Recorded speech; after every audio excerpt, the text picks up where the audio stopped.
everybody. I'm here. I know I'm super late compared to my normal time. I'm sorry, but I had a lot to do. Forgot it was like the last day of the month, so I had to update a bunch of stuff. I had to post like my Patreon updates and my blog updates. And I was like working on my website, then I have other stuff to do for work, and I was just really busy. So, I'm really tired, but it's fine. I took like a 1-hour nap, and now I'm gonna probably be up all night working. Hello! Thank you everybody for being here with me. Hopefully somebody will join me, but if not, it'll just be me and you. Okay. Granda! Hi, Granda! What's up? Thanks for being here. Yay! Hi, Jeremy Burtz. Hey, Now Go Solo for 5. Thank you so much, Now Go Solo. Had an annoying week and feel like having a few joining me.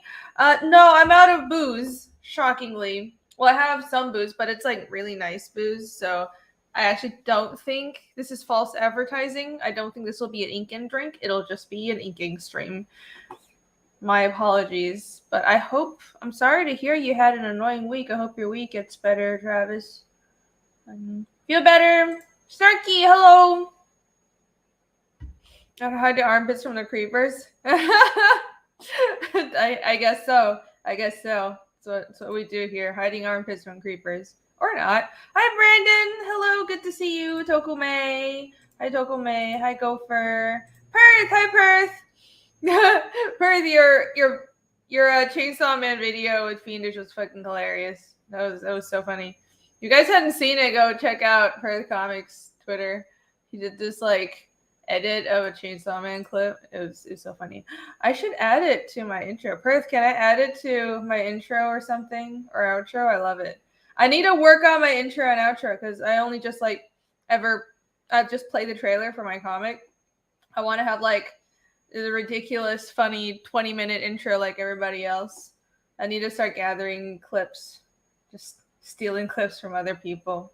What to do? Hi, Marumi. Hi, Jolly Green. Hello. Hi, JW. I am well. Just busy. I'm well. I'm very well. Hey, Bancroft. Hello. What's up? Oh, Perth Comics has been on a roll. I agree. Bancroft, I thought you were just streaming. I was actually trying to wait until you ended. I was like, I don't want to stream over anyone else. Who else is streaming? Hope I'm not streaming over anyone else. I'm here. Hi, Force Ghost Fabio. I'm here. So We can all be peaceful now. That's how it works, right? Betsky, hello. Salute. Hi. Hola. Joshua 45. Wolfler, hi again. Randanda, hi again. Who else is here? I think I got everybody. There's Michael Rushbrook. Yay, Norn Red Turbo. Awesome. I think, okay. So I already tweeted about it, but I might as well, it just occurred to me, I didn't announce, well, I tweeted out the winners for the Fiendish Fanart contest. So why don't we start with that, and let me just announce on the stream who the winners are, and then we'll just go down the entries. There are a lot of really good entries. So actually, my tweet thread, I tweeted out. It was like a couple days ago. My tweet thread was like the entire, like all the entries, because I was like, I'm just gonna tweet everybody out and tag them because I want to give everyone a like a shout out. Like if you did fan art for the contest, if you participated, it's, at least I can give you some publicity. Like we don't do participation awards here, but I can give you publicity because you spent time doing artwork for my comic, and I'm very honored for people to put in that effort. So yeah, let's do that. How's that sound? And then we can draw. James and Train, hello. You don't need no man. Sure. Don't need no man. I mean, it would be nice to have a man, though, to fix my house for me. Don't you know it's 2022? I'm a strong, independent woman. Jeremy Birds, hi again. Wait, I'm way behind. Oh, okay. Okay, I was on the wrong section. Hi, CryptoCan. Exposure. I rewarded people in exposure. Oh, yeah. I also, the channel's at 3,000 subs, so thank you, everyone, so much. If you haven't subbed yet and you're watching, why haven't you subbed? You should sub right now. I also, so just so you know, it's, I also post a lot of, I post stuff for members every few weeks, like at least every month I'll post exclusive content, like behind the scenes stuff. All right, let's just roll into it. Let me you guys don't want to see my mug, right? Let me show you the website and some of the, and then we'll roll into the contest entries. You don't want to just sit here for like 3 hours staring at my damn face. That's not what you're here for, right? Okay. Present. Sniffles. Whee! Here we go. So yeah, it's I post behind the scenes content for Fiendish on. I have a blog here, and see, I just posted a couple of entries today, and this is what I was, trying to get this post and all these pieces posted across platform because I have inks and colors that are done, and earlier in the month I posted here's an ink and pencils, inks, colors, and this is all for different tiers of subscribers. So it's sort of like $1 or $5 or $10 a month, just up to you. I have a subscription service on my website. It's the same as Patreon, but I'm trying to move away from Patreon because Patreon got problems, and again, I would really like to be independent. So actually don't even know how many subscribers I have here now, but I am posting stuff, and it's a new website, but it's working really well. And I do have a couple subscribers, and I'm going to keep on doing this. And I'm kind of just posting the same things on Patreon and YouTube. So if you're a YouTube member, you can choose it if you want to be a YouTube member, if you want to subscribe on the website, or if you want to use Patreon. But again, I'm trying to move away from Patreon, so I might shut that down in due time. I don't know when. But it's all the same stuff generally. I post behind the scenes stuff for Fiendish that you don't see publicly as the comic is getting done. So if you're into that kind of stuff, then consider checking that out. And oh, also I have Christmas ornaments on the shop here. So if you fancy a Fiendish Christmas ornament, you should go take a look at that. Hey. Okay. Oh, thank you. Yeah, that was fun. I did a cover for Inglorious Rex. Did you guys see? I posted a link for, I don't know if, Shane should have the link. He should come on here and be a good friend and help me out. He's probably busy. 99 problems. I like Odyssey as well, but it is building slowly. So I have a Rumble, and I keep on forgetting that I should really tell people to go subscribe there, because I can't stream to Rumble yet, because you need like 100 subscribers before you can stream to Rumble. So, but I mirror all my YouTube content to Rumble right now. Like, it's sort of my backup in case YouTube, just like lights itself on fire and burns down. But I would love to be able to like actively stream to Rumble. So if you're on Rumble, go follow me. Thanks for reminding me. I'm under the same name, Rini Draws. I'm Rini Draws everywhere. So if you search me, it'll just be the mirror of my YouTube channel. It'll be pretty obvious. The Rumble link. Okay, I will find the Rumble link. Give me a second. I do need to start promoting that more. Thanks for reminding me. I always forgot. I always forget about that. Okay. No, not this damn link. All right. How do I see my channel? Oh, videos. Oh, there we go. Alrighty. Here is the link. Follow my Rumble. Whee! There you go. There's my Rumble. So follow me there. I think they revamped their layout, so it's like a lot easier to use. When I first signed up, it was like fucking hell to use. I don't know why. It was really annoying me, but right now it's been fine. So I automatically mirror all my content already. So if you go, por favor, please give me a subscribe so I can get to 100 and I'll start live streaming there. That would be really cool. Yay! Thank you, Norin. Where can I find Rainy Sings? Never, unless you want to go deaf. Thank you. I am on DeviantArt, but it's just old shit. I haven't updated it in forever. Well, okay, my DeviantArt, this is how I treat my DeviantArt. I sign in about once a year, post a couple things, ignore my messages. I have messages from like 5 years ago.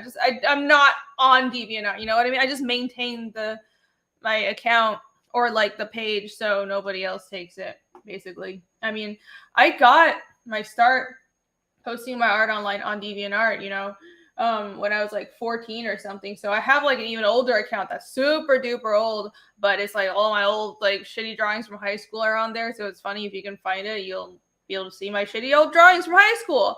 But it was back in like the early 2000s is how long ago it was. And I remember DeviantArt was so much fun, and it really got me connecting with like the overseas art community and like drawing and putting my stuff on the internet really young. And I was still living in Taiwan at the time, so it was really cool to like connect with people in the West who had the same interests. But now DeviantArt, DeviantArt has always been weird, but I just feel like now it's more weird. And yeah, it's not really, I don't know, it doesn't really help promotion, you know what I mean? It's like the weirdest stuff gets on the front page. So I have had a couple of like featured deviations, but in general, it's a little weird, too weird for me now. Or maybe I'm just old. And I don't understand what them kids do. Rainy day. Okay, it's so you don't want that either. DeviantArt is still a thing. It's not. It's like fucking. I mean, DeviantArt. It's like, remember when Tumblr did that stupid shit where they banned porn and then like they just burned their own site down because like, well, what else do people use Tumblr for? Porn. And like DeviantArt, did you guys see the AI thing? DeviantArt started this they changed their terms of service so that you have to manually go into every piece, all your uploads, and tell them they can't use your artwork for AI, or I think it's something like, I might be wrong, but I'm paraphrasing off the top of my head here. It's they'll automatically, it's like selling your information, but it's your artwork, and to AI, to let AI emulate your artwork and put it in the AI programming. So that's a little fucked up, and people have been really pissed about that. I don't know if they went back on that, but I have to go in and like set all my pieces, or I don't know, man. I might just like take everything down And just keep the account so no one else takes it. It's so stupid. Thank you, Maromi. Does DeviantArt have tons of stuff with the original character? Do you not steal? No, it doesn't. It just okay. So I was like really, really gothy and emo in high school. You can tell from my drawings. So my oldest drawings on DA are like these tortured old. It's like this weird. Should I just pull it up and show you guys? You guys want to see me embarrass myself? You guys always want to see me embarrass myself. Let me just pull up my DeviantArt and then you guys can have a laugh. How about let's do that? I swear we'll get to the fucking fan art contest soon. Like raunchy weird? Yeah. I don't have a problem with raunchy. I'm not a prude, but it's like well, it's an art site, and I feel like it should also be artistic. You know what I mean? But a lot of the stuff that gets popular in DeviantArt, it's just raunchy. It's not super artistic, and I'm like, I feel like the art should come first. But who am I to judge? I don't run the website. Nobody cares what I think. Staffu for fight. Thank you so much. Staffu says, congratulations, Rena, on starting an uprising in the CCP. That was not me. I had nothing to do with that. I've just been very interested in following it. Yeah, it's actually all the protests in China, man. It's kind of scary because from what I know, like the information, not all the information is getting out on what exactly is happening because it seems like the initial instigation is like people have been really pissed about the COVID lockdowns and stuff, and the main inciting incident was well, they were having some protests a while ago about like real estate, the Evergrande stuff. But that wasn't as big. Like, I think the COVID lockdowns and the fact that because of lockdown, the government has caused people to die has been really pissing people off. So there were several triggering factors, but there was like an apartment fire in Xinjiang. I think it was in Urumqi, and the people in the apartment were locked in because of the COVID lockdowns, and they couldn't get out when this building caught on fire and people died because the government locked them in their homes. And like, so from what I know, there was a coordinated effort across several universities. I think it started on like the university level, because we've seen that before. I mean, this is look at what university students in China are doing versus what university students in America are doing, right? They're actually standing up to authoritarianism while ours are pushing it. It's really annoying. Anyways, I'm not going to get into that. But it started over like social media across universities, and it managed, I think it was so widespread, it managed to get out, and people got the information. Like people kind of were able to connect and agree that we should protest before the government was able to shut it down, and it was over WeChat. But as people are coming out to protest, it's been like this city protests, everything goes dark, and then this other town protests, this town goes dark. It's really freaky. So I don't know, I'm trying to follow the situation on and off, but I don't know what to think, really. I don't know what'll come of it, because it's just such a different place, right? The government has so much control there. Do I still use Tumblr? No, I still have a Tumblr, but it's just, I don't know, I haven't used it in forever, and just old stuff. It's not my Tumblr is not particularly cringe, it's just old. Yeah. Love Revolution, really. Yeah, the AI mess is fucking stupid. Thank you, Past Master Dan. Yes, like the stream. Move all that to my site. I mean, maybe. I have like a proper website. Hold on. Okay, I was gonna pull up my DeviantArt. Forgot about that. So here's my Rumble. So everyone go follow that. Yes, Rumble. Go. All right. DeviantArt. Rini draws. This should come up on Google. There you go. That's me. Yeah, I just I popped in. This was a couple months ago. I posted some stuff from Fiendish too. Let's see. But I have like a portfolio site. I have RiniDraws.com. So I don't really pimp it because like Fiendish is my main thing, but I do have like this website. So I still have like some old comic work on here, and I have like I have like a gaming portfolio and other shit. But I don't know. I could open up a gallery for old work, but I don't see. It's like this is supposed to be marketing myself. Why would I post my old shitty work on here? I don't know.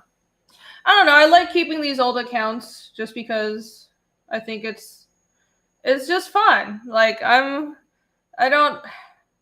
It's like embarrassing to see my old art, but also it's nice to remember that that I have improved, and I like remembering that. And I have no problem laughing at myself. Ha ha, my old art is shit. Ha ha ha. That goes solo for 5. Thank you again. On your last stream, you bounce back and forth between Travis and solo. I don't mind is using my name on streams, whatever's easiest. It's I know your real name is out there. It's just I just can't make up my mind. But thank you. You didn't have to super chat that. Thank you. Don't the Chinese love their government though? No, they don't. I think I can't speak to like exactly what the average person thinks. I would say it's pretty split probably. I think the older generation is more complacent. The younger generation more so thinks there's a problem. But I've never lived in mainland China, and most of the people I meet are around my age and have more worldly experience and tend to agree with my point of view more. So I feel like I'm not really an objective point of view, but like I think with what's happening recently, from what I hear, is a lot of people who were very complacent with the government, even they have been realizing that the authoritarianism is too much. So everybody has their limit, right? It just sucks. I don't know if they can do something about it. I don't know. Community's anti-CCP speech is probably going viral in China. Which one? Which one? I don't even remember. I should probably. Well, I don't. I try to not get into politics. I don't really talk politics. You guys know this, but like it's. I really hate the CCP. I can't shut up about it, man. Like it's all the like stupid infighting in America is one thing. I mean, not to make light of like our problems here. They really affect people's lives and people get harmed. It's serious, but it's just pales in comparison to what's going on in China. And I think China threatens us all. So I hope not. I hope they're not going to Tiananmen Square it. Jeez. Bankruptcy here. The majority of people love authoritarian government. In Australia, they call anyone who protests mandates, curfew, lockdowns, freedom terrorists. Are you serious? Man, before COVID, here, let me just pull up my DeviantArt so you guys can laugh at me while I talk. Oh, look at all this mature content. I don't think I even like flagged this as my own pieces of mature content because it's not really mature content, but then oh, wait, these are mature content. There are boobs. Okay, yeah, that's a good idea. This isn't mature content, though. Why did this get flagged? What? Fucking... Oh, people are stupid. Oh, yeah, this has boobs as well. I draw a lot of boobs, don't I? Most of these are boobs. Okay, anyways. Huh. All right, let me... All right, let me go to the oldest one. Let's see. Oh yeah, this is old. Yeah. This is actually my first 3D modeling project that I did in high school. I got like a rip-off version of I think it was Maya back in like fucking early 2000s or some shit. Who the fuck are you? Shut up. Go away. And I mean this is obvious like super basic bitch. I just mashed some shapes together, but I thought it was really cool at the time because I was like 15. I actually thought about getting into, I did minor in animation and I was considering doing concept art and gaming art. which is why I have done gaming art. I have a game art portfolio on my website. But I just like, as I sort of got more into doing art professionally, I realized comics was my main thing. I love comics more. But yeah, okay. Anyways, right, with Australia and the authoritarian government. So I used to think that Australia and America were so similar because if you think about it, we are similar. We're kind of like in the Anglosphere, where our origins are, and we're like these, big countries with like a giant chunk of wilderness in the middle, and kind of like, I don't know, colonized around the same time, kind of younger countries. I thought Australia and the US were shared more in common, but then with like the difference in approach to COVID, that really made me realize we're not that similar. And with Canada too, but I think with Canada it's more the government and sort of it's the government and the upper class, right? That's really authoritarian, and putting in all these like policies that constrain free speech and shit. I think like that, obviously you can see like they protest the lockdowns and shit. Like I think regular Canadians aren't that authoritarian or aren't that complacent, but it's really shocking with Australia. I don't know, at least from what I've seen. That sucks, dude. It sucks, Michael. Should I delete my DeviantArt account? It's up to you. With the AI thing, I'm wondering if I should too. I don't know. I think I'll just, it's so many pieces. I got like 200 pieces. I might delete some pieces, but I'll go in and, opt out of the AI shit after as well. I'm not going to delete mine. I like having my old shit on here. But it's up to you. Hi, Dan Aldous. What's up? Hola. Just slightly cringe. Oh, my old work is all cringe. Joseph Fozzie, everyone 199. Hello. What up, Mama? How the hell are you? I am well, sir. How are you? How are you, buddy? Thank you for the 199. It's very generous of you. Pat Smashton isn't a mod. He's not. I will mod you.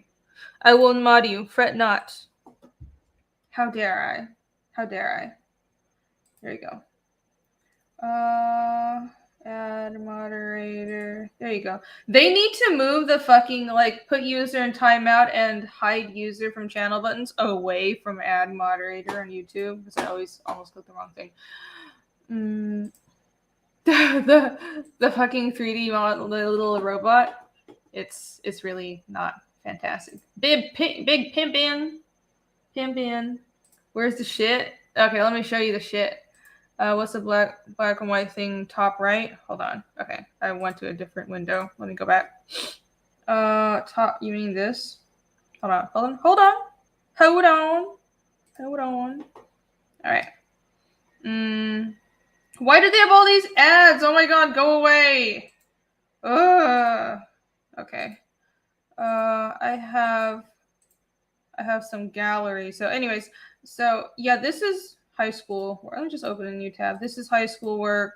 This is college. So I think this piece was like towards the end of high school. This is also high school, but then this piece was college. This is a comic. This is a comic called Droplet that I started in towards the end of high school. It took me forever to draw because I was so slow and I'd never done a comic. This was the first comic I did. And it's really sad and depressing, and like you can definitely tell I was like a emo goth kid. But it was like, I don't know, 24 pages or something. It was like a normal comic. It was completely silent. It had no words. But yeah, I managed to finish it though. It was like too super badly drawn, but I finished it. Yeah, this was like acrylic and color pencils or something. Super emo. Oh my god, so emo. Hey, Frog G. Yeah, back Frog G, everybody. I have a cover on that as well. Michael Fetter Show for $10. Thank you so much, Michael. Happy holidays, Rainy. Happy holidays, Michael. Thank you so much. Mucho gracias. Mucho gracias. I don't think so. His whole campaign is built around Not sucking CCP dick, isn't it? So I will hold him to that. Freedom isn't free. That's right, Dan. Background said, if you mention that sort of stuff, they say it's American shit, more or less. That is so dumb. It must be ideological infiltration from, because I know China has a lot of, they basically bought out Australia, and they've done this to some other countries. It must be their influence. I think a lot of the shit going on here is Chinese influence as well. Not everything. I know a lot of it is like ideological subversion left over from the Cold War, but I think China takes advantage of those leftover strands of ideology. The store piece is great. Thank you. Mature content is good for the adult soul. That's right. Yeah. I have no problem with drawing the boobs, but YouTube won't let me show it. So it's really annoying. Like, I wish we didn't have to like watch what we posted on like YouTube or like platforms like Indiegogo. They're so sensitive to like boobs or a little bit of blood on Indiegogo and shit. Like, you should just have your website, just have it marked as, I have no problem with like, DeviantArt, just marking it as mature content. So if this is like some kid who's not logged in, they can't see it, that's fine. And like, YouTube is not supposed to be for kids anyway, so why can't I, like, I once used I drew like bikini chicks, did a stream drawing bikini girls like over a year ago, and it was like for, I don't know, 30,000 for Fiendish 1 or something. So I was like, I'm gonna draw bikini chicks, and it was in the thumbnail, and YouTube flagged me for that. It was so stupid. I'm like, they're in bikinis. Nothing. It's not like nude. You don't see nipple or anything. So annoying. And this guy, hello. How you do? Yeah. Is that a hammer dude? Hammer dude? What are you talking about? What, this? Oh, the that other piece. Yeah, that was a giant hammer. This one. Yeah, it was a gigantic hammer. I don't know. It's just, this was also, I started doing digital art really, really early, actually. This was, I think this was Photoshop. Oh no, sorry, my nose is runny. The line art was traditional, but I scanned it and colored it in Photoshop. I started doing digital art when I was like 14. This was also college. Well, this stuff isn't that bad, I guess. Let me show you the first comic I did, so you can really laugh at me. Here we go. Ooh, this is cool. I'll show you that as well. Okay, so this is Droplet.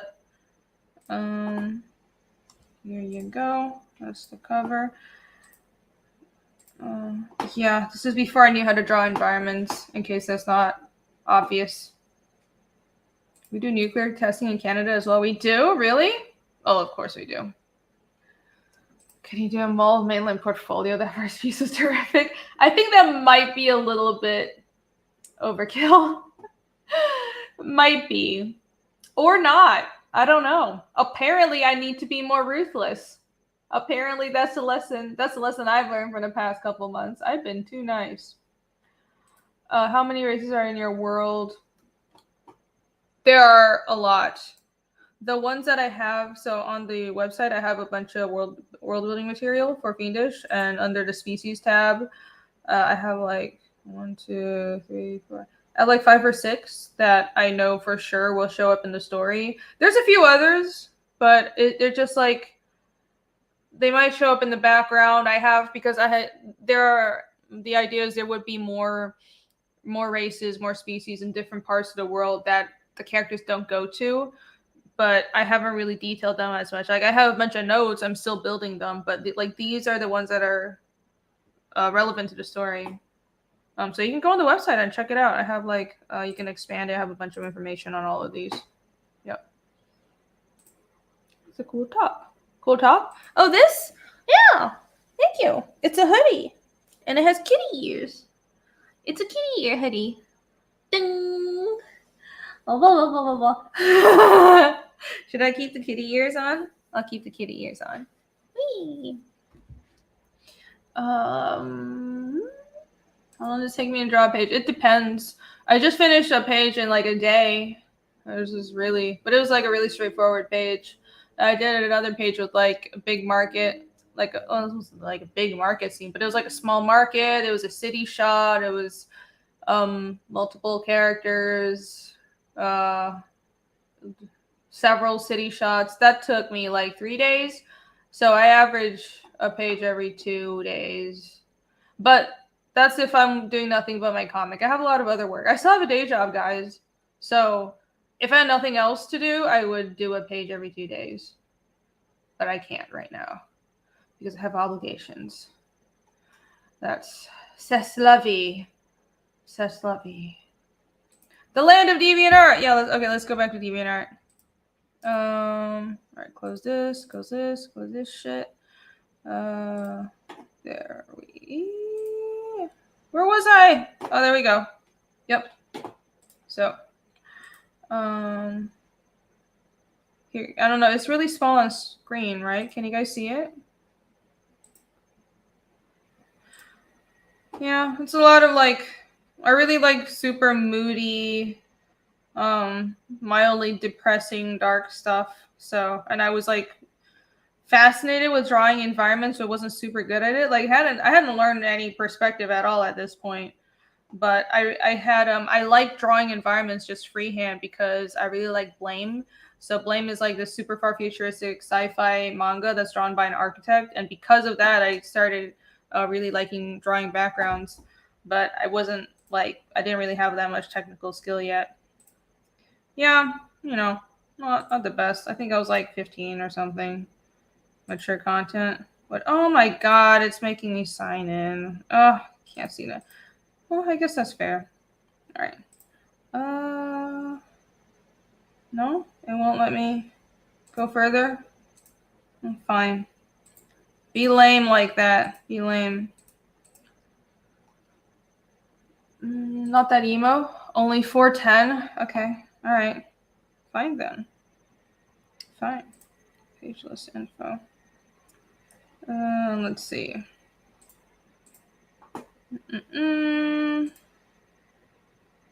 Oh, what's this? That's not my work. Why did it jump to somebody else's fucking work? Oh, I'm not going to show the ending. I mean, it's a depressing ending, but anyways. Oh, yeah. So it was basically just like this poor homeless kid navigating the city with his dog, and it had a sad, depressing ending. It was definitely a tragedy. And that's the story. That's it. There's no moral. There's no happiness. It's all sad and depressing and a little sad, poor homeless kid. There you go. So that's some of my super old work. Yay. And what else did I want to show you guys? Is that Shane as Count Chocula? Shane as Count Chocula? Yeah. Oh, I'm way behind. Oh my god, I need to catch up. Sol Curielto Inone became a YouTube member. Thank you so much. Thank you, Sol Curielt. Sol Curielt. Did I say that right? Yeah. Thank you for the link, Maromi. Whee. All right. Plot twist reading works for Twitter. Yeah, right. Well, now I will be happy too, but I ain't got the time. Really good for a 15-year-old. Well, thanks. I guess it's decent for a 15-year-old. You know what was really dumb though was like when I applied for art school, I'm like shocked I got into art school at all because like my art teacher, like honestly, comics has always been a thing I'm best at of all different kinds of art. Like but my art teacher was like, oh, they won't care about comics, like you should submit your traditional like life drawing shit. And I've never been good at, I'm better now because I've really worked on it, but I've never been good at hyper realism, and I hate life drawing. I hate it. I hate figure drawing. I hate life drawing. I have no idea how I learned to draw anatomy with how much I hate life drawing. But but like in art classes they would make us draw like fucking apples and oranges and glass bottles and shit. So she was like, you need to submit this to art school. And I was like, but my comic work is what everybody really likes. And she's like, nobody cares about that. So I probably could have gotten more credits, and I probably would have gotten into some schools I was waitlisted from if I had like shown more of my comic shit. Thanks, art teacher. Barbara Rogers, what's up? Hello. Okay, so one more thing on DeviantArt. One more thing, then we can move on. I wanted to show you guys. This was cool. This comic.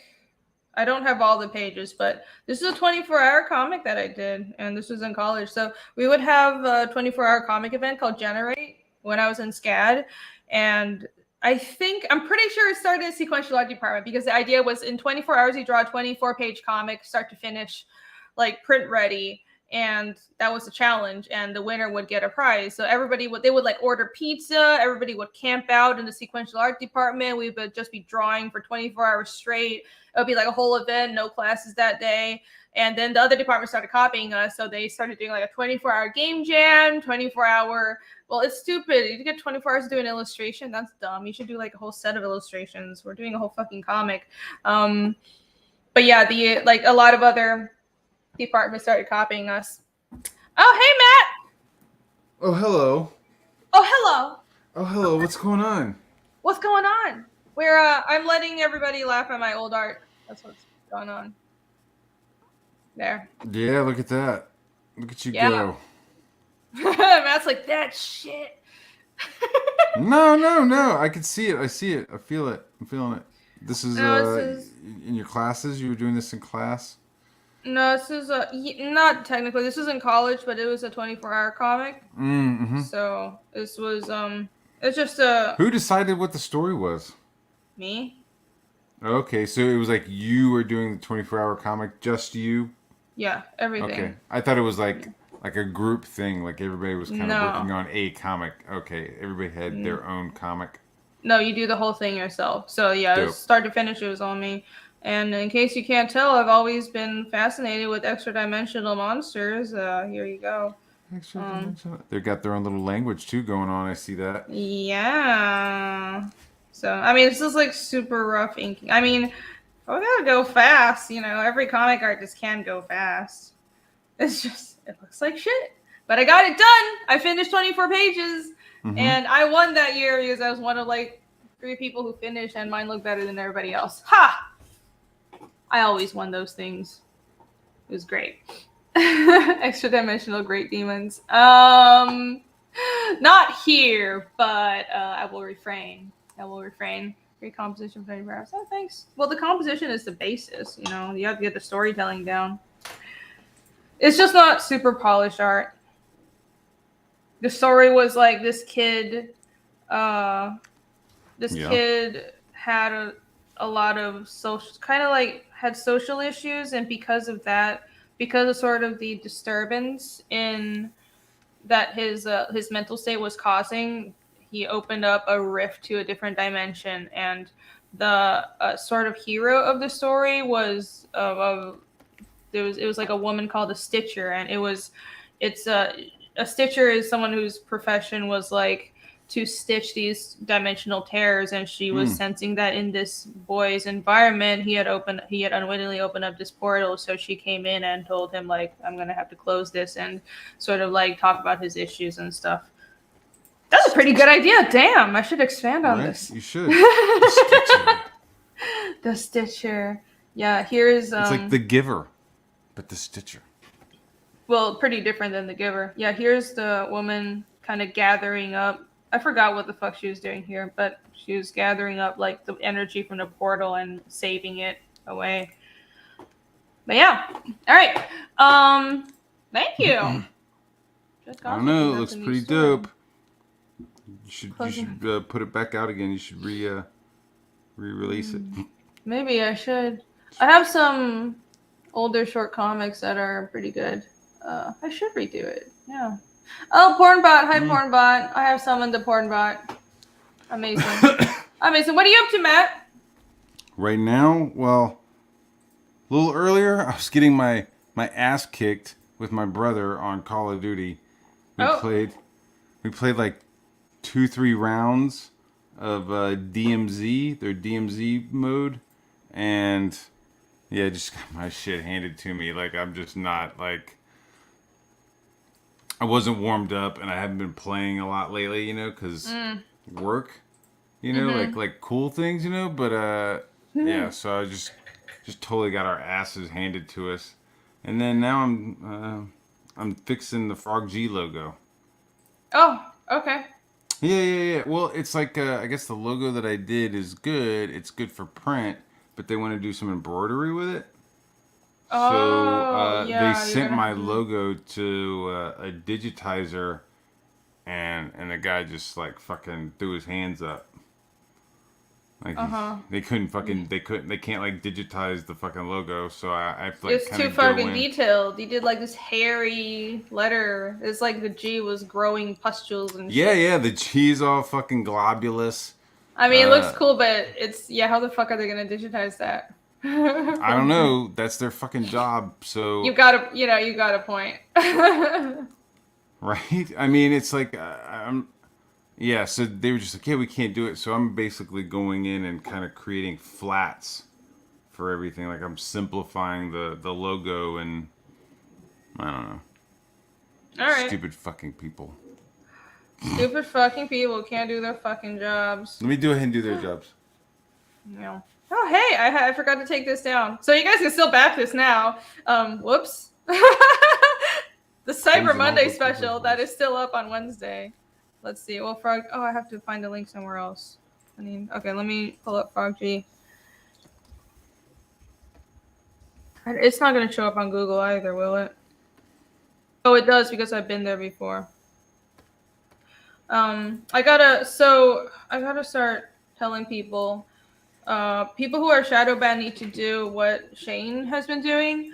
Like open up your own website for your comic and use and optimize a website for Google. So even if you're shadow banned on Indiegogo, if somebody Googles your campaign, it at least goes to your website, and your website needs to have like a giant banner that links to Indiegogo. That way you can guarantee people can find it just without having to be like literally on stream with you or going to your Twitter. So yeah. Crazy. Just tell the Frog G team. That would really help. Also, Jason needs to change his.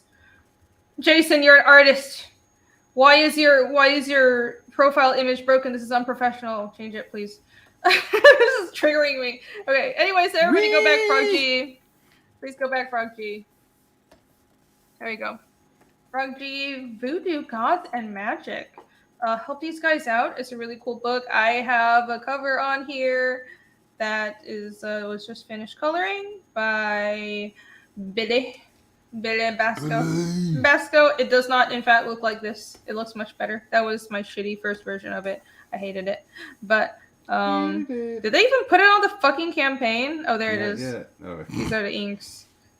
Where the fuck is the colors? Okay, these are the inks. So I have a cover on there. Go back get my cover. It's this one. The thumbnail looks nothing like the final, but the final will, yeah. Anyways, back this one. That's my variant cover. Thank you very much. The end. All right, you guys want to see some fan art? I'm gonna show everyone the fan art contest winners. Yeah. Let's go. Yeah. Are you talking about professionalism when she eats chili on stream and burps? I do eat chili on stream. I don't burp. I always mute myself. I don't burp that much either. I get hiccups sometimes out of the blue. Do you have that problem? Do I have the problem of hiccups out of the blue? Yeah. No, I'll not really. Suddenly go like, No. If I'm like drinking beer, or, I don't know. I'm trying to think of the last time I had the hiccups. I think I was like drinking something. It fucked me up a little. I get like random hiccups a lot, so just in case. What do you do to get rid of them? Happens. Hold my breath. I half kill myself. That's the answer. Have you killed yourself? Yes. Yeah, and then the hiccups stop. It really worked. Probably shouldn't say that on YouTube. It's a joke, YouTube. It's a fucking joke. We've already gone black. Hot joke. Black. I know. Yeah. Okay, fan art. So here we go. The Fiendish Fanart contest winners. Let me go to the campaign and go to the updates. Let me go to the actual fan art contest. And post is here. So here was the post for the contest. And as you can see, these were the rules that I posted way back in the beginning of the campaign. And so the winners is Modesto F. I'm a little worried actually because this is the piece that. So what I did was I had everybody who was doing art for Fiendish. Editors don't count. But so like my trading card artist and Matt did a variant, or he did a pinup, and Dan Lawless and Yvonne, my colorist, like everybody who did some art for Fiendish was invited to vote. And it was like this painstaking process because I had like a very strict scoring system, and then half the people didn't want to follow it. To be fair, it was a little too complicated, and I made it more complicated halfway through. But it was not that much work, and I really just needed everybody to score the pieces. And for me, it's fun. I like going through all, like, it was like 45 pieces, and I had a lot of fun going through all of them and just like scoring them. But then I was like, I asked for everyone to score the pieces from 0 to 100, and then like I had people that literally were like, no, I'm just scoring the top 10, I'm done, it's too much work. I'm like, it's not that much work. You just go through and really quick, like, oh, that's a 30, oh, that's a 70, oh, that's a 90, like real quick, blah, blah, blah, blah. It took me like 10 minutes, but apparently that's too much fucking work for some people. Deep breath. So anyways, I did realize after flipping out several times that, oh, I could just average out the finals. So I guess that's fair. I used the average scores, and I think that's a pretty accurate determination of what everybody liked. And this piece was a winner. The creator's name is Modesto F. I don't know if he wants me to use his full name because I can't reach him. I emailed him like twice. Uh-oh. If he doesn't reply, I might have to bump the prize to the next person, guys. So Modesto, if you're watching, please check your email. I'm going to give you like a whole month. I'm not like, because you won and you deserve the prize and all that. But I need to be able to contact you and, you know, give you your winnings. So please check your email. But yeah, this is the finished or the final winning piece. There were some good ones. It wasn't that fucking difficult. There were some really good ones. Yeah, really, really You're good about ones. to get into like people scoring again. It wasn't that fucking difficult. Fucking score. No, like Chad was going saying back. it's difficult. It's not difficult. Okay, I'm gonna stop. Give him time. I will. I'm not. I'm gonna wait. People are busy, so I'm not going to just bump him off. I'm not gonna lie. I think this is probably the first time I've opened up a spreadsheet in maybe 5 years. Oh my fucking god. Maybe more. I don't know. I was just like, what the fuck is this link to? Oh, it's a spreadsheet? My life is like just spreadsheet. I didn't say anything. I didn't bitch about it. You were very cooperative and patient. Matt was not the problem. You didn't give me the opportunity. You didn't give me the opportunity to be like, what the fuck is this? Like you as soon as like you were like, yeah, I'll do it. And you went in on other people being difficult. So I was like, oh, okay, gotcha. Yeah. I'll keep my mouth shut and just fucking do what you say. They know I'm pissed off about it. They can take a riffing. And they also, it's also, you know, it's their fault for not being here. So I can bitch about my team. Yeah. Without naming them. Yeah, I have like, I was going to pull up. So. Yes.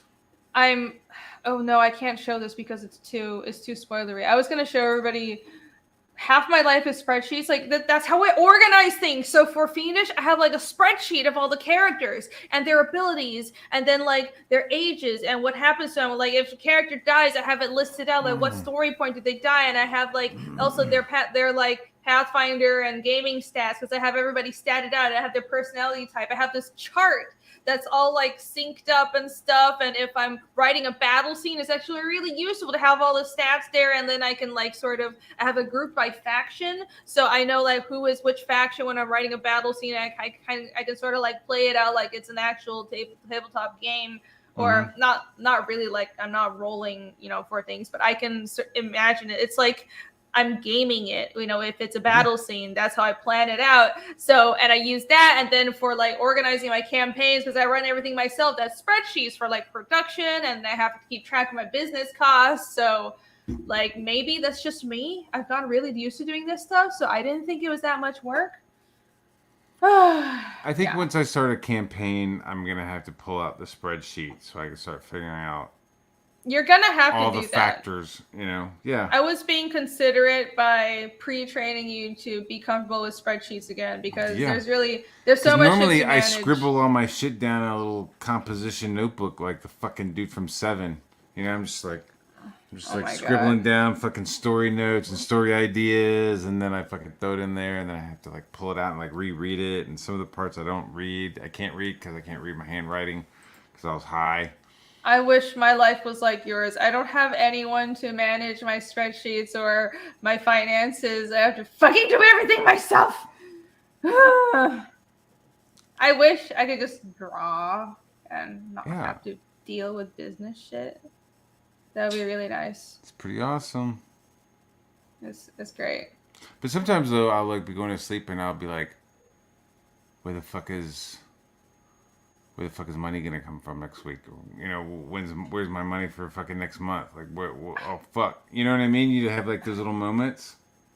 Less now, like, you know. I think earlier, you're fine, Matt. I am. I know what like, you do for work. I know, but I'd be like, fuck.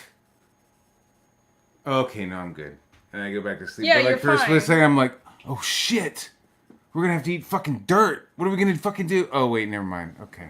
I go back to sleep. But it used to be a struggle, dude. Just like when you're like freelancing, it's like, you know, feast and famine sometimes, you know? You have to like... I know, I've been there. Like, yeah, it's like... I've been there. Restless nights sometimes. I don't know. For me, like, it never bothered... Well, I don't have, like, dependents, so that helps. I was never, like, anxious about it, even when I was dirt poor. I have overdrafted my account many times through my early 20s, and I was very poor at some points. But, like, I was never anxious about it. I was just like, well, I'll have to go back to waitressing if nobody wants to hire me for animation or comics, right? And it sucks, but it's like, I know I could get work. You know, it's always... angst. Yeah, but I didn't... Like, when you have a family, it's different. So... Mortal V says he won't simp because I crushed everyone when I dissed the D&D cartoon last night. Oh, what have I done? What did you do last night? I'm gonna put my cursor over the leaving this fucking StreamYard. Did you talk shit about the D&D cartoon? I guess you're leaving. Bye, Matt. Okay, I call my bluff. God damn it. No, Shane pulled it up. I've never seen it before. And they're like, oh, you like D&D. Have you seen a D&D cartoon? I'm like, no. And they're like, why haven't you seen it? It's from like 1972. I'm like, that's why I haven't seen 1972? And I'm like, I'm sure it was good for its time, but this isn't something I would watch now. Like, it's not fucking compelling to me as an adult. God. Hi, Dan. What's up? How you doing, guys? Hello, Mr. Dan. Hey, doing Matt, well. How are you? Thank you so this is the winner, huh? This is the winner. How many judges did you have? I had 8. Okay. Yeah, this one I liked that cat. I have to say. Yeah. The cat was really, because cats are hard to draw. Yeah, everyone really, and people like Yomi as well. So what I noticed I really was, like her, but you're right. The cat has this like really cool like this stylized on the side of like a fucking like a side of a bomber or something, right? Like. Yeah, like Japanese or Chinese scroll fighting painting kind of look. Yeah. Well, it's the movement of the cat, the drawing in a cat right and getting a kind of a flow to it. It's like it's tough to do. I know. Yeah. It's like holy crap, you know. Nice texture too. So this wasn't my top pick, but it was one of them. Mm-hmm. Here's the weird thing is I found out just how difficult it is to judge these contests, and I took it very, very seriously, as you know. Thank you. I appreciate but your help. I found that, like, I liked the cat in this. I liked the line work in this. I liked in the end, like, I couldn't really pick it exactly. I had just kind of, like, wing it. Like, I don't know. I'm going to just have to go with this. I think this is the most interesting or the best one. But I really, it was so arbitrary. I didn't, if you win or didn't win this contest, it's like, recognize just how difficult it is and how we tried our best to do the best job we could do in judging these things because it was really, really difficult to do. It was. Oh, look at those knives are so cool, man. Sorry. Thanks. They're cool shaped knives. Thanks. I designed them. Oh, you did? And then I decided to not have them in the comic. I should probably just put them in the comic at some point because they look really cool, don't you? Yeah. I ended up just giving her like a basic bitch scimitar. So, because I was like, oh, this is difficult to draw these fucking weird curvy knives. I'll put them back in. Yeah, the cat was really cool. Yeah, they're like steel fruit coming out of those brass handles. Yep. Can you show some of the others? Yeah, I'm about to pull it up. I'm show us the one that got the lowest score. Can you show us that one? Oh my god, no. I'm revealing them. This is the reveal. I know I did a Twitter announcement, but I haven't revealed them on stream, so this is the reveal, so I'm taking it slow. Oh, okay. Second place. I forgot what's second place. Shit. Oh, second place was this one. That was mine. Thank you. I like this one. Here's the thing: is again, this you guys. This is getting to me like I'm a realistic artist. I'm not an anime guy, but for this contest, I try to suspend all that. I try to say, okay, what.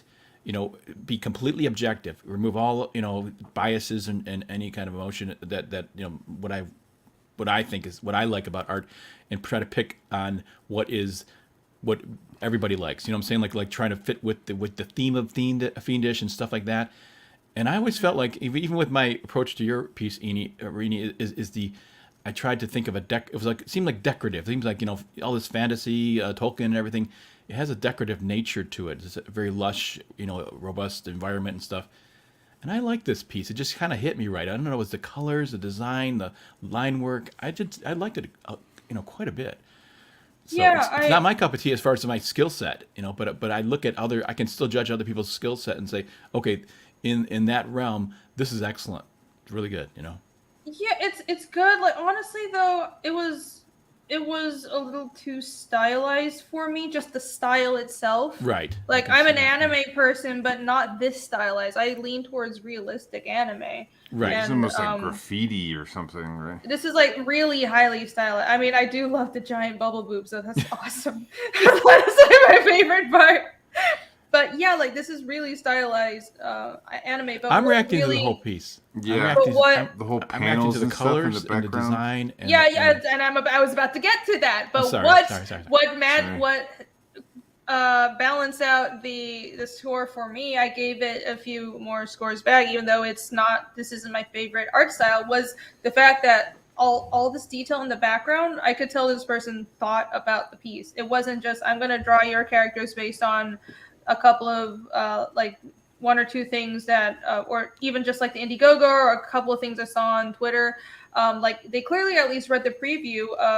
No, actually they read the book, because this right here is a scene from the book that I never posted publicly. This was in the back of the book. This was like a bonus 4 pages in book 1, and these are actual scenes from the book. Here's Cosmere and Easkull, and this is like, I think this is the town and shit. So that gave it a lot of points, because this person put a lot of thought into their work. That's what I'm saying. It's world building kind of stuff. It captured a lot of the essence of what I felt when I read Fiendish. Again, it's probably too little too anime for you or for me, but still, I felt like it just had a feel to it. Had a richness to it. I agree. This was by Dropped Input.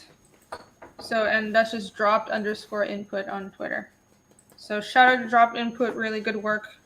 Congrats on second place. So second place, award for second and third place is basically the same. So it's kind of like, I have one winner, then I have like 2, and then I have some like runner-ups. So anyways. But Rena, don't you feel like, though, when you're judging these, that it's almost a lot of these could have won?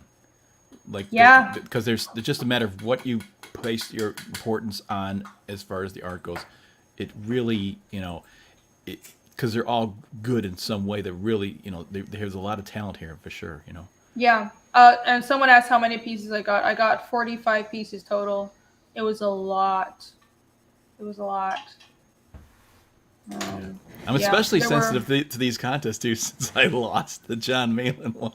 Oh no! Oh.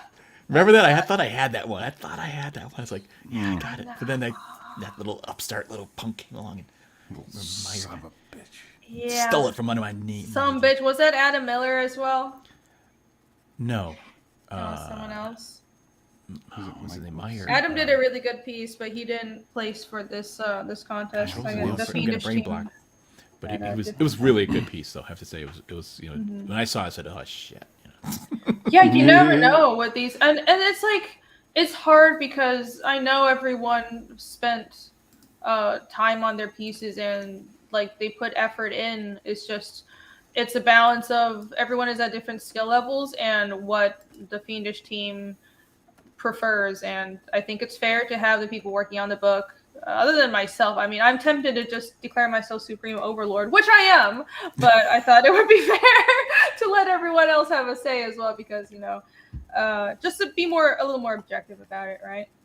Mm-hmm. But there were a lot of really good pieces. It was hard. It was a very hard process. It was. I really had no idea which would win. So I'm just gonna be brutally honest. I mean, I've been nice. I was like, everyone's piece is really good. My favorite was actually number 3.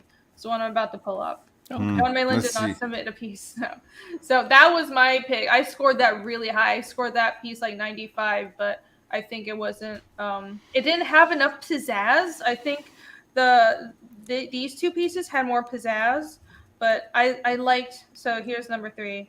This was my favorite. Yeah. For me, I feel like this just feels like it could be a scene in the comic. I love like the composition. Everyone looks so cute. It's perfect. And it's not too anime either. The one critique I would have is I wish like they colored the background differently. There should be more contrast. The background kind of isn't separated from the foreground enough. Like they could have done another pass on the colors, but stylistically, this was my favorite. And the monsters are also really good. They put a lot of thought into the monsters. Look at that. Yeah, like they didn't just copy my monsters. My feeling was this was a great composition. It was put together perfectly well. I just felt like the only thing that held me back from picking it as top was the some of the faces. I would have liked just more look that big face in the background.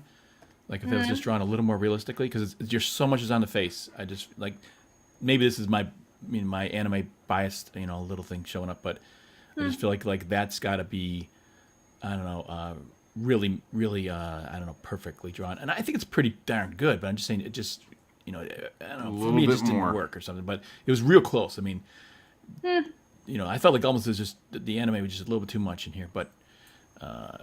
I don't know. But the composition, it was the best. Like as far as putting together a good, figures that poses, the action, good stuff, man. I could see this. I could see this being the best. I mean, I could have picked this. I could easily say this is the best too.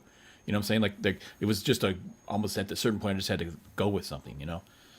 So. Yeah. I think like I grew up with more anime, so the face style doesn't bother me. I think with the line work. Like they could work more, and I think this was a Michael Rushbrook is this piece. So congrats, Michael! I really do like this piece. Right. Certainly well done. I think with like the structure, the line work could be a little more. What is it? The line work, like some of the, you know what I mean? It feels a little soft and loopy sometimes, and I think like I would prefer a little more underlying structure in some areas, but they're really close. Like I think this is close. Well, this is like this could be. Professional interior work for like a more anime style book. I could totally see that. If I did like a side story with Fiendish with like for like a younger audience, which would never happen, but I would be happy to have this style. So yeah. I like it a lot. This is where just to zoom in on the anime stuff. I wish. That, and Rini, you're doing this. You're bringing in a little bit more Western style. You're actually a perfect combination of both of those things. But I just give me a little more Art Adams, a little more. Look at some of those classic illustrators. Bring them into this kind of illustration. Blend them a little bit together, and you're going to have a really good style here. But as far as the composition, the action, the poses, the gestures, well done. I mean, it's great. Yeah. That tangent. Now that I'm seeing a tangent at the base of her sword handle and his Oh, strap his on his his fucking belt. thing. Yeah, you gotta watch out for your tan. We're For a being split second, I nitpicky was. though. Like Yeah, if that's this super nitpicky. this probably has some Oh, ink come on, tangents let me. everywhere. This, but we gotta be fair because I feel like you guys don't prefer anime, so you guys are going in extra hard. I do really like it though. I think it's just I really like Yomi. I think with the figures, he's really good at figures, but with some items, you gotta work on making them feel more solid. Like the sword isn't straight here, so that's all. But still, this it was my first pick. That was my number one. And Michael is in the chat. So hi, Michael. Good Oh, job. that's his Thank piece? you for that's his piece, Michael Oh, very good, Rushbrook. Michael. Pretty Okay. good, Thank buddy. you so much. This piece is really awesome. Yeah. Did the inks and colors on the last day. Yeah, I did realize that. So that is I didn't know you did the inks on the last day too. I thought you just colored it like super quickly. So you did really well for rushing through the inks and colors. I will say that. Yeah, the colors are That is true. pleasant. Well done. I remember seeing the pencils for this. And I was like, oh, I love this. I hope it turns out well. I can't wait to see the final. And Yeah, that's one thing. When I first submitted my piece to you, Rini, and you said, "Can you make it a little bit colder?" So that's and I came back with like the breath and all that stuff, and yeah, this has got the coldness in it. This feels like fiendish to me. That was part of it too. Is when I'm looking at these pieces, trying to what does it feel? Does it feel fiendish? Does it feel like your book? Yeah, that too. Yeah, like with this person, obviously they actually read the book with like all the story elements in the background. That's so cool. And this feels like fiendish too, like the snowy background. That's it should be obvious, but it's a very snowy northern environment, and the story starts at the beginning of winter. So that's I really like this. This one is so painterly, but yeah, I think most of the pieces got the fiendish feel down because one of the criteria, and I'm glad people paid attention, was accuracy to the book. So I wanted accuracy too. I didn't want people drawing, I don't know, Iskil and Cosmere in space or some shit. You can be creative some other time, but I want you to draw something from the actual book. One thing that nobody got right though, and I just decided to let it go, was Yomi actually only has 4 fingers. The dev have 1 less finger than humans, but fucking nobody got that right. So it's fine. Did I get it wrong? Yeah, I didn't ask you. Dude, I had multiple revisions on mine, dude. It was like, hey, that's awesome. Could you add some horns? Yeah, sure. Could you remove some fingers? Yeah, sure. Could you add a fucking tail? Sure. I was like, my fuck. God. I was like, holy shit. I actually didn't ask for the tail. I was like, I'm just gonna not ask for edits, and then How could I not let it go without the tail? So I even sat there and was like, all right, let me make sure the tail, I didn't just draw a fucking swoop line. I made sure the tail was overlapping the fabric of the fucking pants and the skirt, so it didn't just look like it was a fucking add-on, like it was tacked on there. Thank you, right. Matt, for I don't going mind, above and beyond and adding in the tail when I didn't request. Look, him soaring like an eagle, like the majestic, amazing artist. That's the sound eagles make. That's right. So thanks, Matt. I don't mind Damn. edits, by the Maximum way. effort. If I'm missing something, maximum effort. please tell me because I like getting. I'm a stickler on getting characters correct. I love to get the details. I mean, I really tried. I really did pour over all the reference you gave me and try to get that right. So if I made a mistake, I like to fix it. So that kind of thing. I'm a perfectionist in that way. I want it to be right. Yeah. Okay. Yeah. That's why I was like, oh, it'd be cool, turnarounds, I have turnarounds. Oh, you do? Okay, hold on. Hey, look at that. It is. You're right. It's right there. It is. You're right. She has 3 fingers right there. Yes, and I did fucking turnarounds for Cosmere, Issa, and Yomi, and then my fucking team was like, why are you wasting your time on turnarounds, Irene? You're doing all this extra work nobody will need. And then it comes to this, and then I didn't show the turnarounds. I didn't put it on the website, and people got the characters wrong. So take it, my trading card artist that told me not to do the turnarounds. Listen to your belly. I saw it. And I thought Rini doesn't know there's. I saw it and I thought Rini doesn't know there's 4 fingers. What's going on? She missed a finger. No, Yomi has. Is this an animation thing? Where it's just what the heck? She is Simpson. Oh, do you think the trading card got it wrong? It was. Nah, I just Hold on, missed let it. me No, pull that's up the fine. fucking turnaround so I can fucking show everybody. Oh my fucking god, I'm so mad about this. I'm still I thinking about am the Dungeons irked. and Dragons cartoon a little bit. Not to like go back to that, but See? there you go. Mm. And for Casimir. See? And I needed a reference for his scar, because otherwise if I didn't have this, it would just be like some chicken scratch in my notebook. And here's Easkell. So yeah. Proper fucking turnarounds. Alright, anyways. Sorry Good, for the solid. trouble. Yes. Count the fingers next time. Yeah. It's all it's Move that hand it real wasn't slow obvious. so I can I count the didn't hairs on the back of your hand. It's a setup. She's setting us up. I know they're No, gonna miss I this didn't. stuff. I didn't dock anybody points for that because it's one of those things where, to me, I've gotten used to drawing her that way, and I just, it's not.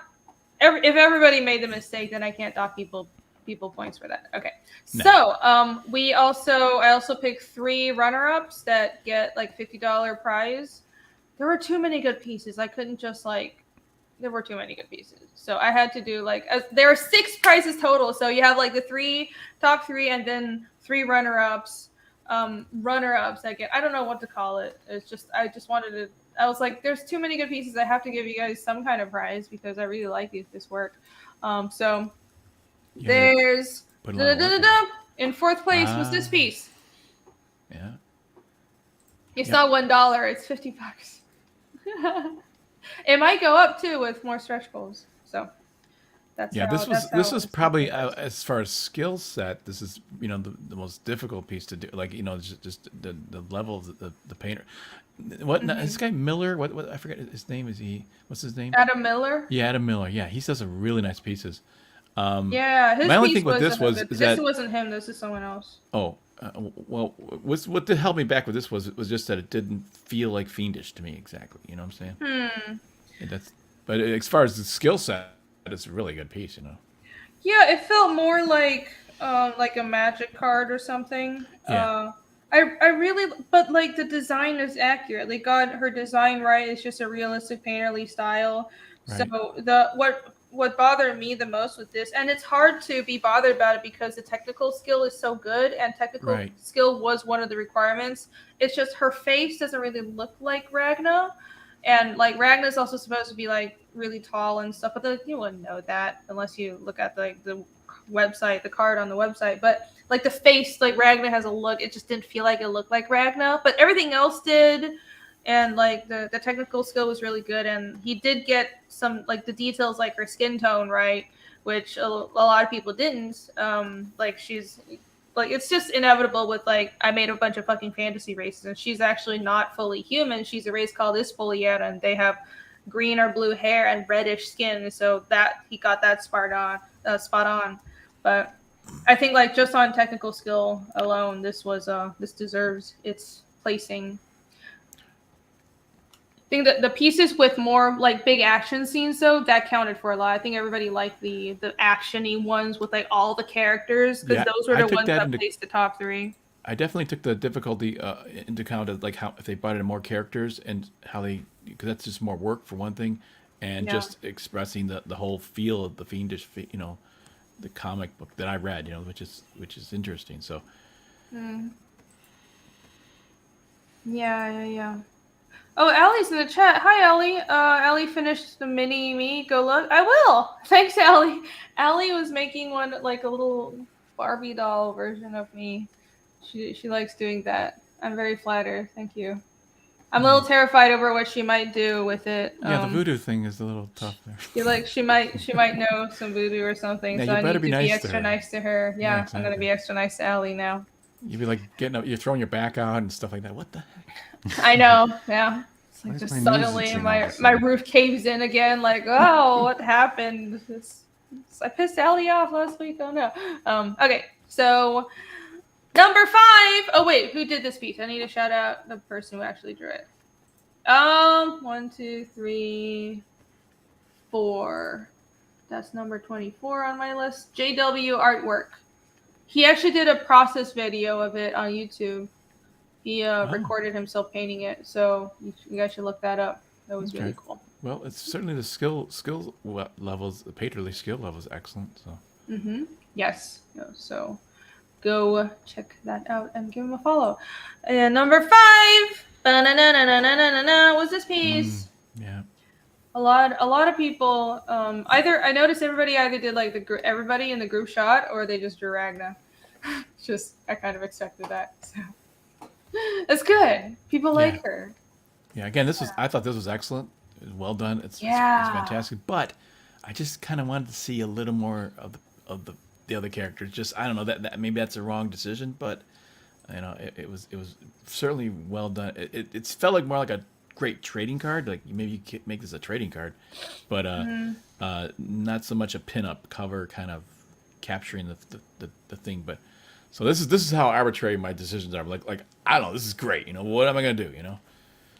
So. Yeah, this one also had really good technical skill, but just composition. Like it was good composition, but you're right. I think this works for a trading card. Both this piece and this piece work as a trading card, but Yes. I think everyone was looking more for, well, they want like a cover, like an action-y cover that is sort of, you know, what I go for that fits a little more Fiendish. story Like, too. I was looking for a little bit more, just a little more of tell me this lush tale of that is kind of what Fiendish is. You know, this it's got a feel to the atmosphere. You know what I'm saying? Like yeah, though I will give this person credit. A couple of people actually wrote things in my language, and I know nobody else that's cares cool. except for me. I'm the only one who noticed it. But this is like accurate Nanarsa. This is Zoyoz, and that's my name, Irene. Oh, that's So cool, that's Zoyoz is trust in Nanarsa, so that's trust Irene. So thank you for that.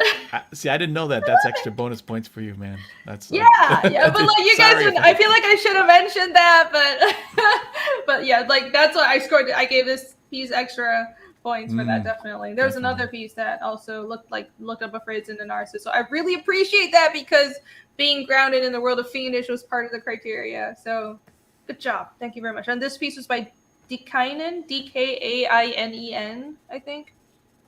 Dikainen on Twitter.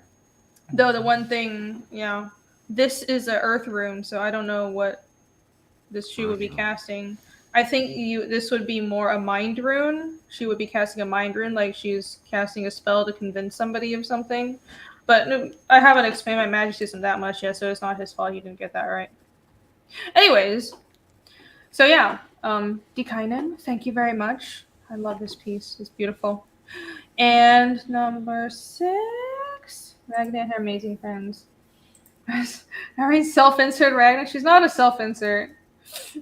She would be if I was a million times more competent and also 1,000 times more bitchy. And green hair. And green hair. Yeah. I don't know why people think she's a self-insert because she's the only woman around my age in the comic. Beanie negging her fan art. Nice, I approve. No, I'm very, I'm open with my compliments and also open with my critiques. I think it's important to be honest about things, and it helps. Like the whole point of doing these contests is to give back to the community and the fans, but also like a part of pulling people up and helping them is giving honest feedback, I think. And I think, I don't know, it's sometimes I try to be sensitive. Some people aren't ready for like public feedback. It can be a little jarring if you're not ready for it. But so I like in private, I would probably say more than what I'm saying now. But I think people have been okay with it. Like just, a couple of like small points. I think it's fine. And also these are all winning pieces. Obviously we all love them. I love them. I'm just being very nitpicky. Well, I think the thing is to remind everybody, these are subjective opinions. They're not objective.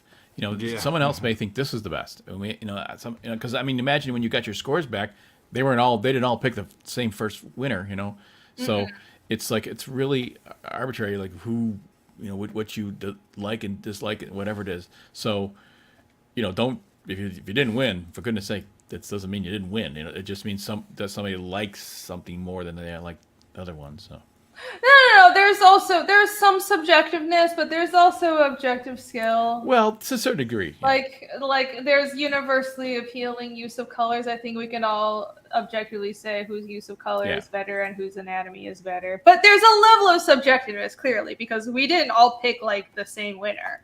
So it's a balance. I've come to the conclusion that it's 50-50. Subjectiveness and objectiveness is both.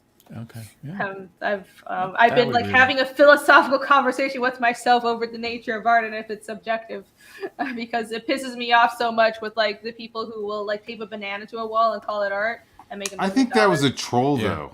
I think it was, but people fell for it, and some people actually it was a troll. Smear their period blood on canvas triggered and people. sell it. Like that's not real. Like nobody's I've like seen, seriously I've seen doing plenty that. of shit. There are people who actually smear their period blood or like just I saw that canvas white and sell it for money. Like they're fucking serious about it though. So. But it's like it's already been done. You know what I mean? It's not shocking anymore. And then it's like if that's what you're doing that for shock value. Like okay, well. Okay, so I'm not shocked. So what's fix your your daddy message? Issues. Goodbye. Yeah. Go back on the pole. Yeah, it's gross. I agree. Your art is record discipline. That's right. That's me. I'm channeling my. It's not like about comics. Mom. Comics is a little more, honest. It's about what's great, what's not great, because we don't have those big egos of what we got to prove ourselves to be great artists. No, we're just entertaining people, having fun, and that's more honest to me. I guess so. Yeah. But it is commercial art in a way, right? So there is a certain level of like house style. It's commercial art, but it's also comics.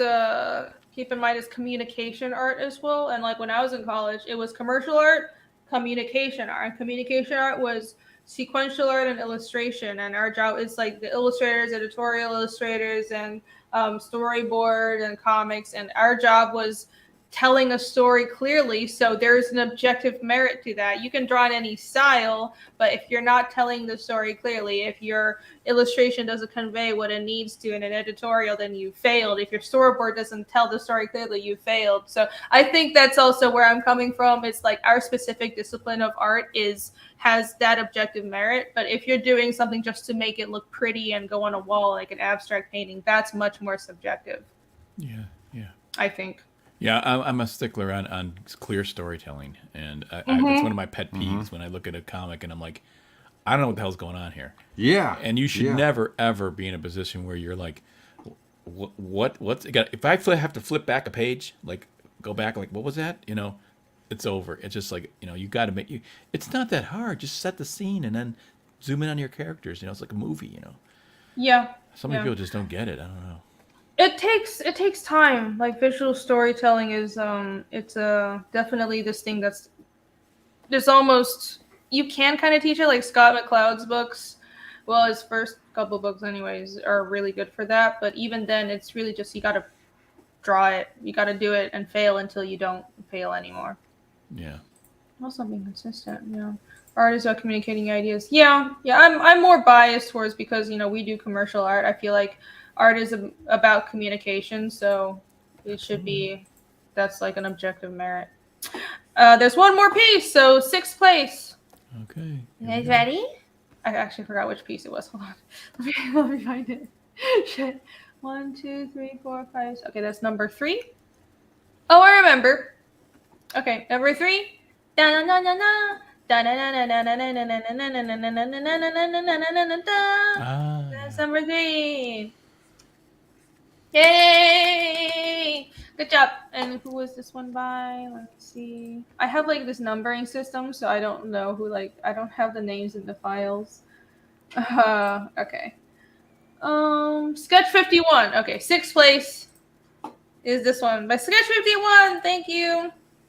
I think this feels like this is professional comics work level.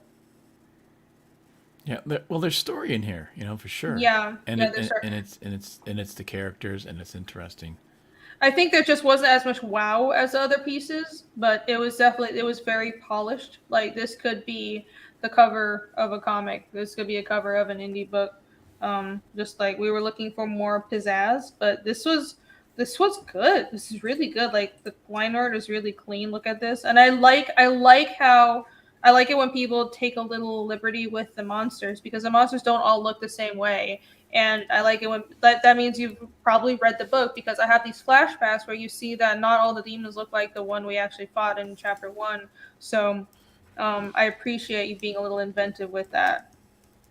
So yeah, the monster was a lot of points for me. And you got Ragnar's skin right too, so that's cool. You made Casimir like twice as big as he actually is, but that's fine. I don't have a problem with that. Yeah. This is very nice. I don't. What bothers me a little bit is just the position of his hands. It's just the arms and stuff. That's the only thing. The pose. Yeah. Just it doesn't feel real natural. Yeah. Yeah, I can see that. But it's almost like he's built like Tom Hardy. Hey, Sketch is in chat as well. Yay! Thank you, Sketch. This is really good. Triangular layout. Triangle layouts are a good bet. But I say the storytelling, the feel, and it's really got a cool atmosphere. Mm-hmm. But I just the figure work. I just want to see a little more power flow in those figures. I see. But that's just me. That's just that's my realistic training coming through. No, we have said that we're going to. Yeah, critique, it's hard. so It's hard to suspend valid. your like I said, your biases. That you do the best you can. That is true. Hey, it's a boob, Dan. Hello, friends. Hey, Paul Taylor, I'm showing the fan art contest winners. So once again, it's Sketch agrees with that I'm on his own piece. All right. Well, it's one of those things where you finish a piece and then it's like, I could have done this better, but you don't have time. It's the due date, right? So I definitely know what that feels like. We're just going through the fan art contest winners. I already announced them on Twitter, but I want to show everybody. So this was first place. The winner, this was by Modesto F. So thank you very much. And the whole Fiendish team voted for this. So, and second place was this one. And I keep on forgetting what the name was. Dropped Input. There. This was by Dropped Input. This was second place. Third place is this piece by Michael Rushbrook. Super awesome, super cute. And I had 3 runner-ups. So this piece was by JW Artwork. This by Dikainen. And then this piece by Sketch 51. It placed in 6th place. So thank you all very much, everybody who submitted to the fan art contest. There are so many other good ones. I tweeted out all of them. So go check my Twitter from a couple days ago, and you can see all 45 entries because I wanted to give everyone a shout out. And scroll through. There were some really, really awesome ones. And give these artists a follow. Follow all these artists because they deserve it. And there's so much talent. There's so much talent. That's what I love about this scene. That's what I love about CG. We're not sort of like sitting on some high horse and being like, well, the fans are separate from us. I feel like it's a good feeling to pull people up and like it's like all of us had people help us, especially going independent. It's really hard. There were people that are willing to give our projects a chance. At least for me, there were people who were willing to have me on their shows, like Ethan, like Shane, that gave me a chance. So I want to give other people a chance as well and give back to the community. Excellent. So yeah. And Sibling Vaughn is in the chat. Hi, Sibling Vaughn did a really cool piece. So he stipples everything like ... He's crazy. But yeah, his piece is also in the thread. Go check it out.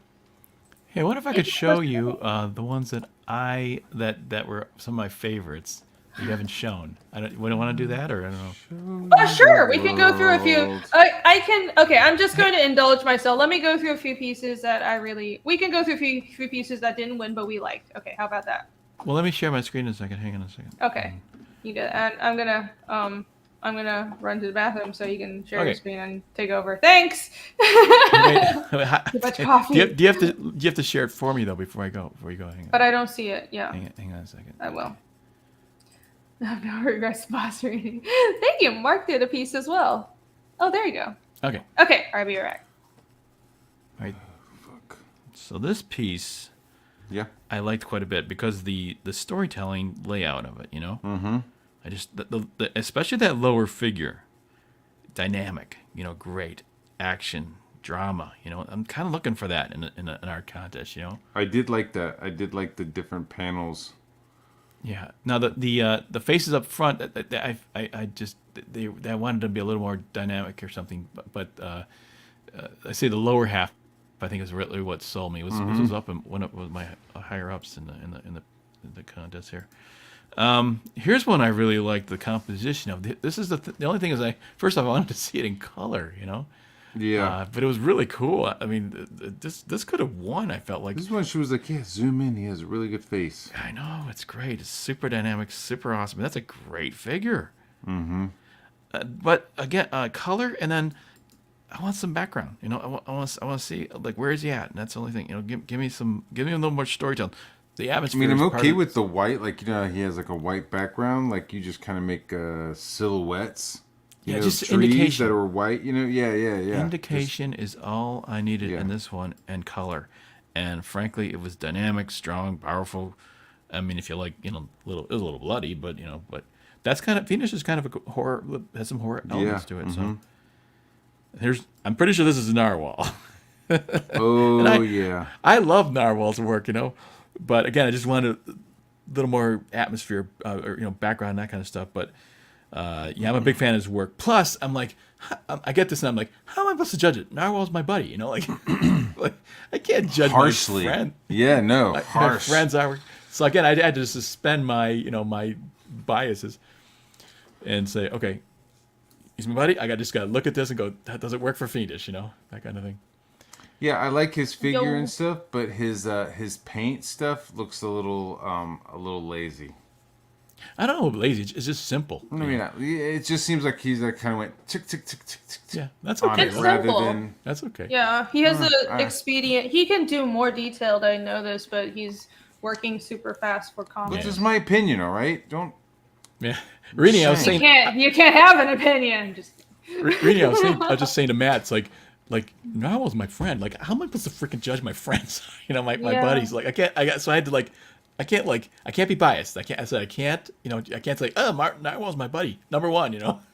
I had to say, nope. I have to just kind of look at this and try to say, you know, is it say Fiendish to me? And I liked it a lot, but I wanted a little more background, that sort of thing. I wanted a little bit more, you know, Fiendish. yeah, a little more just more capturing the fiendish, yeah. characters. This is It very does good. look like a frame out of some animation, though, doesn't it?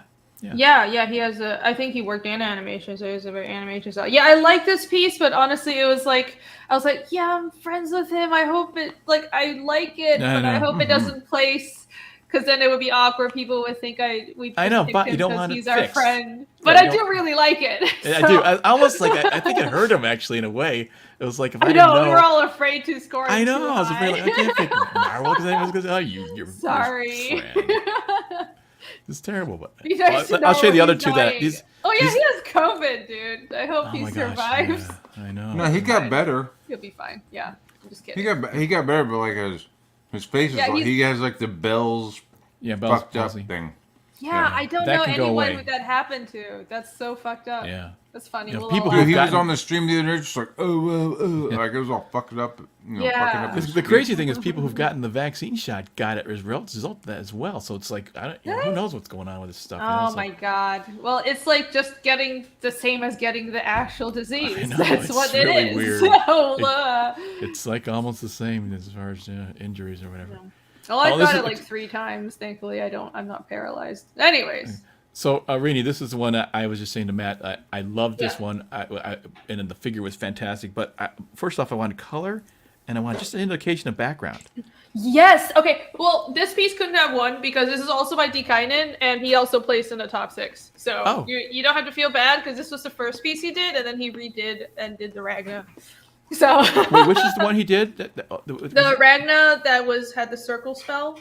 That's also. Oh, him. okay, yeah. For these, So he did 2 pieces. And I was like, I can't have 2 winners, so it's Okay, just yeah. fine that he Well, didn't win with this. well, But fine. I agree. If he had put in some like just some trees in the background. Yeah, you little know, indication. Yeah. or drawn in like if you've read chapter 1, put in like the wagons or draw Iskall and the other characters in the background. It could Like just be I really like his figure. Can you Yeah. zoom in on Casimir? Yeah. That's real. Like the cuts on his skin, his Oh, it's face. a great pose. This was like my favorite face in the whole Yep. contest. That's really well drawn, and it Yep. like it looks like him and everything. So Yeah. if there was some more background and a little more Yeah. finish. All you need call is a it just silhouette like of trees. silhouettes. Yeah, silhouettes of silhouette of trees, trees. the Yeah, yeah. silhouette of the wagon, you know? Anything like it, because it could be in the atmosphere of the snow and stuff, even just snowflakes that dotted onto this image would complete the atmosphere and really make it sing. Yeah, just a little more in the background, but you don't have to feel bad because Now this one, I was saying to Matt, I really like the figure in the bottom, the dynamic action here, really cool. I thought it was really nice page layout. I just felt like the faces up top needed a little more dynamics to them, but yeah, but below, I mean, it's a solid page. I mean, it's pretty darn good. it's cool that you went in and did an actual comic page. I think the sort of the people look all right. But my critique would be like, I don't know why the logo is there. I would have liked it more if the logo's not there. It's like, I think it's like 50-50, really good stuff and stuff that I feel like could have improved on. The monster anatomy isn't doing it for me. That's the main thing. But Okay. I agree. I really like the comic layout. I like the figure. I like Cosimir's figure. That's really dynamic. That's really Yeah, good. that's what I thought. That was my favorite thing about it, really. And of course, we looked at Narwhal already. This is one of, I think this might have been right at the top if it wasn't my second or something. I thought it was really a difficult angle to master to try to draw like a looking upwards and all that, Yeah. those figures in perspective. That's pretty hard to do. But I like the kind of the story was going on. Casimir's being thrown into the air, that kind of thing. I thought there was a lot of story in this, a lot of I don't know. It just felt like fiendish to me, And the colors are nice. The inking's nice. I mean, it was a pretty good piece. I really liked it. But I like her face. Yeah, like this one, what really was good was the texture of like the tentacles. This was very textural inking, and it was like a challenging perspective as well. So I think like it's a hard perspective to do. I think because it was a hard perspective, if you really grit it out, it's not quite right. But yeah, I mean, but also points to the fact that clearly they were challenging themselves. This is not an easy composition. It's something to me. I took that into account, level of difficulty, when I judged these. Yeah, and like I like it when people challenge themselves, and I think the whole team was looking for that because the pieces that won were like multiple figures and action pieces, and we want to see people like push themselves a little bit. Yeah, people like this one. I agree. Like the texture is really, really good. The upskirt Ragna. Yeah, she doesn't actually wear underwear, but I'm glad they put underwear on her. Women didn't used to wear panties. It was just skirts, Yeah. So, Well, guys do in Scotland. Skirts and merkins. yeah, guys didn't wear boxers in like medieval times. All right, those are the ones that. All right, that's it. You can. Those are the ones that. What'd they wear? Just like a little cloth diaper, or? I think guys wore like these weird Loincloth? knickers, like down to the knees. These like white shorts down to the knees. Like necro shorts. Yeah, like that. Women just didn't wear any underwear. I think it didn't. Underwear does not have the mean muffin. So when it was like that time, they would like go. I think when it's that time, you like would wear the moon something. hut or something. Yeah, okay. They would like. No, you go to that's that like hut over in there. fucking like probably the Sahara or Saudi Arabia or some shit. No, I think he would wear. I don't know the science of this. I think he'd wear something when it's that time of the month. No, I didn't. It's another word for panties, silly. Let me show. I guess I can show some other pieces that. Those are the ones that I were on my top 10 that you didn't show. So okay. Here's some other pieces I appreciated. Most of the ones that I agree. The ones you pulled up, I liked as well. But I also liked, if I can fucking find them, that would really help. I got them if you want me to bring them all up, but Oh, it's okay. Yeah. I got it now. I'm just slow, as you all know. There. I like this one a lot. yeah, that was good. Yeah, that's pretty cool. Yeah, I mean, I like the idea. It's a little random because it's not anything in the book, but it could happen in the book. I mean, it is a fantasy book, and I've never said there aren't, like, you know, magical water ladies. And I just think, like, it does fit the vibe of Fiendish, like this dark, terrifying, but also it's like terrifying but really pretty. And like if you look closely, it's it's like, oh, lucky him, he's got these like ladies and shit, but there's a monster like wrapping around his thigh. That's fucking freaky as shit. I love that. And you can see the monster face. If you look really closely, like look, the monster face is down here in the shadows. Like I love that. And also they looked up the actual Nanarsa, so that's Ormenta Silu, that means nightmare lust.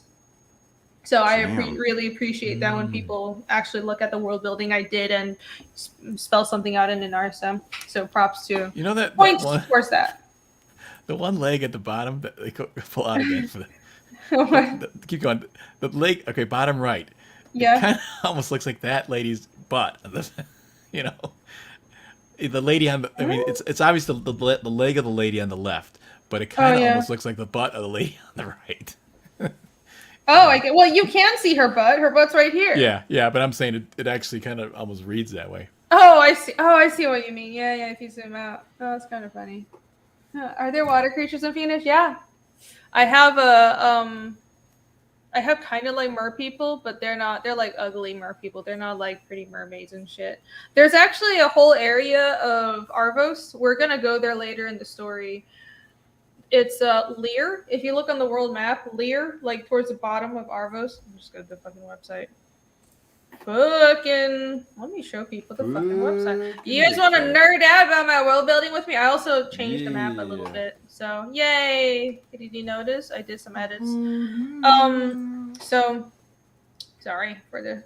Let's go camping. Where are we going? Let's go camping. So can you do? Is this like Google Maps? Can you go in and see street level? Not yet.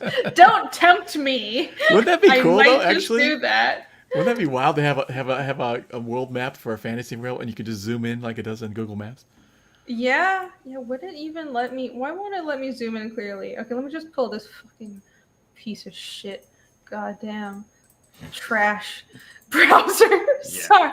Oh my fucking god. Okay, there we go. That's better. I just want to zoom in. It was like pixelated. Anyways, so we start the story like smack dab in the middle of the continent in the mountains right here.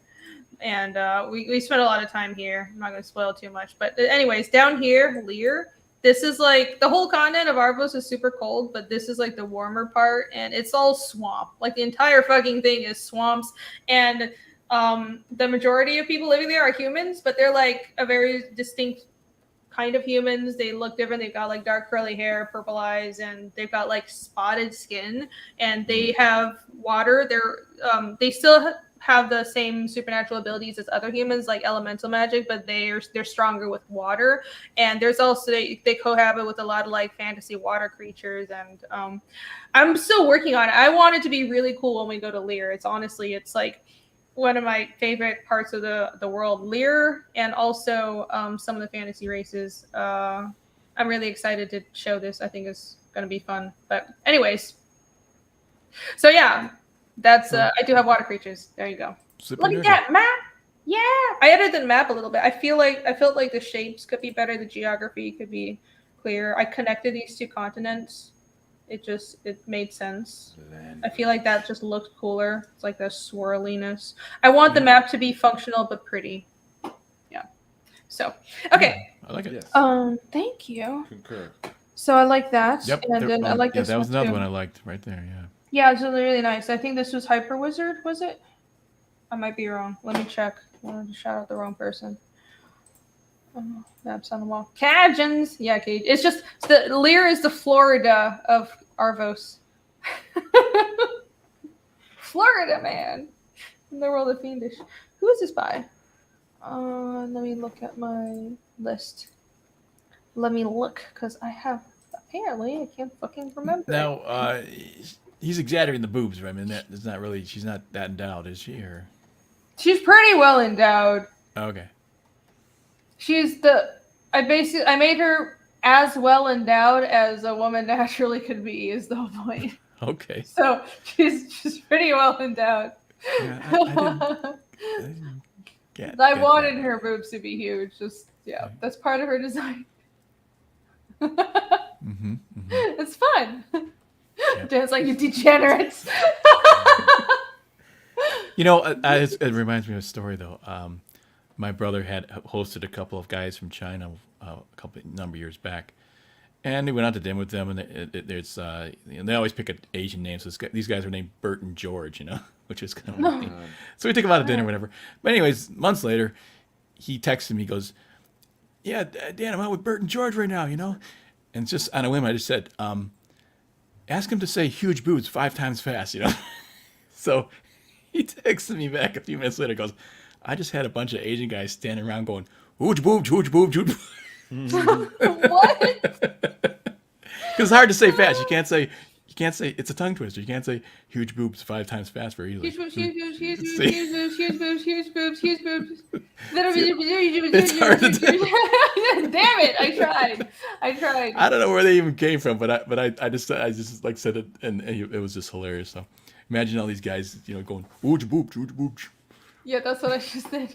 Oh no! I wonder if Just it like would those work if you Asian guys. visualize 3 separate sets of huge boobs in front of you.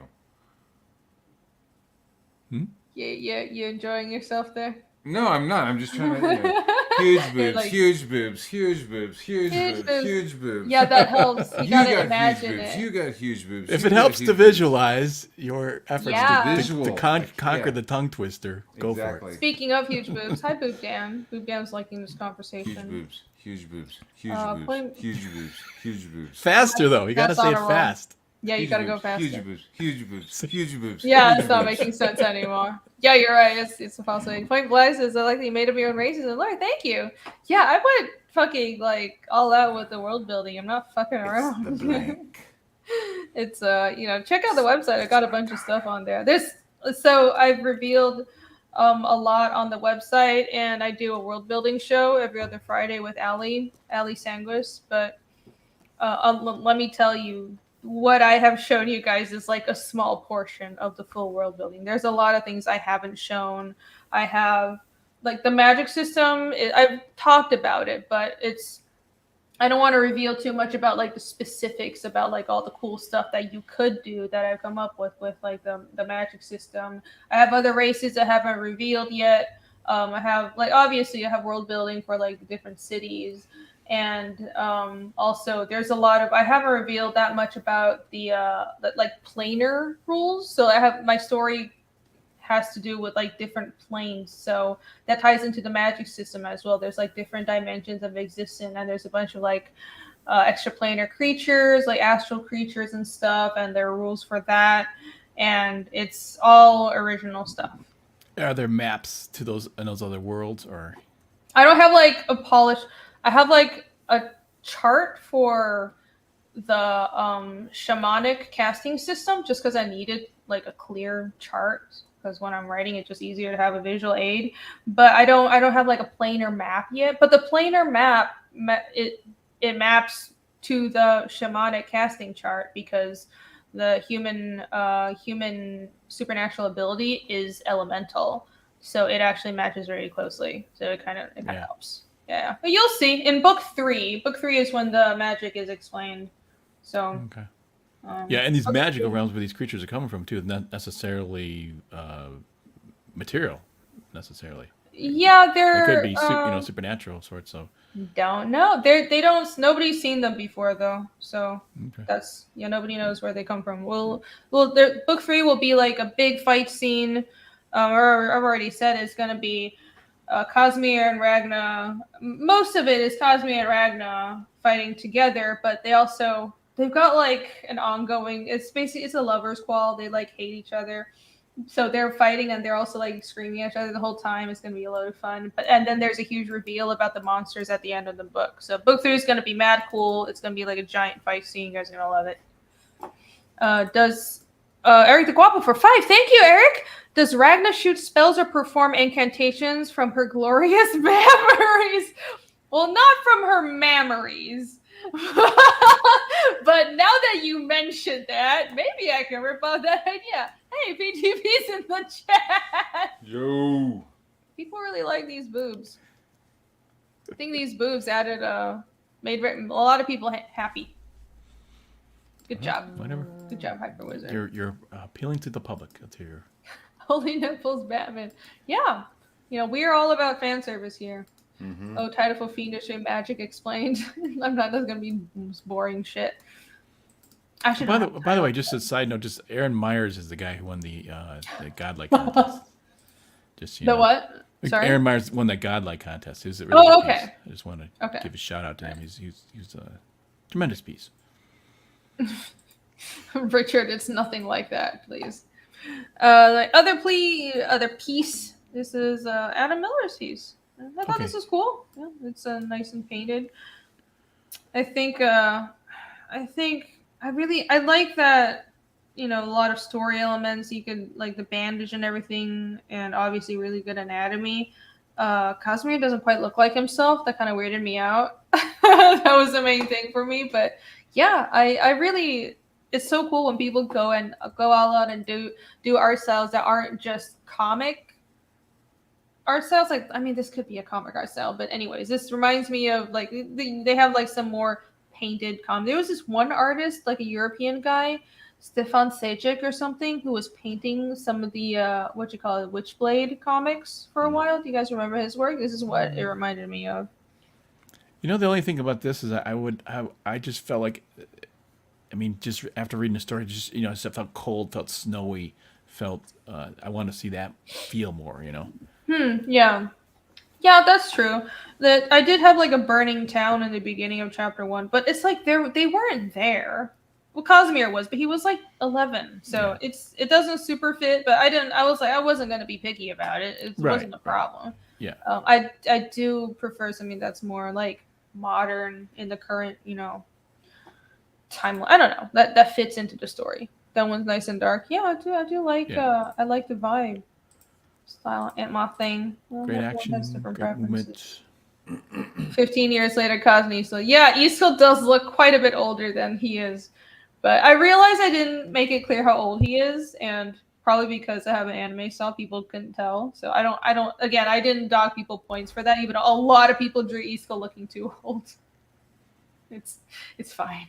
It's fine. It's fine. Yeah. Mortal V. Oh, it's a nice profile picture. It's fine. Pin Polaris. Friendly reminder, you reach peak viewership. Promote your friend's campaign on screen. Oh, thank you. Everybody back all the books.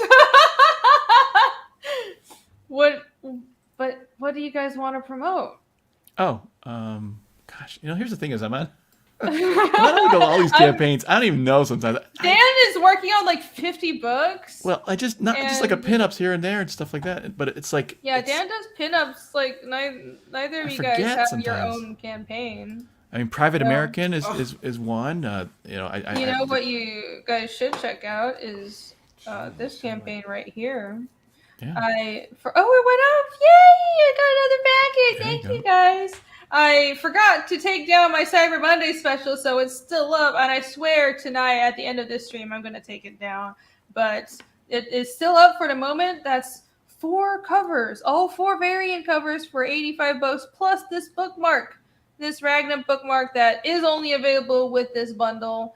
It's a really good deal. It's normally this would be like over $100 because each of these books it's $25 for each of the books for each variant cover. But this is a huge discount for Cyber Monday, and I forgot to take it down, so you can still get it. Yeah. I like that. It's great design, great colors, great art. It's nice.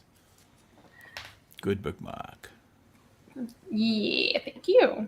So if you would like this, get it now, and And all these, here's a closer look at these lovely covers. Yeah, Boob Dance in chat here refuses to come in and keep me company, but that's fine. I'm still going to shill Company? this. What the fuck? What are we, Dan? I don't know. You guys are my We true friends have because not you're here with enough. me. Apparently not. Oh, We've and been here's weighed a and right. measured and found wanting. No, you guys are my true friends. That's already a given. Here's the Ragna on Natural cover, and here's Dan's piece for Fiendish. Look at this amazing art. Beautiful. See, now So this is her boobs are sort of, I don't know, they're substantial, I would think. well, that's Yomi. Yomi is not particularly Yomi, yeah. well endowed. Yeah, that's Ragna's the green-haired one. She's one with giant boobs. she's the sorceress. Yeah, okay. Yeah. Yomi is kind of she doesn't have any magic. Yeah. No, that's great. I love how Nina looks. That's so cool. Yeah, I tell That you, really, lions, tigers, all that stuff are tough to draw. So that's a lot of work. Yeah, that claw. Yeah. So it's like drawing animals, if you haven't practiced it, is really hard. I mean, you get the hang of it after a while, but it's like a learning curve, definitely, for like every type of animal. It's like if you want to draw horses, you have to practice drawing horses. Then you have to learn to draw big cats. Then you have to learn to draw big cats. Yeah. But Cats you are nailed actually it. easier. I love that. Cats are easier than horses. I think are really difficult. Yeah, horses are very specific. They're That's what hard I've been to draw. doodling lately. Lots of horses. Oh my gosh. Yeah. Lots of horses. Well, but just If I I'm mean, not drawing they're such ninjas, odd. I'll like wake up and start drawing horses. They're such odd animals, and the big torso and the skinny legs. It's like it's just hard to figure that out sometimes. The way they move. Like if it's not right, it's instantly obvious. Yeah. Right? It's like I can't place it because I don't know equestrian anatomy, but I know it's wrong. Yeah. You know, so it's like. So yeah, I'm like I've got like a little bit of a cartoon lean on my stuff. Yeah. So they kind of look like Disney horses and shit. You know. Yeah. Well, that's good. Disney horses are good. So I mean, but girthy. Yeah, girthy girthy horses. Girthy. You got I mean, the girthy Frazetta club horses and all that stallions. stuff. I like the big, strong, Yeah. Clydesdale Big type horse. fat Clydesdales. Oh exactly. yeah. Frazetta horses are great. Because equestrian horses are. Here's the thing: is they're magnificent in person because they're so large. But when you're drawing on a page, it loses some of that size. You can't kind of sense that. So they kind of can look a little stiff. You know what I'm saying? Like if you draw them realistically. So yeah, you kind of got to It's like go with as that. I'm drawing them, I'm like thinking about muscle groups. Yep. You know, it's like, okay, if a guy is standing there, like maybe, these muscles would be flexing and these would be relaxing. So it's like I'm trying to like shift that over to horses. So like all the horses aren't just like fucking like propped up, Like I want some like weight to them and like some shift. It's Blah, not blah, that blah. hard after you've drawn it a few times. I mean, it's just, they've got like bulk here and blah, blah, blah. I don't know how to explain it. You feel the volume in your head after you've drawn. Does that make sense? It makes sense to artists. Yeah, it does, but it's tricky nonetheless. Speaking of big boobs, Yeah, those would qualify. Goblin Girl, everybody. This is also by Dan Plakel and Billy Basco's doing the colors, and Matt here is doing the lettering. So they're the Goblin Girl team, and Dan and Billy did that pinup I just showed on Fiendish with Ragna in the middle. So if you like that, you should check out this book as well. I know Dan's making great progress. I think all the inks and shading is done. They're just coloring it. So this is definitely it's getting done. It's going to be in your hands soon. So if you guys like boobalicious fantasy action, then you should back this right now. Job Seller asks, wait, so it's not in the Empire? You mean the bookmark? The bookmark, it is. I should have been more clear about that. It's so for the Give Me Everything, because it's Give Me Everything, I automatically added to that, and also the Empire perk. That's one of the secret perks, but not Warlord. If you got Warlord, the bookmark is not included. That was the first 24 hours. That was not supposed to be an everything perk. It was just like a bundle that was available in the first 24 hours. So Empire and Give Me Everything, you get the bookmark as well. Sorry, I wasn't clear. Dan said he read at Eli's. What? I need to catch up on chat. Thank you for the links. Thank you, mods, for the links. You guys are awesome. Unhinged has to go return some of his porn tapes. All right, that's cool. Have a good trip. Videos. Bookmark or boob mark? Good question. Good question. So, Interchangeable. Yeah. Interchangeable, that's true. Who has to go return videotapes? What fucking decade is this? Frog G. That shit's funny as fuck. I don't know if he's like doing like an American Psycho reference or not. It's kind of funny. I don't fucking know. Why would he do that to me? I don't know. 48. Have you ever read that book or seen that movie? Of course not. Have you, Dan? No, I didn't. I didn't see that. Thank you, Nomski. It I is haven't a seen shit. fucking pickle, man. It's a hard read. Okay. It gets pretty like I was reading it in the city, like I was sitting like on the subway reading, and it'll go like one chapter, it'll be he's making sausages out of some woman that he killed, and then the next chapter he's talking about what he had for dinner and what suits he was wearing and what everybody else was ordering, and then it'll be like another chapter of him like killing a hobo and the guy's dog, and then the next chapter will be I don't know, Huey Lewis in the news, and like how his music is like evolving. It's a crazy book, man. It's fucking, because you're just like reading and it's like 1 second he's talking about shoes and the next second he's like, I was wearing pieces of her skin. You're just like, fuck, man, like damn. Spoilers. Thanks. I'm not spoiling, but it's graphic like that. Like there's no holding back on it. It's No, this is American Psycho. You said? Yeah, American Psycho. Now, did they make a movie too? They did. Yeah. With Christian Bale. Yeah, and who was the girl? There was a Zoe something, Chloe. Yeah. Fuck. This is such a fucking pain in the ass. Like, just finding the links for these shadow ban campaigns is. Oh, I have like some of them bookmarked already, but other of them I have to go to someone's Twitter the every Rambo. time. That's what I got. Hey, is This Rambo shit is still pissing in me off. demand? Can you still order Rambo? Rainbow? I think it is, yeah. Rambo. Rainbow. Oh, no, Rambo. I don't know. Rambo. I don't First tour. know. I didn't back that. I can't believe this company can't figure this out. Why didn't you back it? I was in it. I'm just kidding. Oh, sorry. I got all your other books. I'm more looking. I thought Rock and Roll Ninja is more my thing, Okay. I'm not big on the military shit. Okay. To each their own. You're absolutely right. Well, I think the military shit is geared to guys. It's a little more of a. I mean, I like a lot of like more guyish thing, but the military stuff is definitely not. Yeah, that's hardcore. I'm not. That's very much like that's the dude thing. And we'll still open until January. Oh, there you go. Rambo's still open. So, yep. Shocking. So anybody wants to know though, I'm actually going to color about 16 pages in this Aaron Lepresti's Wrath of God, his Garbage Man story. I'll be coloring that. So if you scroll down, you can see the couple pages I've colored already. All right. Yeah, let's help Aaron now. Aaron is Shadowbanned. His icon is also fix your icon. That irks me so much. That might be part of the screw up though, because it's like I think he always had that right, but I know. I don't think he's very thorough and professional. Yeah. It's probably Indiegogo glitching or something. What is going on with this company, man? Look at this. I don't know. Yeah, the shadow banning is bothering me. Yes, Aaron Lepresti is also shadow banned, and they still haven't fixed it. I don't know what the problem is. I don't know. Hi, Boob Dan. So, fix your icon. Damn. Hello, sir. Hello, Dan. This Hello. is such Hello, a good Dan. cover. Look at this. Look at Echo. these. Like, Hello, Matt. Hello, Dan. Hello. Matt, hear me? Hello. I love that cover. It's great. Yeah, we can hear you. This is really cool. Love this. I actually ordered He's that so cover good at anatomy. because I'm It a looked big like Matt was Team saying of Dracula something. I couldn't fan. hear him. That's why I was Fuck. asking. I forgot what I was. got. What you eating, buddy? What's that?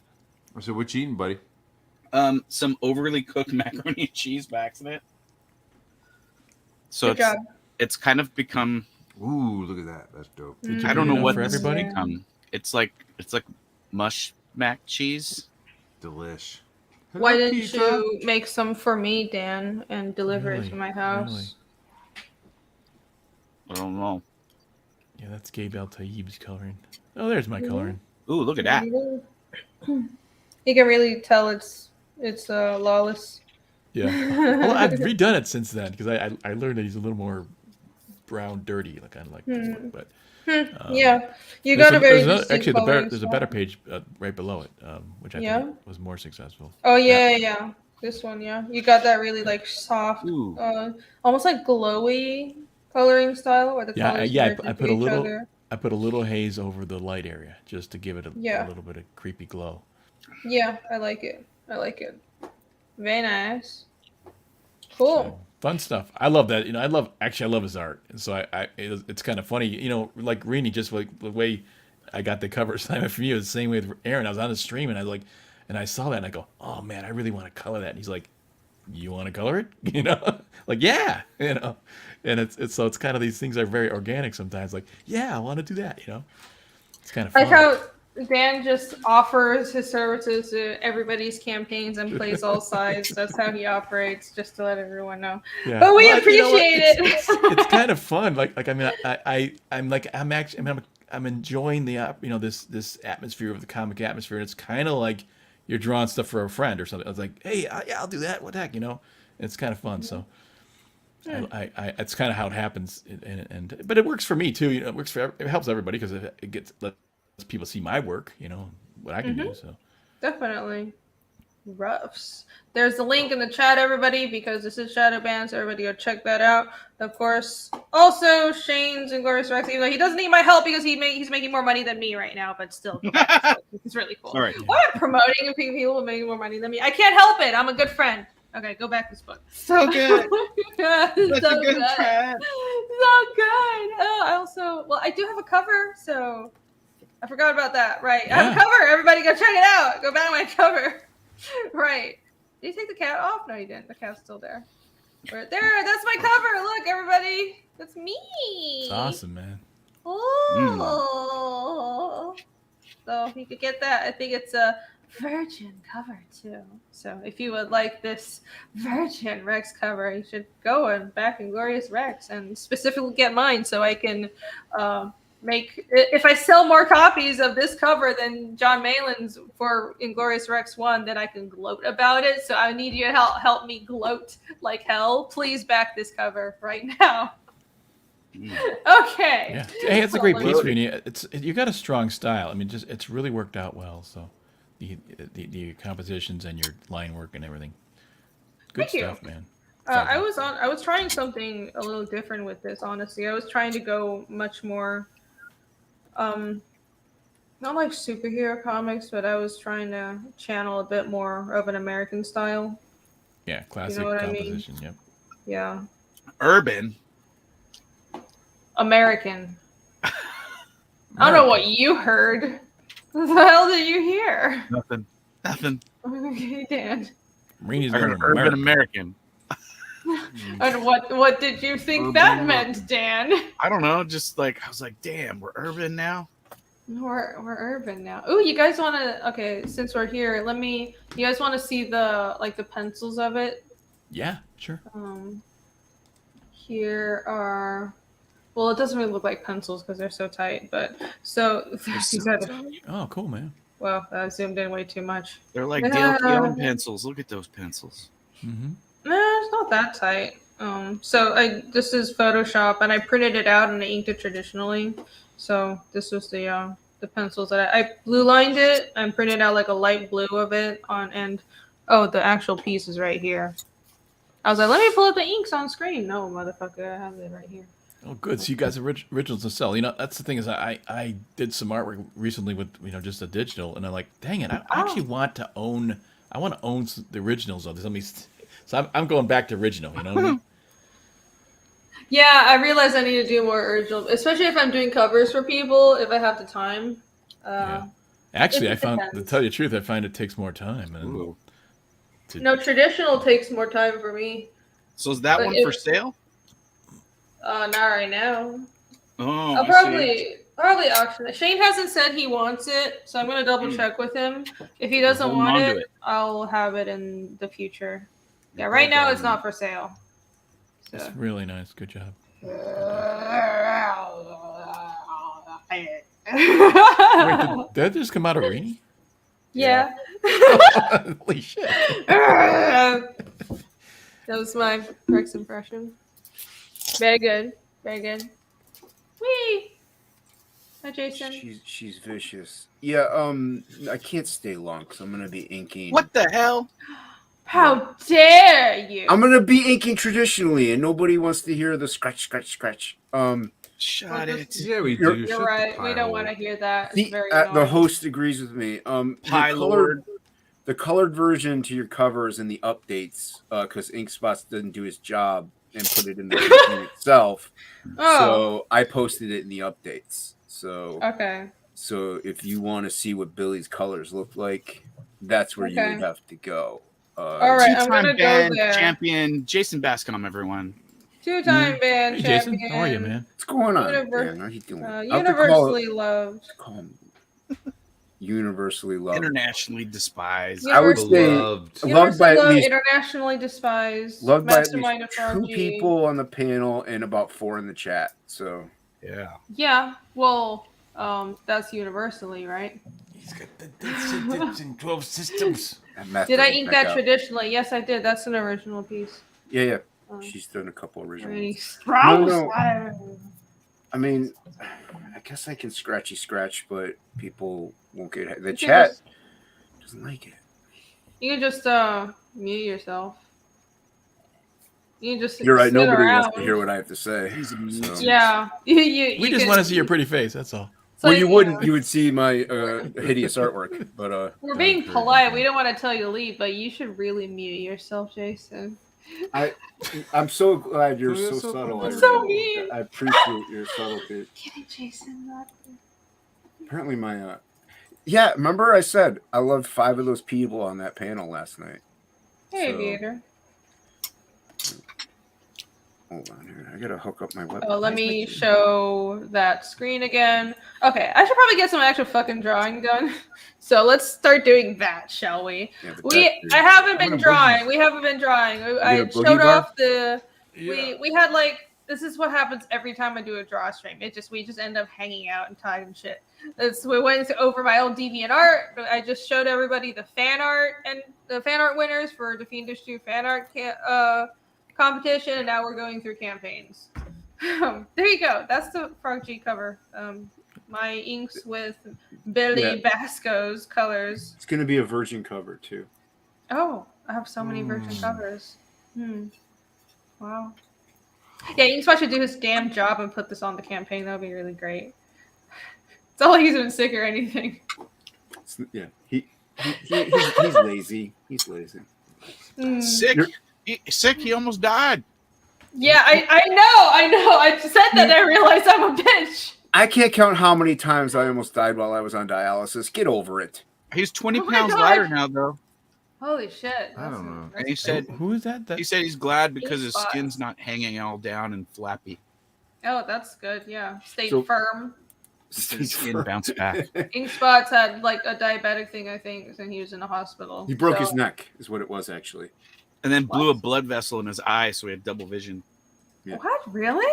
Yeah, he Yeah. broke his neck because he fell in a trench, and he didn't know he really hurt himself that bad. Fell in a trench. Yeah. He fell into a septic tank. Pretty. Yeah. Yeah. Oh god, Upside right. down. He's a plumber. Yeah. And then Shit. everybody Shit. around the job site laughed and pointed while he was struggling with his legs twiddling up in the air. Oh my god. Isn't this like Only the to fifth find time out this it happened was to more you? serious than that. So thanks, guys. Oh Thanks for god. saving I'm me. glad he's not fucking paralyzed. Yeah, Shit. almost broke. his neck. Whatever. He Okay. blew it out of proportion. Boo hoo, poor Ink. No. Okay, hey everybody go back Frog G because Esports could definitely Esports use is some almost- money. Yeah, Inkspot's almost Oh, died, he and I'm almost died. and Yeah. I'm going blind. So back Frog G before we're all This Yeah. Frog G Voodoo Gods and Magic, the campaign with the most maimed and crippled people in Comicsgate. Back this now to save a life before all the creators die. It's a special needs book. yeah. This is You especially need it in your life. Yeah, it's Well, the friend. Special Olympics of CG. We got right a here. couple healthy people on it. We got a couple healthy. Irene and Bar, you guys are both fully healthy. Oh, it's I'm not healthy. That's what I'm I saying. mean, But Irene I and feel like Bar, this I is didn't the count you first in that's that. going Yeah, but like around. when you see us Okay, but standing on the bus street, bar. you're like, You oh left yeah, they me look out. normal. But when you start talking to us, you're like, oh yeah, they're fucking retards. Like, Yeah, are you sure I'm normal? I don't think I am. I think I'm pretty retarded. I meant like as this far is as the special needs doctor-wise. campaign after all. right. I've got special needs. Yeah. I'm And one of healthy, them but includes Clearly an sleep, idiot. so I need a boogie. All right. Oh, you have okay. All right. Well, you got a Later, family Bar. too. So thanks for coming on. Thank you Everybody go so- follow Ugh, Matt fuck. Bar. No, I All just big. want people to follow you, dude. Ooh, Okay, all right, he's got a okay. cool mask on his wall I haven't seen before. Wow. Yeah, Like that's that? new. Bar's Right all below big. the cyberfrog thing. That's Yeah, nice. it's bedtime for Bonzo. I gotta get All up. right. I did the Frog G logo. Yeah, thank you. Got And him. then I just finished the page for Rock and Roll Ninja too. So Look at you. very good. Very feeling All good. right. I'm gonna go to bed. All right, I like everybody your go follow Matt 6 Bar and his boobs. Don't Thanks for coming take me on. off the screen. Thank you. Oh, okay, fine. I was being nice. Be nice by never doing that to me again. Okay, all right. I scarred him. Thanks for coming on, Matt. All right, Have a good night. take it easy. See you, Good night, Matt. everybody. Hail CG. Bye. Hail. And the other books are all ableist, right? Back for RG now. Did I post So the link? this Let me poor put guy the link literally again. fell into a pile of shit. Yeah, ink spots. He's Yeah. a God. plumber. He fell into a trench, but he didn't know he hurt himself that badly. He So he didn't. kind of just kept on going. And apparently, Oh, and then no. he's diabetic also, so his blood sugar, I guess, went crazy and ended up going to the hospital. And here he actually did have a blood clot from when he broke, and it turned out he broke his neck when he fell in the trench. Oh and he didn't even know. Jeez. So yeah, he's a busy dude. He's a hardworking man, and then also he comes home and colors my stupid little scratchy lines. So He is literally Yeah. breaking his neck. he's literally He breaking is. his Breakneck for comic speed. page. He's breaking his neck to deliver this book to you, and he's still shadow banned. This is another shadow ban campaign, which is why I'm Yeah. posting a link like crazy. Two Two-time So, shadow ban. Click on that right now. We have like 140 people watching. Thank I'm gonna you, need Irene. everybody here. If you could just please do us a favor, help out a poor, crippled creative team and a poor, retarded cover artist, myself, Oh my by God. backing this. Click Jeez. this link. It's on the screen right now. Click it and give us some money, or give If you, if you Sketch some can't- money. Not me. I already got paid. yeah, she did But get he paid. needs the money. I did get paid. Yeah, So Sketch needs the money, and also Jason, he's going blind, and he I has am no going blind. kidneys. So give him the money. Save a life, bag a book. Thank you. That's right. You guys are This great. looks like Love you. fun. Live It the looks life like tonight. crazy fun. Thanks, man. Oh, Harold, Yeah, we're having if fun you're doing broke, it. it's fine. You gotta look out for yourself first. I love But your thank logo. Thank you for the thought. Oh, Just by that's being all. here. That's all. It's awesome. The Frog G thing. That's Bar. Yeah.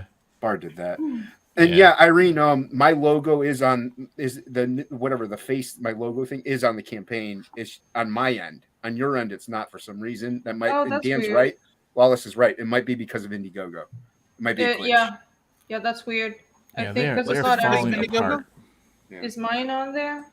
Because of the shadow Mine's ban, we there. think that the icons, like my face logo, it's not on the Oh. campaign. Leprestes wasn't Oh, there. that square box. That's weird. Yeah. You're right. Yeah, but let me see. You're not shadow banned, are you? Oh, Shane's No, is Shane's there. is there. Shane is shadow banned. Shane is shadow so banned, yeah. I don't know Yeah. what it is. That's weird. Same with Private American. Same no, with no consistency, dude. Yeah, Aaron wouldn't fuck that up. It's not him. Right, It has to yeah. be Indiegogo. I've had And two other here's the campaigns. thing. I Try wouldn't mess that up. Cordraft. Come on. Core See draft. if Check Andy's- Cordraft. You're see if right. I Andy's- should. Yeah, let me promote court draft. So here's the thing with the shadow banning. We got to address it. I'm going to address it by saying I actually don't know what the fuck is going on because I have been trying to pay attention. I haven't paying attention. I've been like looking for trends because I'm like worried about getting shadow banned. Trying to drive a wedge between you don't- and the group, Rainey. You're You're making everybody jealous that You you're know, not we shadow we banned. do know kind of Okay, what's you're going not shadow banned Yeah. either, Dan. Nice try. Leave my boobs alone. Okay, I can't because you came for Plague was shadow banned on Frog G though. I am.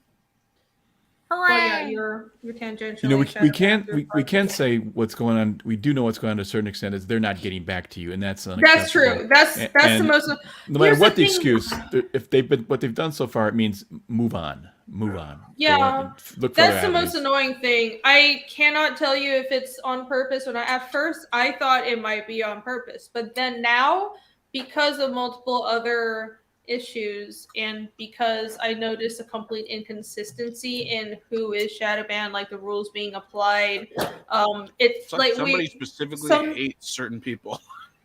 Yeah, but it's not even like That's weird. everyone. It's not a CG thing universally. It's not even like okay, so what we do know is if you have like a lot of violence and blood, like over the top blood and violence, that will definitely get you shadow banned right away. That's for sure. And I actually but then with like boobs or sexy things, that's completely inconsistent. Like there are campaigns with a ton of boobs that are not shadow bans. There are campaigns with a tiny little bit of cleavage and it's shadow banned. Inconsistent. So I don't know what the rules are. It's not even like it's just one group of people because you have some people in CG who are shadow banned, some people who aren't.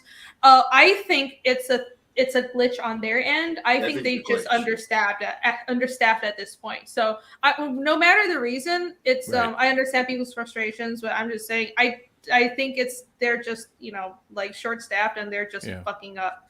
Doesn't matter what the reason is. That they're It doesn't really ultimately matter what the reason is. What does matter is you guys help us through this by backing these books. Because for now we're still on Indiegogo. I know people are looking at other platforms. Trust me, people are looking at solutions. Our own website. So we're not just sitting around doing nothing. But until then, we're still on Indiegogo. So please help these creators out, back these books because it helps give us an extra cushion as we migrate to other websites. And a lot of people are building their own websites and stuff. That takes time, that takes money, and it takes a lot of effort to convert viewers to these independent websites. Or if we decide to go to another platform, it takes time. It's a risk. So if you guys can just give everyone like a little bit of a safety net, make sure everyone knows that the audience is here for these books. If you like what you see, please back these campaigns now. And I know you like what you see. Or share them. Yeah, if you already backed it, or if you're broke, I will not pressure you. You gotta feed yourself first, but share these out. Tweet these campaigns. All right, let me put the link for Core Draft in the chat. Core Draft, I backed that. Core Draft. Yeah, I didn't draw anything for this, but I colored that cover there. So I've been doing a lot of coloring for Andy. Oh yeah. These are your colors. I forgot it. You're everywhere, Dan. Yeah. You're everywhere. Look at these pages. So, hey, that could be next. Damn. It's a little salty there, huh? I'm not allowed to have a lot of salt on me. Not allowed to have a lot of salt. Okay. So you're making up for it. Yes, I am making up calling for people out on stream. That's right. It's all right. I can hang on that. It's okay. I get it. I get it. Well, you boys can fight. I won't stop you. I don't know what's going on. Hey, he's offering me work. That doesn't sound like a fight to me. It's like, and I also pay people, so I mean, yeah. Hey, I'm okay with that. Granda comment said, "Oh, then I'm gonna be fucked when I launch my campaign. Only boobs and violence on my book." That sounds like my kind of book. Yeah, Indiegogo is like that's where a lot of indie comics people are right now, but they're really weird. We've noticed they've been getting more and more prudish and censorious, and they have like a problem with like boobs. And I think Andy just censored this too. See, he just put these black bars over all the violence. It's annoying. Even for my campaign, like I put black bars over some like it's not even full on nudity, but I was just like being careful. Yeah. I know that Kickstarter is even though it's a bigger platform, the thing though is it's a bigger platform, but like people don't really go there for comics specifically as much, so you have to drive your own traffic there. But Kickstarter is less censorious, so if you want to launch really soon, I would look into that. Those are like really the only main options I would trust other than having your own website. I know people have been talking about BackerKit. BackerKit is looking to apparently launch a crowdfunding functionality sometime next year. So I think that's going to be something to look out for because they're That'd be already cool. involved in crowdfunding, and it'll be an option other than Kickstarter. And if they're not censorious, then I am very interested in giving them a try. So yeah. What about Yeah, because you can actually Crowder? go ahead. Sorry, go ahead. There's a Crowder, I think, isn't it? I Crowdfunder. think, yeah, Crowdfunder. That Mike Barron is using, using for Private American too. So I don't know. I'd have to talk to him to see what he thinks of it so far. But I know that they've launched there as well. I think Alterna has something on Crowdfunder too. Who? So Alterna. Alterna? I think okay. they have a book on Crowdfunder. Oh, okay, interesting. There's a All site right, so called that's Crowdfunder. The site Yeah, is called Crowdfunder, but it's not ER. It's just an R. yeah. Funder, like just an R Like, at the like end. Tumblr. Yeah, Tumblr. The internet is anti-ease for some reason. Apparently, they're very bigoted against ease. Yeah, they don't like the Like ease. launch it on all of them. Yeah, that's another one I haven't really checked out. So we have options. So just people haven't really decided where to go yet. Mandy did launch on her own site, but the thing is, not everyone can do that. You need to Mandy's already got a have big an established following. audience. Yeah, you need to already have a following, so you got to keep that in mind. Really, if you scroll down, you can see some more colors that I did on this particular campaign. Oh, okay, yes, sir. I Yeah. shall. It's Oh, yes. just a request to note it. Oh, okay. All right. No. Of course, there's the cover. And Not that Yeah. one. Yeah, that's your color. I colored that guy. Oh, I know which one it is. Keep Very going. nice. Very nice. That one. There it is. Hey, ho. oh yeah, look at that goodness. I don't think you can get this anymore, though. Yeah. I believe this was Bud Root with your color. Bud chart. Root, when I saw, I was like, okay, I can color. I mean, he's got a great structure, and I'm a realistic artist, so I can take that and go with it. Sometimes I try to color, like I can't color like a Jim Lee type person. Like it doesn't work for me. I have to have a somewhat realistic artist because I'm more painterly, like this. So Okay, hold on. Yeah, It this works. worked really well. This was you guys like your styles just matched. yeah, they meshed. Perfectly, beautifully. It really worked out well. Same with I love Andy. this. Same with Aaron Lepresti. Yeah, those more guys- like realistic. I can definitely Right. see that. more Yeah, I know I traditional. got this cover. I'm very excited for this. I got this. I got the standard cover and also the big like artist edition one. There's an artist I love edition. art. Yes, there's. Oh, I got the book. I got to see if I can afford the artist Love edition. that retro cover. Yeah, I love artist edition. I want to do one I do too, too. but probably as a separate campaign. Yeah, there's a huge artist edition for Core Draft. Love Yeah, it. I Love think it. I think there's one more. But yeah, this one here. I just finished that for the Oh, gaming. here's a mod. serious version. Oh yeah, that's right. Yeah. I forgot about you were there.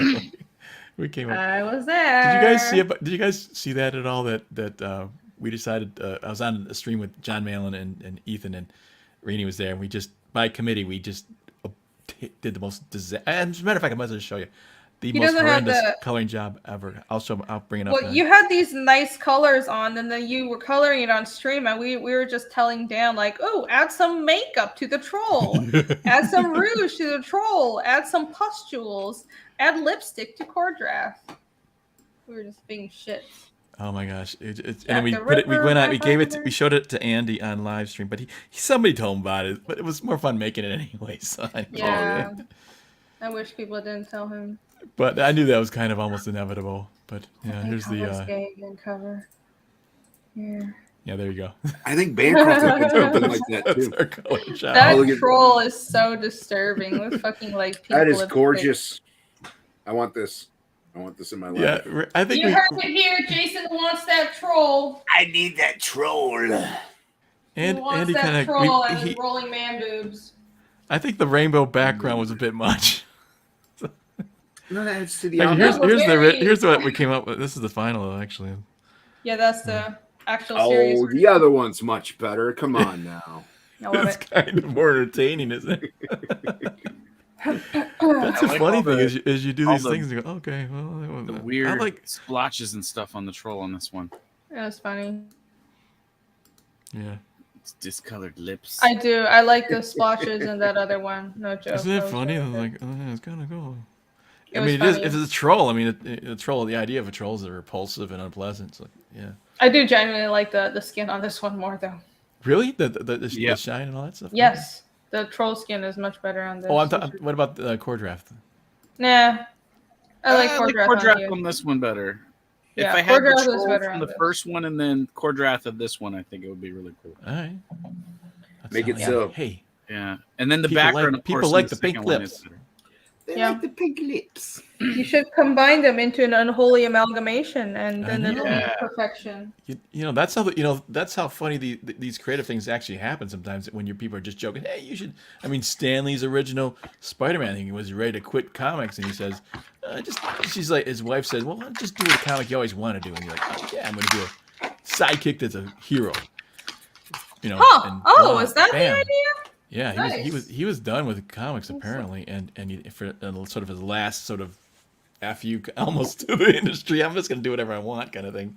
Yeah, he did that. I think that kind of "fuck you, I'll do whatever I want" is when the best stuff comes out, though. To be Sometimes. honest, Yep. and I 'Cause you're- think that's what we're doing here. Isn't Yeah, well, it? it's from the heart. Then the stuff that's from the heart. You know, It's from the heart, but also, you know, as I was From the middle finger. saying the other day, it's from the middle finger, right? But like, Heart or near- that's when people aren't afraid anymore and they just do whatever they want. I think, especially for creatives, that's when the best stuff comes out. That's when you really shine, because like you're holding back before Yep. that, and you're so worried about like whether in current current day culture. Well, who am I going to offend? I think that's why a lot of mainstream stuff is not so great, and you know, beyond from just like, oh, they're like weird, you know, activism problems in like Hollywood, but like I've been watching you know, like people break down the Rings of Power and just how bad it was. It's just like, I'm just wondering, like, why? How do you fuck that up? And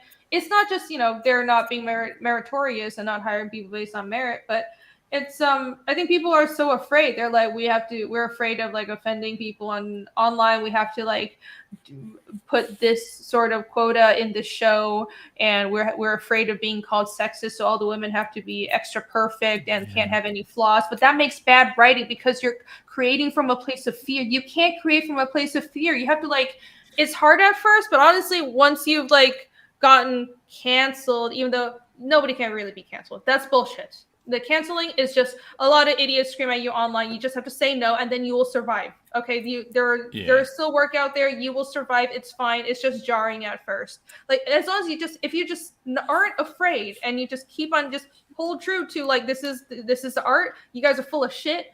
I'm going to tell the story the way it's supposed to be told. I'm not going to be guilted into changing my story into something watered down just because you're subjectively offended. Then you're going to be fine. And I think that's the only way to create good art. That's why there's so much bad art out there nowadays. Yeah, the people living in fear, and they have that stranglehold on them. Once you let go of that, once you're not afraid of what people can do or cannot do, actually, because like you said, you can't really be canceled. You just can't. If you just say "F you," I'm going to just do it anyway. Or you just even just shut up and you just do whatever you want. You don't even engage them.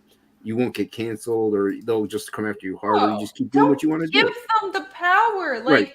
You only give them power if you do bow down and apologize, and like, it's this weird sort of this mentality that a lot of people in comics have as well, of, well, if you're not pleasing the publishers, then you don't have a career. So you can't offend your editors. You can't offend the publishers, because then they'll ruin your career. No. Nope. That's so wrong. Your job as a creator is not to please the publishers and the editors. They're not the ones giving you a career. Our whole industry has it upside down. Your job is to please the readers. Do the readers like what you're doing? They do? Then you're fine. Fuck what the editors say. Fuck what these other creators say. Fuck what the publishers say. You can publish your own shit. All that matters is the readers like what you do, and you have an audience, and you're creating good art that people want.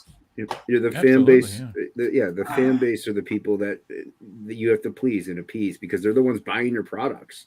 They're the ones with the almighty dollar, and they're the ones who dictate who gets work and who doesn't. In all reality, so that's why what we're doing over here, it's almost a feud to the system, because we're pleasing the fans. Even by not pleasing them, we're pleasing them, because they're gonna be like, look, we don't like what this is. Can you maybe try something different? And guess what we're going to do?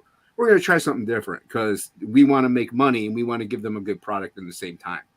It's not rocket science, really. It really isn't. It really Pretty isn't. easy. And I Well, think it used to be that you had to please the publishers, but not anymore. no, you don't. Now No, you they can go don't. direct to the public. This is a new thing, and it's really long in coming. It's great.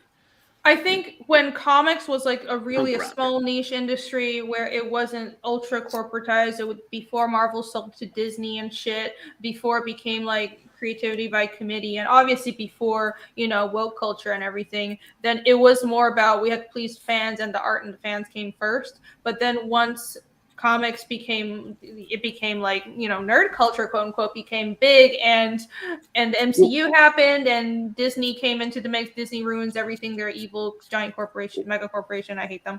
Look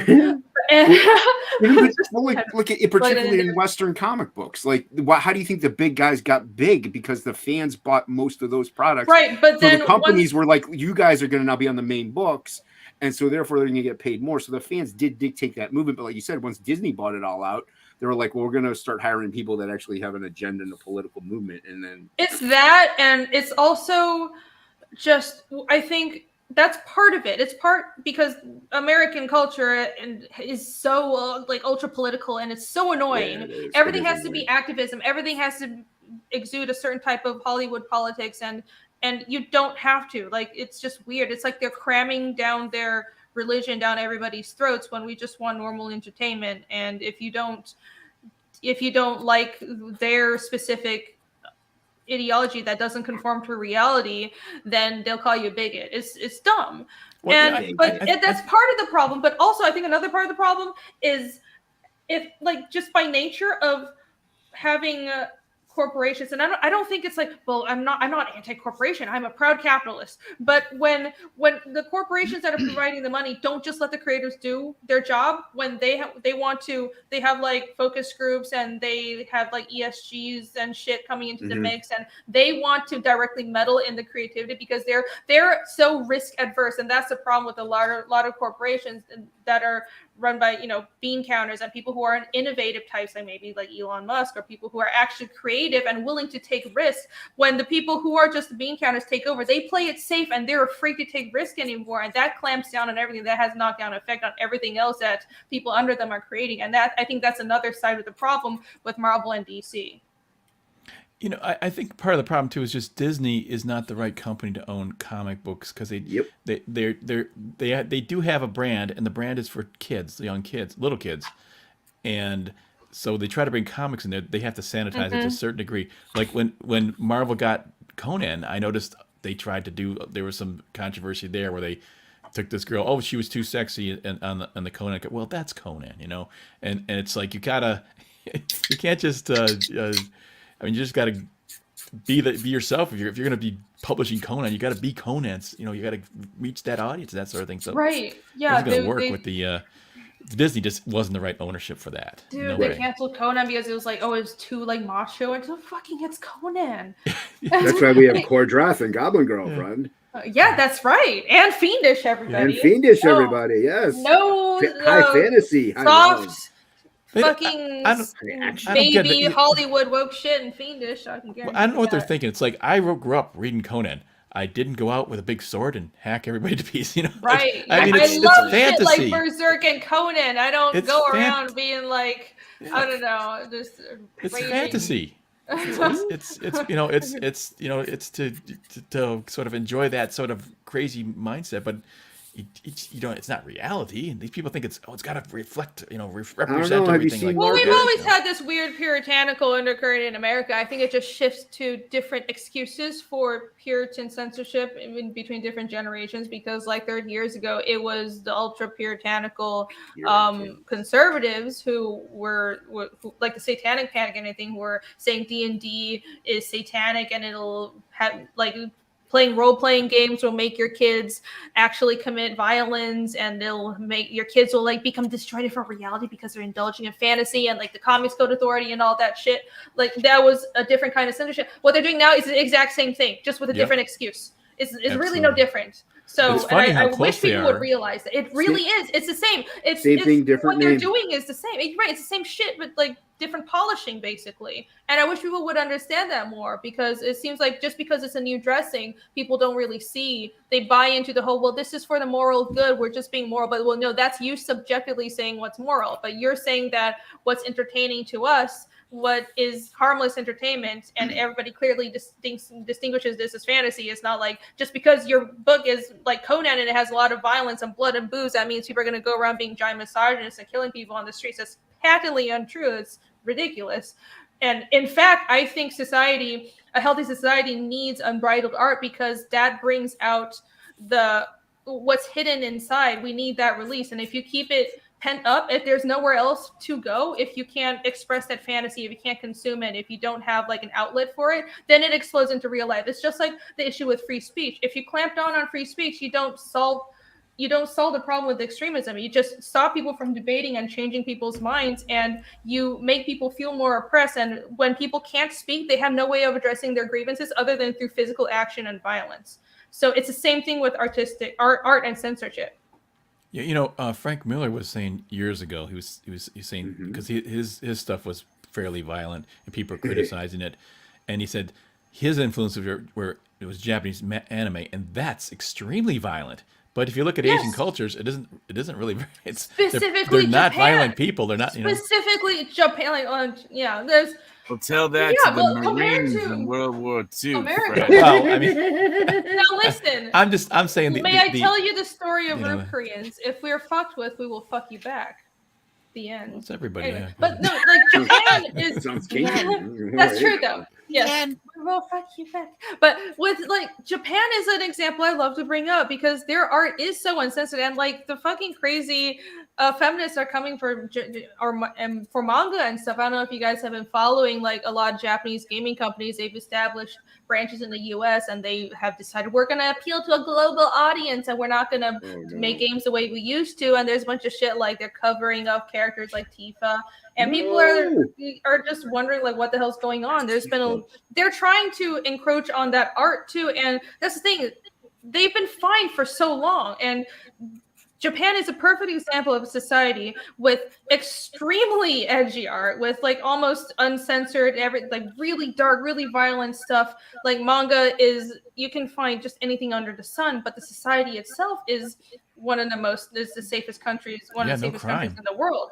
Yeah, and I think like there's no crime in Singapore. Well, Singapore is different. Their government is really authoritarian, so that would be a whole different thing. But yeah, and Grando Comics. Hi, Grando. I met Grando in Colombia. Hello, he's awesome. I have his comic over here.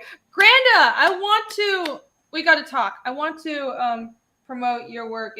We'll talk. I would love to help you get on some crowdfunding platforms in America, and hopefully Yvonne has contacted you. So anyways, we'll talk offline or off stream.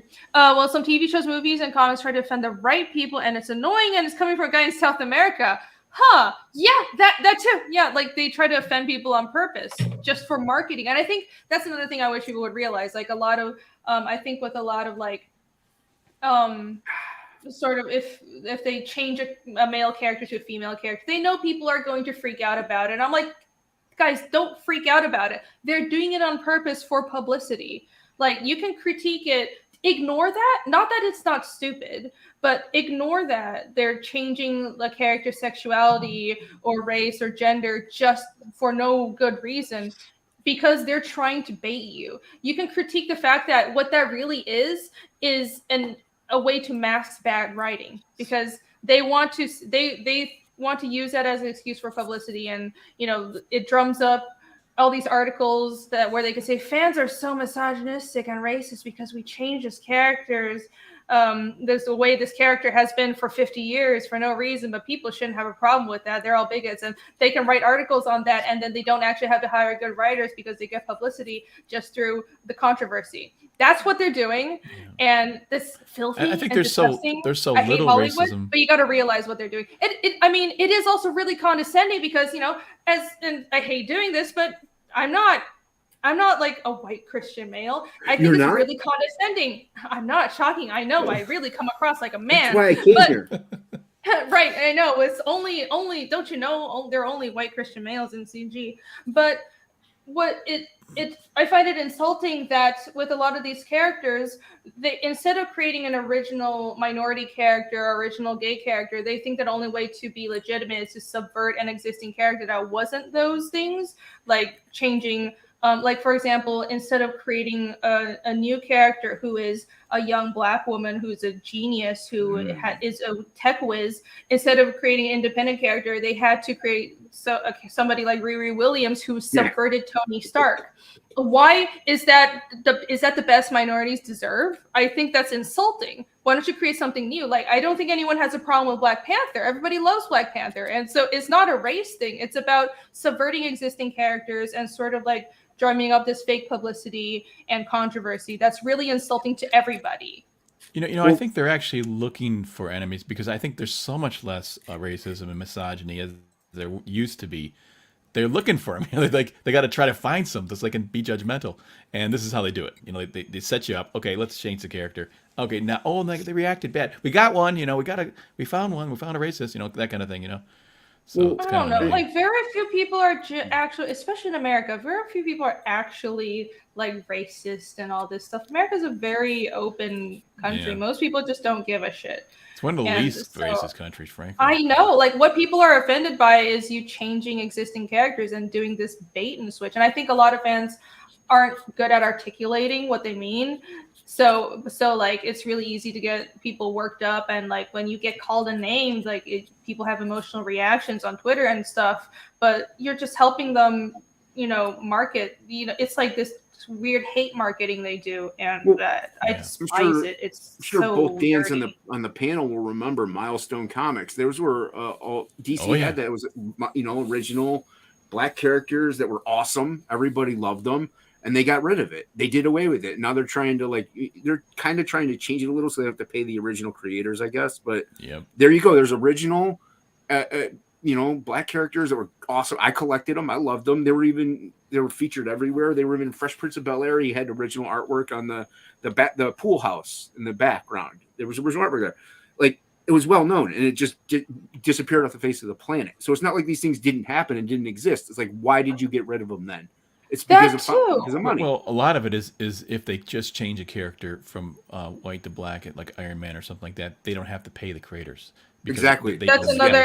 You're right. That's another dimension to it. A lot of this is taking the profits away from the original creators. There's a lot. This isn't here. I know this is going to be really shocking to some people. These companies don't care about your representation. They don't care about minorities. They don't care about gay people, and they don't care about minorities, and they don't care about Black people or any of that shit. This is evidenced by, look at the way they edit all their shit when they go to China and the Middle East. They don't actually care. It's about the money. And a lot of the reason they change these characters, these established characters, is because, well, they can just like race swap or gender swap a character, and they don't have to pay the estate of the original creators anymore, and then they also can virtue signal and drum up a bunch of like controversy for publicity within the United States. That's what they're actually doing. It's about the money, stupid.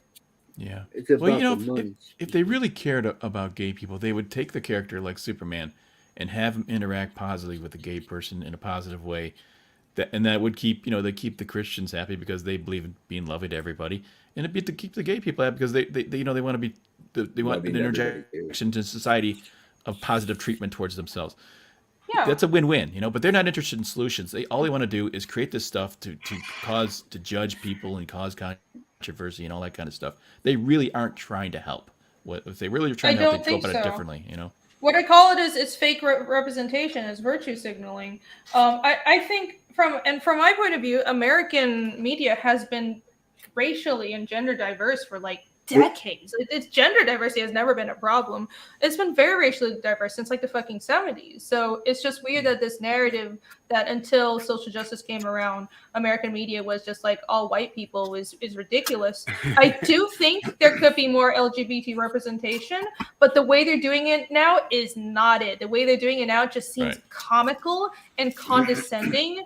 And I just find it like I think if I was LGBT, it would be insulting, and the people I know who are find it insulting as well. I don't know who is like feels represented by this, and like with it's even more cringy when they're like, oh, everyone has to be represented with that new like Spider-Man who's non-binary, so I don't even know if they go by man in the wheelchair. I'm like, this is stupid. This is so insulting. I have family members who are in a wheelchair. They would think this is the most condescending shit ever. Like, you already had Oracle.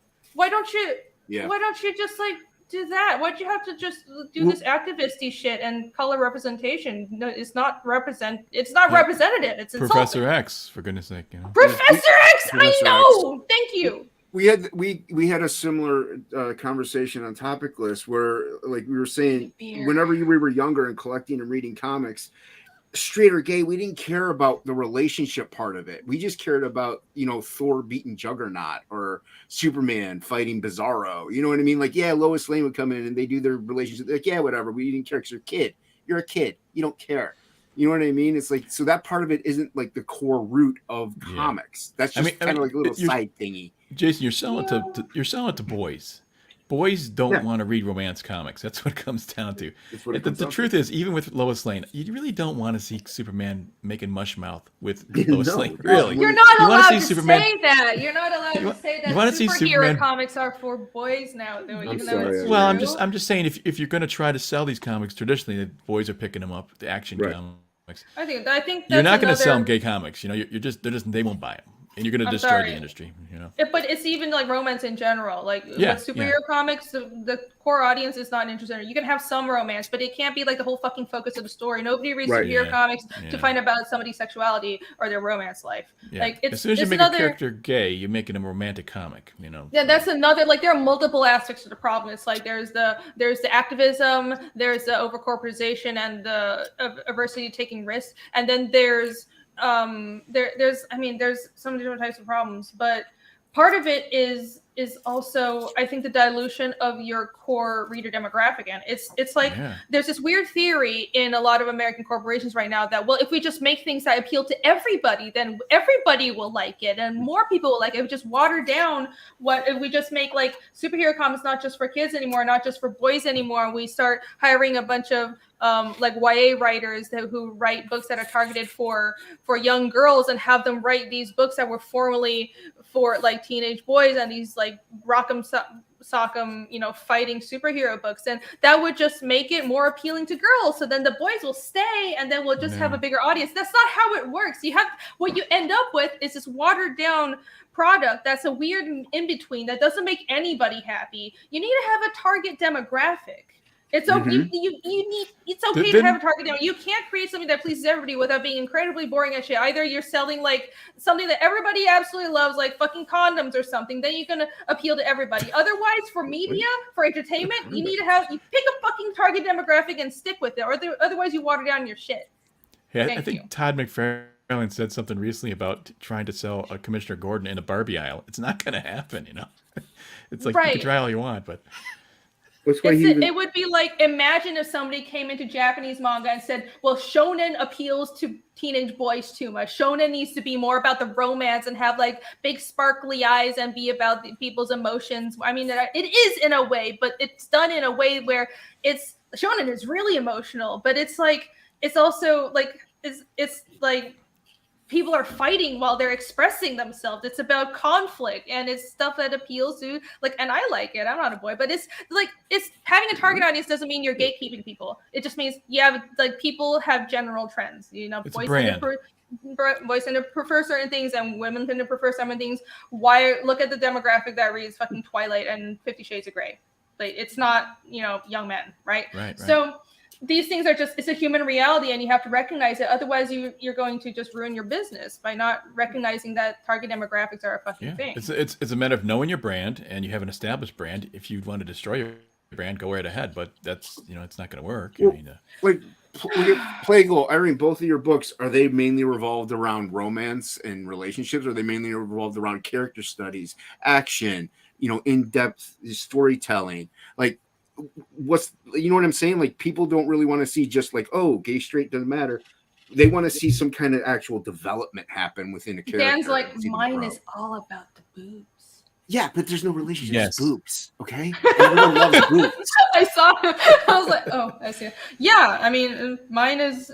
Yeah, and my story has all of those elements in there, but it's about the character journey. It's about the character's conflict. journey. Right. It's I have many themes, but like it's like I do have a strong romance story, but the romance reinforces the core themes. The story isn't about the romance. Exactly. Like it's just that I realized as I was writing, well, the characters, they would have this relationship, and their journey reinforces the themes of the story, which is trauma and the search for truth and like the effects of hatred, all these things, and like that's the actual theme. And a lot of stories out, they don't have these core themes. They just like they're very formulaic, and they want to a lot of the creative decisions are based around quotas, and everything else is just window dressing. They think like the fucking Lord of the Rings show, the Rings of Power. They think that if they film things in slow motion and say a lot of big complex words, then people will think it's epic. No. You don't have any emotional grounding to it. Your characters aren't. Like, what are your characters about? You didn't make people care about them as people, so you failed. You don't understand even an iota of where Tolkien was coming from. Sorry, Jason. No. You're I'm just gonna say Ragnar. She's not white, is she? No, she's not. No. Goblin Girl. She's not white, is she? No. Frog G. He's a black dude. Like none of our characters are white. No. It's ridiculous. Well, like Casimir is white as driven snow. Well, they're gonna have different ethnicities. Like you have a whole genre under thing. Frog G's girlfriend is Puerto Rican white, mix. Yeah. So Yomi is not even human. And I actually, like I made a point to design a diverse cast. Even though like I love like Eastern European fantasy, but I made a fantasy world that's very diverse. I made a point. I have characters like all sexualities, but I'm not going to sell my book based on that because there's more to it. Yeah. You got to be free creatively. I mean, it's just ridiculous. I know. Yeah. Going back to what we were talking about with, you can't be afraid when we were talking about how you're not a boy. That's what we were talking about. I'm not?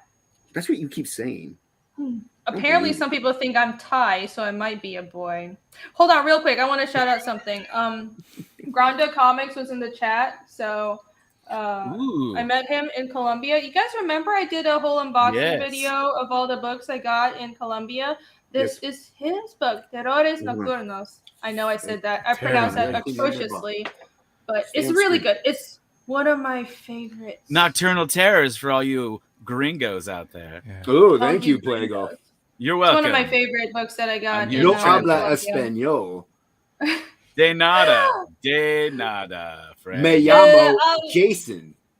Hablo un poco español. Un poco. Yo soy americano. Granda's laughing at us now. So I don't know where to get this book, but cool. it is in Spanish, but it's really I love nice. The art. The art is so nice. Look, it's so. Look, he's the guy with the photo on the inside cover jacket. Oh my god! It reminds me of like Calvin and Hobbes. Yeah. Art. Kind Drop of like link that. In the chat. Yeah, Granda, if you have like a website or something, Beetle in that book too. What is it about South American artists? There's such a tradition of great art, So much good art. Like I was saying, I want to take an initiative. I'm still working on it, but I want to like start taking an initiative to promote some South American artists, and if they're willing to, if they want to like put their books on crowdfunding websites for an American audience, if they need translators, like I can't do it, but I can be the liaison. I can help promote. I really want to do it because like I have like you guys don't have my creative team is in Colombia, and like now that I've been there are so many good artists that just don't seem to have an avenue to reach a wider audience. So if they can reach an American audience, I think let's make them rich. Please, let's make them rich. Speaking of which, can we do that? I want to make people rich. Speaking of which, where's Yvonne? I mean, I've seen Yvonne less often than I've seen you in Plagal. This is ridiculous. This is so cute. It's such good art. Look at it. I think it's about like kids and kids' nightmares and stuff. Oh, it looks dope. I like it. Yeah, and there's like a bunch of other really good books that I got in Colombia too. Yeah, so this is a really good book. So Hail, Brenda! Awesome work. Is it kid friendly? I think it is. Yeah. Looks like It's a. I mean, it looks like it, but you don't always know. Yeah. Sorry for all the noise. Yeah, it's got like monsters, Mucho but it's kid friendly. gusto. I'm There's just- no it's- gore. Yeah, no, There's no. There's no gore. There's no blood. sex. Muchas No, gustas. no. It's like it is kid friendly. Muy bien. Okay, you can stop now. It's comic book. Grande comics. Okay, how do I? Muy. Exit! But it- There you go. There we Hit go. the buttons. Oh, it's Okay, cool. the I liked buttons. it. Grande. Yeah, that was very nice. Where's Yvonne? It's making me mad. So far, it's only on Gumroad in Spanish. Well, we have some people in chat who might read Spanish, so I guess if you guys want to check out Granda on, there you go. Oh, and he has a YouTube channel, so go reach a follow wider him. audience. Thank you for the link. Awesome, you guys. Wider D, you guys. It says Oh my wider. gosh. Yes, Gringo audience. Yeah, let's sell to the Gringos. Hey, It we works. like pretty Sounds like pictures anybody. too. We Yeah, could call we- it the Saltines we like the editions. And they What? could just be, Dan. I like it, Plagle. we I could like have it. the books come in big long sleeves like crackers. Yeah. You know, Cracker so- edition. Sean The Ono cracker Lennon. edition. Sean And then we could Ono have- Lennon we just could- posted this. Get We could have crackified. we could have like a really Spanish dude go, release the crackers. That just reminded me, like Sean Ono Lennon just posted this tweet where he's like, he was saying he didn't know what to call half whites and half Asians because like usually we go by hapa, but not everybody likes that term. And he was saying, well, we should go by rice crackers. I like it. I can't say it, but I like it. I can say it. That's You hilarious. can say it all day. Brown rice You can crackers. sing all day. Assorted. Yeah, we're a very diverse set of cookies. That could be your Asian wing.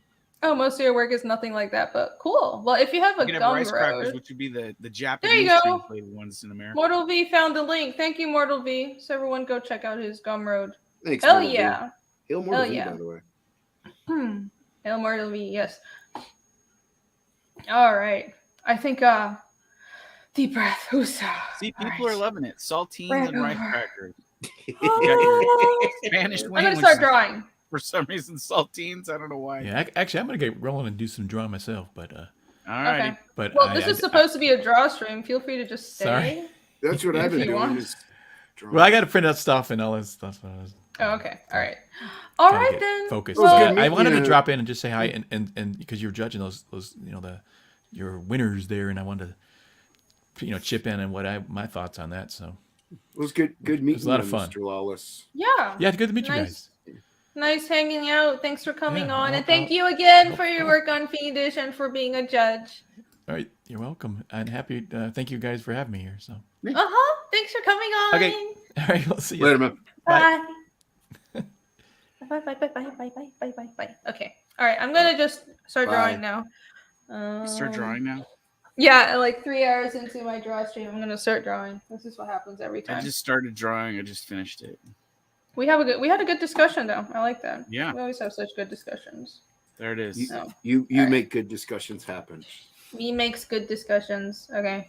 right, Reedy. Chat. Make- I'm make- gonna try make- to keep an eye on you, but I'm gonna. Me be and drawing. Jason have done some stuff, but what are you gonna? Make What? Twinkle. Yeah, thank you. Ooh. There's a little too much silence right now. A little. I like it. Oh, that's your. Is that the final one? That's not the Yeah, it's final for one, Frog is G. it? That's what. It- Yeah, I know, but it's not the cover because the cover. No, was, that's not the like, cover. no. No. headless. This was the Mm. cover originally, and then like Hockey did other this. people were not a cover. It was a pinup or something like that, and then it was too similar to other pieces. No, so- that was going to be the cover. was it? Yeah. I didn't think I did a cover. Oh, that was a cover, wasn't it? Yes, it was. Yes, you did the headless one, the same character. Forgot about that one. Dan didn't even remember. Didn't That's somebody, okay. My campaign's not very memorable, so it's fine. Jason, the other one? Did you sell that far. other cover yet, or no? Indiegogo even forgot about us. No, I didn't sell the original of yours. Irene's Okay. cover is the only one that sold so far. Shockingly. Okay, cool. Yeah, I was just curious because I have that down here. Sorry. Why you made us money? Okay. I just realized. Do you want me to just mail it directly to the customer? Yeah, he's not gonna refund. Let me triple check it though. But yeah, Why am I so big? because we're showing off some beautiful work. I can show off my Bernie Wrightson book I got in the mail. Oh, Oh, damn it! What is that? The- Look like nipples. They were nipples. no, they're eyeballs. They're eyeball nipples. The eyeball nipples, and then there's a skull and his gut, and it comes down to a tentacle. Oh my god, Jason, your stuff is so weird, and I love it. Thank you. Holy shit, that's so funny. I want to have Ink Spots color it, and maybe Crackhead will use it for their bookmark campaign. Yeah. Everybody's fired. Sorry, everybody. Yeah, I was gonna see if Crackhead wants to use it for his bookmark campaign. Oh yeah, that. Are they I thought they're only doing 6 bookmarks and that's it. Well, then I have a piece to sell. I don't really. I need to buy printer toner to print out the Frog G layouts, so I can't really ink any of Frog G pages. So I was just doing this for fun. I'll see if he wants to use it. If he doesn't want to use it, then I just have a cool piece. I don't care. Nice. I like to draw for fun, Plagle. I don't know if you knew Really. that. Yeah. I wish I knew what that was like. What is drawing? I only for like fun? to draw for spite. Isn't that fun though? Not I really. think that's fun. I only Sure. draw with raging Full of hatred in anger. my heart. See, that's pure. Anger and hatred. That's unadulterated fun right there. It is. It is. It's the only emotion I feel, after all, as everybody knows. Well, yeah, you are I'm emotionally. fired. damaged. I just got fired in the chat. I've been fired a few times. Yeah. From your own So- book. I don't know what we're being fired from or for, but I know I'm fired. Has- and I'm just gonna say, has that drama leaked out onto anybody's stream yet? what drama? Oh, is that what they're talking about? Yeah. Wait, hold on. The drama. Hold on, I'm gonna type in a private chat just in case. Okay. Okay, well, Plagle, you got to read it because I'm not at my table. I'll read it out loud. Read it out loud. No, don't So- read it out loud. Read it out As soon loud. as I she can't puts it in read. the private chat. I'll Fucking read it. hell, I will kick you so I- hard. I can't read. You will kick me? Will you kick me Yes. with emotional damage? That's all we do. Emotional damage.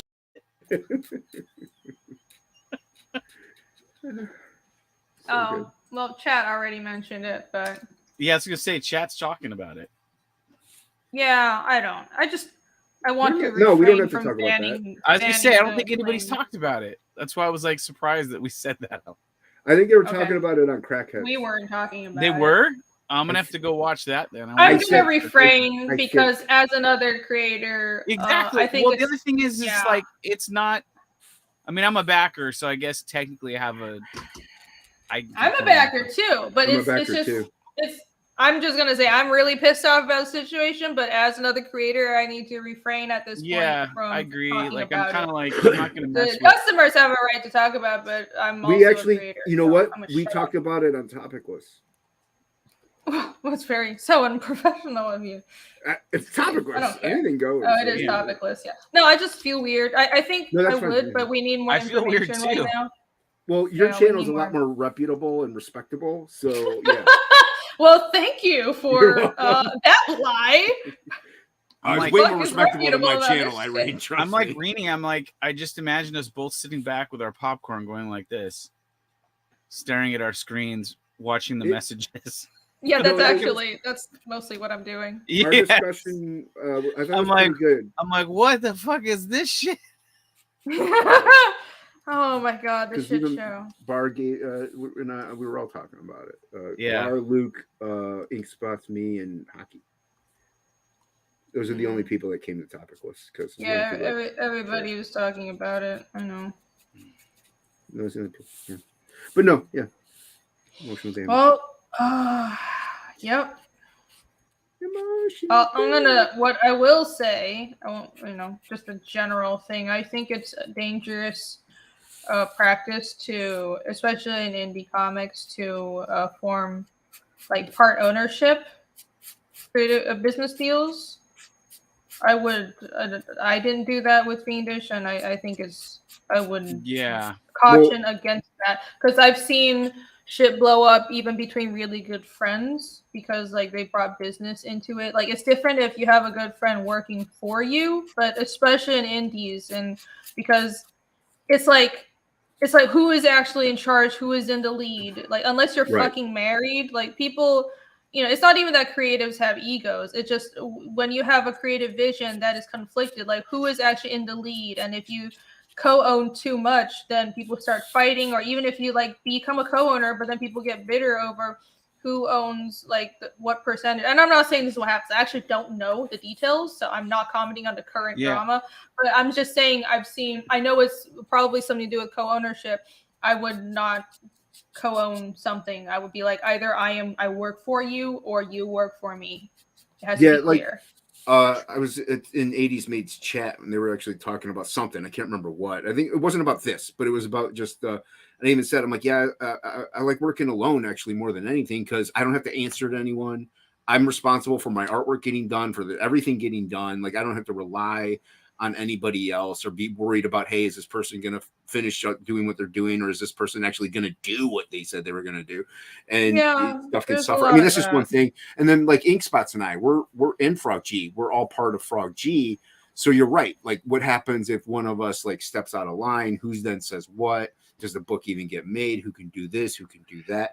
Luckily, with our little way we do things, it's a lot different from what other people do things. But that problem could still happen though. Like like right now, we're all chummy, but you don't know what the future can hold. Yeah. But I think with you guys, you've worked together before, it's less of a risk. But I'm just saying, you never know. It's a risk that I would not take. People have offered this to me before. Before Fiendish, I've had many offers for indie comics, and I think it's writers who wanted me to be the artist, and they they always like offer up a co-ownership, and it's sort of, I know they're trying to be nice, but it didn't really sit right with me. It's like I think that's you want to have full control of your property and your IP. Or either that, or I can just divest myself and I'm just doing, and I'm still going to do good work, but if I'm working for someone, this is clearly your IP. I don't have to, no part of my brain is thinking about, well, why aren't they respecting my opinions more? It's no. They own it. I am here to work for them. And again, I'm just talking generally. This is not like a roundabout way of saying anything. I don't know actually what's going on between the people. We're just talking in general. Hand. Yeah, I really have no fucking idea. It's just, I really think we need to keep professional about it. In business practices in general, like I was saying, like that's why I was saying Inkspots and me. It's a good example because I'm on panel. And I have a partnership with somebody in an IP.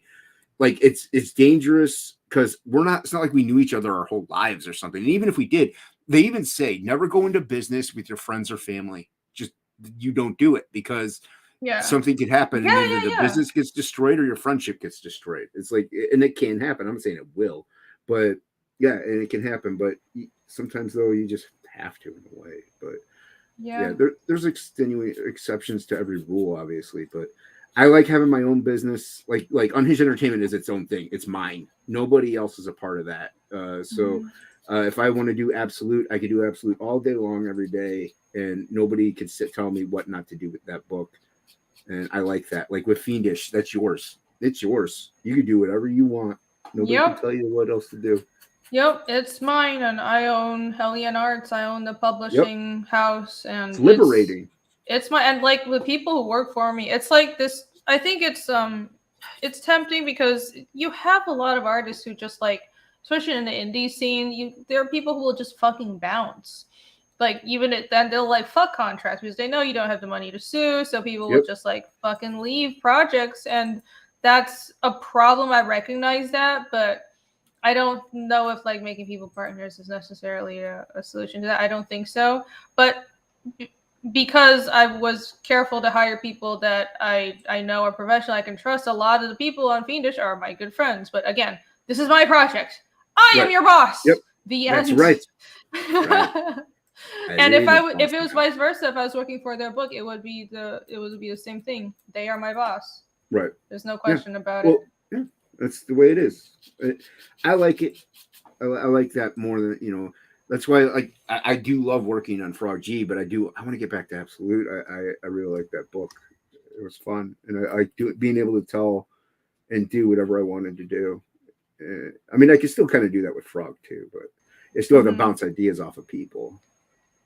But it's still fun. It's like I'm still enjoying it, and we're having a good time. But even with Absolute, I pitched my stuff to Shay. Like I had her read it. She's the editor, and she was like, "Hey, this might work better," and I could tell her to sit on it, and I could just do whatever I want. I mean, I did listen to her. I didn't totally tell her to f off. I paid her. Like I'm not gonna pay her just to tell her to go screw herself. Here's some money. I don't want to listen to you anyway. Yeah, I'm sure that would go over really well with Shay. So yeah, but yeah, no, it's I like the kind of freedom that that like you have. You know what I mean? Like it's like fiendish. It's yours. You have a freedom there. Yeah, it's great.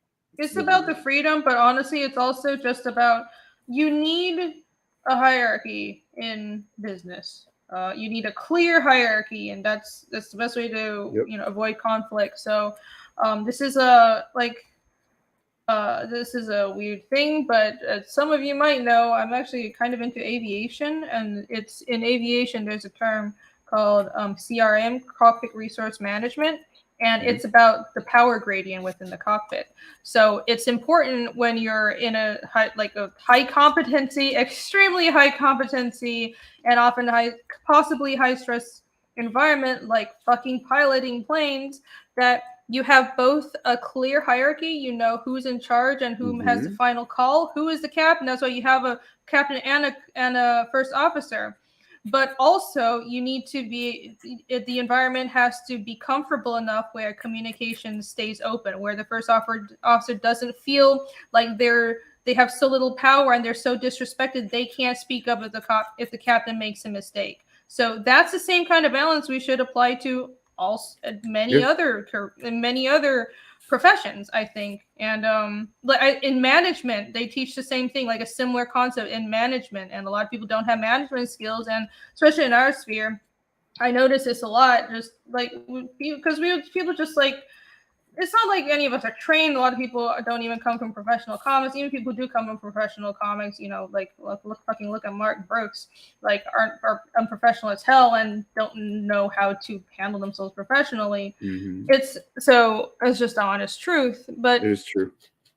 It would behoove some people to like study management and it's partially it's not even just about PR. It's about how to work with people, like managerial skills. There are classes available for that. And also another important thing is not everybody is suited for management. Not everybody can do it. Right. And that's just a fact. I was an assistant manager at Pizza Hut. Oh. Yeah. Fun fact. Yeah, it's hard. It's a skill. It's not just you tell people what to do. You're managing people. You're managing personalities, and people. There's a lot of conflict resolution and balancing. Yeah, you have to be a good communicator. Yeah, I think a decent work history. Like some people are naturally like born into like that kind of a mindset of directing people and delegating and stuff like that. But I think it helps also working in just the job field itself, and actually being in contact, even if you're not at management, but you work retail, and then you understand, hey, I'm just a grunt, I'm pushing buttons, but I do know I have a job to do. That's my boss. They tell me what to do. I have to listen to them, but I can also make my own decisions, even if they tell me something. And I can, like, there are certain things that come into having an actual retail job or a service industry job where you can build these sets yourselves. It pays off. Real world experience is a much needed thing in today's times. That's true. I worked service industry starting really young, and like I know it. I mean, it helped me stop being such an awkward teenager and learn to talk to people. But it really helps you. It socializes you in a really good way. And I'm a strong proponent of like kicking every child out at 18 and making them work like retailer or sending them to like fucking public service or like fucking military service or some shit for like a couple of years. Yeah. But like I'm like it's about learning that personally you're not like you need a certain level of humility. You're not like the center of the world. A lot of people that age have that problem. Yep. And speaking from personal experience, right? And it helps you with social skills, but also how to manage people, like conflict resolution. I think that's a big problem in society now. People have never really had to deal with conflict resolution and on their own without appealing to authority. And there's also a lot of like ego problems. You can be like a ton of creatives.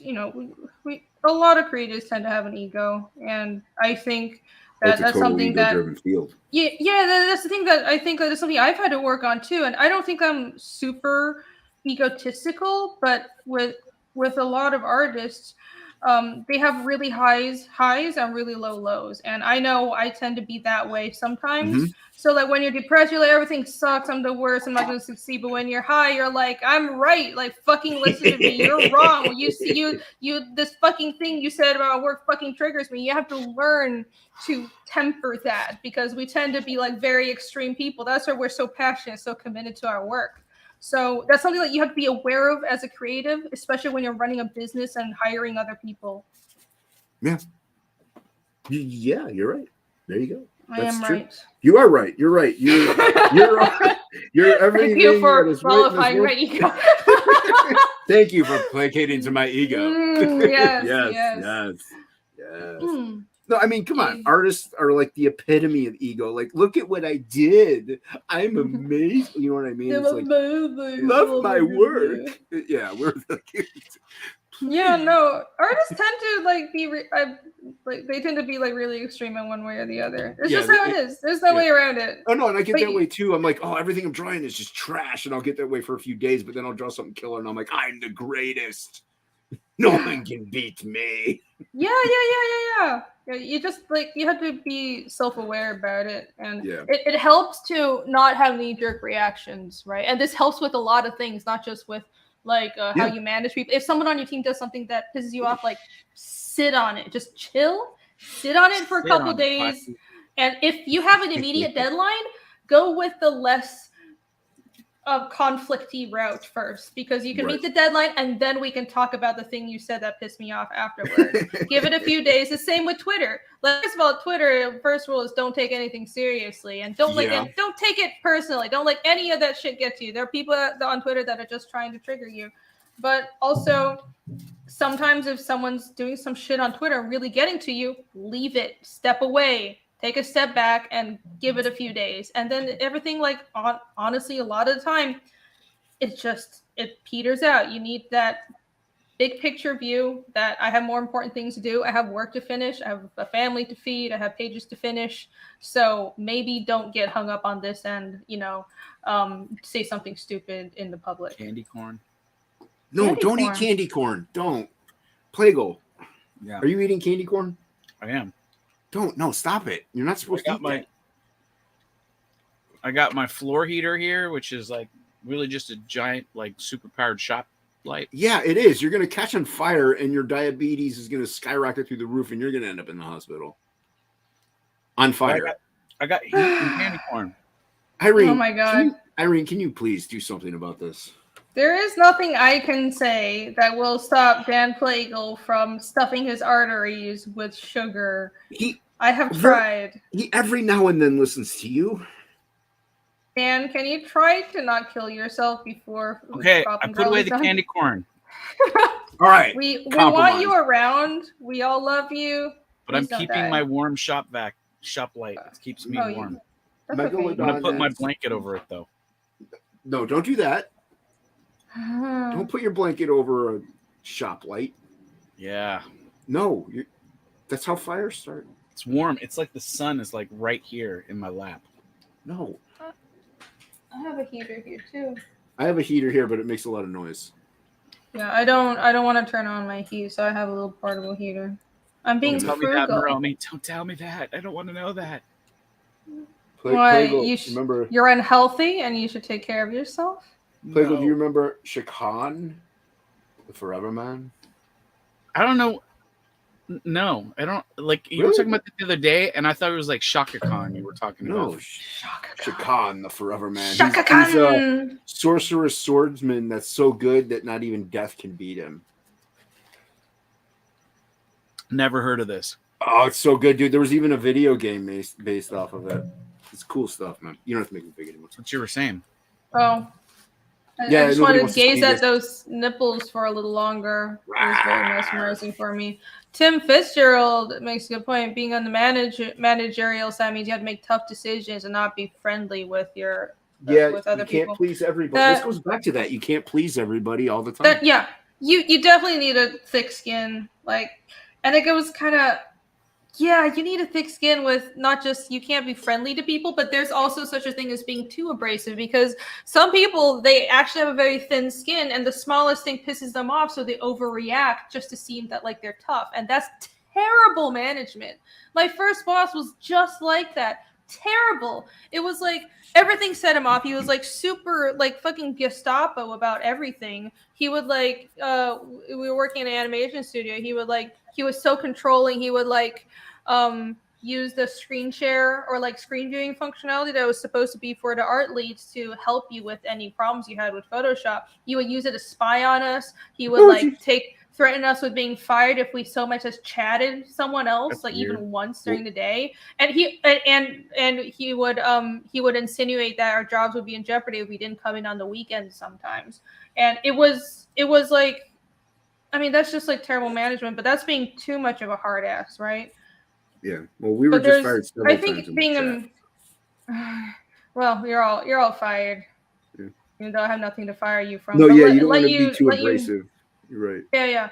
I think good management skills is a balance. I think it's definitely a balance. And I think with like what we're doing in the indie sphere, you have to find the right people too, you know, because you can't hire people that like you might be really good friends with them, and what if they just like can't fucking they're like really sensitive and they have a problem with taking critique. That's the thing that you have to do. They don't understand that Billy. When you're Billy, I'm not talking about Billy. If they don't understand that, well, me giving you this blunt ask critique now is not infringing on our friendship. We're still friends. I'm in business mode right now. We need to find the right people who can like handle that. Yeah. I agree. Preach it, sister. I shall. You shall. Oh, Granda has to leave. Yay! No, thank you for coming by. It was really nice to see you again. Well, virtually in the chat. Nice. We'll drop you a line or two next week on Instagram. Yeah, awesome. All right, I'll talk to you on Instagram. I need to check my Instagram. Oh my God, guys. I really need to check it out. So, night, everybody. Everybody, again, go follow Granda's channel. Have a good night. Bye. Bye. So, I had gotten this Bernie Wrightson trading card like art book thing or whatever in the mail. Was something I backed on the dreaded Kickstarter. And I was like, there was a little pouch in there because they had like a special signed card that went in it and like a metal card. Oh. And I was like, everything in it was from the card set was inside the book except for the composited like holographic 3D trading cards. Like they only had the elements in there. They didn't have them composited so you could see what the image looked like. So I went and I got them out and I thought my cards had gone bad. Why? Because I was looking at them in the car and they just looked gray and like flat. They weren't really 3D. But then I came in here and I put them under this other light and now they're 3D. Oh, so it just might have been it might have been the lighting. Yeah, I think it's the lighting. I think they only work under like this. Like they don't work in the sunlight, I guess. Interesting. Well, how old are they? They're pretty old, but that's what I'm saying. I thought they had gone gone bad. What I'm getting at is maybe the technology they used to make them back then wasn't as good as what it is now, so that's why it doesn't really show. Well, yeah, they're not at all like the ones now. They're like the old holographic where they're. I don't even know if you will see this on camera, but they're the old holographic. They're like they have like the weird red and green and blue Yeah. I know what you're rainbow talking effect about. to them. Yeah. But in the sunlight, they just look like gray, like hardly visible, like sort of image things, whatever. But if you put them in here, underneath this, was it? I don't know if it's halogen or LED light or whatever it is, but suddenly they have all the color and they have the 3D effect again.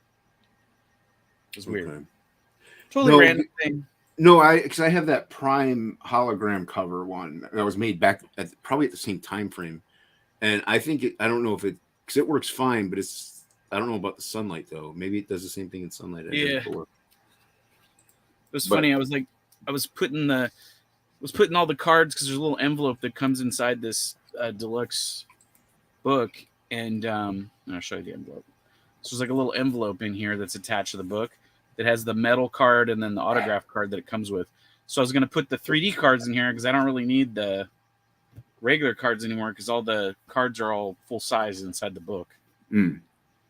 And I was like, that fits perfectly. Snafu for $2. Thank you. Snafu says, have you listened to Gob Rimmons yet? No, I haven't.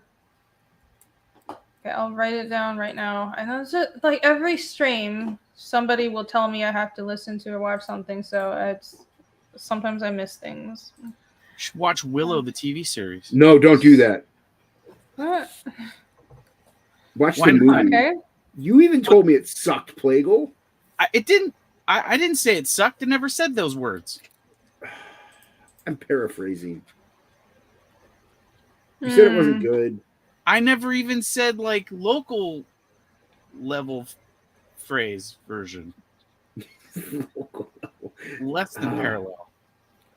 All right, whatever. Don't watch it. Watch the movie. I liked it. I enjoyed it. You did not. Don't lie. There was only one thing in it that I was like, that's really like cheap. Is that they took a scene from the Young Guns movie and like literally line for line, even how the delivery is, and almost shot for shot, like stole a scene, like a 6-minute scene out of Young Guns. What scene? I'm not going to watch Willow. What scene? What's that? What scene? Because I'm not going to watch Willow. In Young Guns 2, there's a scene where they're being chased by like Pat Garrett's guys. They're out like in the Scab Lands or the Badlands or whatever it is, and they ride off this like the cliff. And the guy's like, there's a cliff, we gotta stop, or whatever. And the guy just keeps going over the cliff, and they're like, oh my god! And they go over, and they're like, they're going down the cliff, and then they get to the bottom, and the guy's like, oh my god! Or it was in the Young Guns, it was a guy, but in the show, it's a chick. Yeah, it's a chick. The Young Gun guys are like all like to the it's actually Emilio Estevez's character is playing Indian. He's the one that goes over the cliff first with a horse, and he's going Atsay, or whatever. He's going over the cliff. What does that mean? It's an idiomatic of a whole word that means stop. He's like, I've never even seen horses do something like that before. What was it you were saying to them to get them to go down the hill like that? And he was like, go over the cliff like that. And he's like, it's an old Native American phrase. It means stop. Yeah. And literally in the Willow show, they had a guy who was a Indian guy, like from like India, who's probably one of my favorite characters in the show. But they have him going over the cliff going, Abagada, Abagada, Abagada, or whatever the fuck the word was he was saying. He's going over, and then they all go over the cliff with him, and they get to the bottom, and one chick's like, I've never seen horses do that before. Go over the thing. What was it you were saying to them to get them to do that? And he goes, it was an old, like, such and such people's phrase. And she's like, what does it mean? Stop. Yeah, that's... And I was like, that's like full on the same scene. That's the same scene. And they had an Indian guy saying the line of the Native American Indian guy. That's terrible. It was pretty bad. Yeah, and I was like, I don't know if they did that intentionally because they were big Young Guns 2 fans or something. Maybe. Or if like they just were like, hey, this was a great scene. It was funny. We'll just rip this whole thing off and put it in our show. I mean, and nobody will know because the young people that are watching this will have never seen that movie. I mean, Young Guns 1 is better, obviously, but you know, I like both of them. I like them both, but one was way better. Like Arkansas Dave Rudabaugh. Yeah. He actually, Arkansas Dave Rudabaugh is the one that goes, "What was it you said to them?" Yeah, yeah, it's Christian Slater. What was that? Sorry for the scratching sounds, everybody. You should be sorry. I that's why I said it. Let's bring this back to something Irene knows about. Thank you, Dan. All right, let's talk about languages. Ooh, languages, yes. See, I got you. You were at first were like, "Oh no," and then you were like, "Yeah." I really need to dig up one of my old comics where I created a whole language and like an alphabet and stuff. I'm not insane, Yeah, you so should. I've never done that. It was like my first comic. Well, Are you it wasn't sure my about first not comic. being insane? It was my second comic I ever created when I started making comics for the first time in high school. And it was like a Ooh. fantasy comic. It was kind of like, I was trying to draw it like manga style, like all the characters' faces and stuff are like old school, like manga. And I made a whole alphabet on the back because I was going to put words throughout the book that were in a different language on buildings and stuff. That's cool. That's yeah. pretty cool. But it looks like And I'm telling you, it's not hard to create a language. Just need a lot of time to waste. yeah. Yeah, I don't have that. And I had a shortcut a little bit because I was looking at like the alphabets and stuff and the Tolkien reader and stuff like that. So if I remember correctly, most of the language, like lettering and stuff, was all like kind of like elven, sort of like cursive looking like type stuff. Yeah. Yeah, I don't think he had. I think his the script. I don't think he really came with any scripts. He was It was the well, he did. No, he did. He did. Yeah, dark there was and shit. Yeah. It was either in the Silmarillion, or it was in like some like Tolkien like appendices book. There was a whole like alphabet in there for like Elvish or something. I'm stupid, I forgot. I was like, well, they spell it out in English. No, I fucking dumbass. Yeah, what's wrong with you? Everything. Ugh. Everything. Okay, I have no idea what But it you're was like talking about. cursive with like little tildes and stuff on it. Yeah. I don't know what happened to it. I thought I had it. To find that book.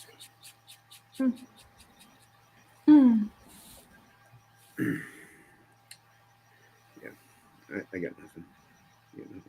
You got nothing? I got nothing. You've never even created a language for a comic, Jason? I've never even created a comic. Oh, well, that's a bit of a problem. I've created art. Get it? Get it?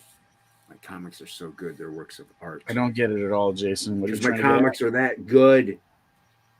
They're works of art. They're masterpieces. I couldn't hear what you're saying over your shrieking ego. Is it that loud? What? Oh my God, Jason, you have to turn that down and really love yourself. No, Jason's making a racket over there again. We are insane people for creating languages. I might. I do want to build more languages for Fiendish, but it's just, like I built Nanarsa, most of Nanarsa when I had a lot more free time on my hands, and now I don't. Yeah, you're very busy. I'm very busy now. Well, I started this project when I started Fiendish. I had no real job. I was freelancing and taking work from Marvel, which meant I was getting work every like 3 months or some shit. And I was living in my parents' spare apartment in Taiwan. And I think like I was making so little money. The last time I paid taxes, I paid more in taxes than I made that entire year, like 5 years ago. That hurts. It's kind of pathetic. It's very pathetic. Anyways, but I had like a lot of fucking free time when I was like, I'm just so sick of this shit. And I'm just going to start building the story I've always wanted to draw. So I just had a lot of time to waste and started making a language. And look at you now. Look at me! Yeah. I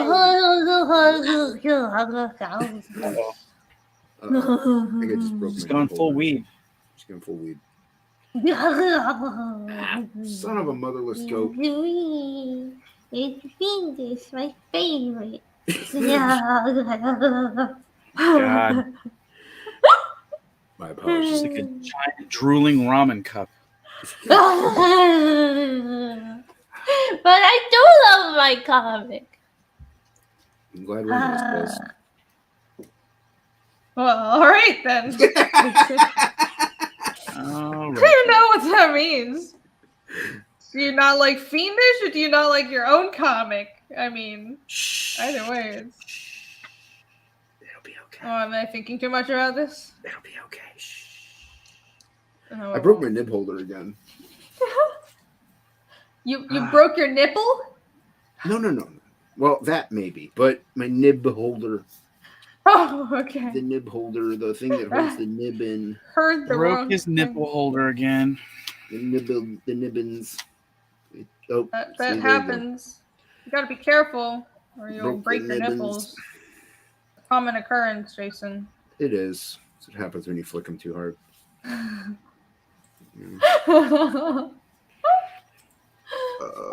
think I have like a backup junk one.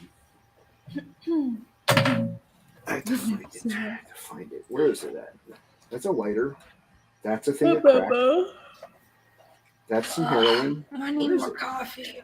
Oh my god. Oh, I found something. Can I get this? I'm nib gonna out of share Dan's screen for a here? minute. Yeah, share Dan's screen. Dan's better than me. What? No, I'm gonna eat a cookie. Mm. Well, you should do that on screen. You'll get more super chats. What? Okay, if I don't get super chats for eating on screen, I'll be very disappointed. I'm sorry, I'm getting a little tired, but I'm gonna keep going because I need to get work done. Keep going. Cheers. Coffee. Well, especially since you started your stream late.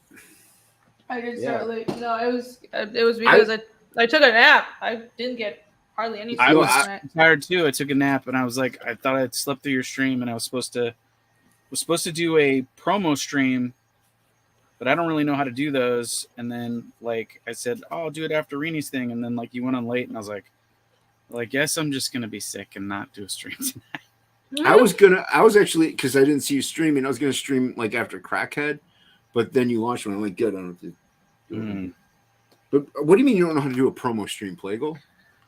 It's not something I do. I usually just do these sort of things where we come. Yeah, but this is a promo stream. She's promoting Fiendish as she's working. Yeah, but like specifically where I have I'm gonna have a special guest on today. Oh. You know what I mean? Like I don't really know how to Hey, do that properly. Dude, I have I've been doing them, but I don't really do them well either. Like I just talk to the person for a while and then I show their campaign. And it takes an hour. I don't know what I'm doing. But people ask to come on my show for some stupid reason. I don't have any subscribers. I mean, I do, but I don't have the reach that, like Irene has or Bancroft. I mean, that's basically the gist of it. Just talk to someone, get to know them, and you show their campaign. Yep. You really don't have to do that much work unless it's like they don't talk in front of people really well. Sometimes you have to help like really new people to YouTube. See, that's my fear. Yeah, but the thing is, you have a wonderful working knowledge of like indie comics and mainstream comics and manga. Like, so you can just talk about almost anything. Yeah, Irene. Wonderful working knowledge that you have. Let's talk about Plagle. What? Yeah, Plagle. Oh my god. Yeah, that's Plagle. Yeah. I don't know if it's nibs any good. Your knowledge is vast and unsurpassed, Plagle. It is. Hey, Oliver! Oliver always comes on super What's up, late. Well, I'm Oliver? glad we're going late today because usually we like leave What's- and Oliver comes in right at the end. It's because Oliver lives in the past, like Plagle. Oh, right. You like in a weird time zone. Mhm. I'm gonna eat one more cookie and I'm gonna get back to drawing. What kind of cookie are you eating? It's not really a cookie. It's one of those snackables that's like salami with cheese and a little That's not a cookie. I don't know what else to call it. I'd call it a sandwich.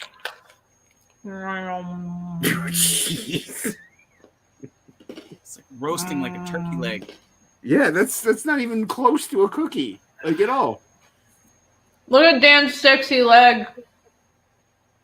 Yeah, I'm it's getting gonna it catch on warm. I'm fire roasting with it. No, he's basting it. He put some butter on it. The open shop light. No, it's terrible. How cold is it, Plagle? You're in fucking California. Dan, stop giving birth to a light. Getting my feet just right so they get nice and warm. Like, I don't have heat in my room, so it's kind of chilly. You should get one of these shop lights. They're really I have a heater warm. right here. No, because I don't want to catch on fire. Just don't touch it because it's really hot. Yeah. Yeah, don't do Oh that. my god. You rub your feet together. It's like, I don't know what's happening to this wiggle stream. your toes over the open. This is, what do you mean you don't know? This is a typical, like, stream that we're usually on. Like, whenever you have, at least me on anyway. This is what happens. That's what happens when I have, Thank you for joining, Michael Rushbrook. Thank you Have for a good joining. night. Bye. We love you. Love you. Ow.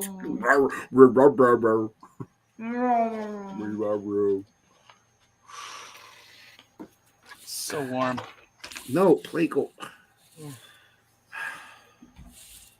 Billy really disapproves when I do this. I disapprove as well. Me too. Where's Billy anyway? Why? It's so nice and comfortable. Yeah, you're gonna burn yourself. Oh, I'm not playing with myself. That's not happening.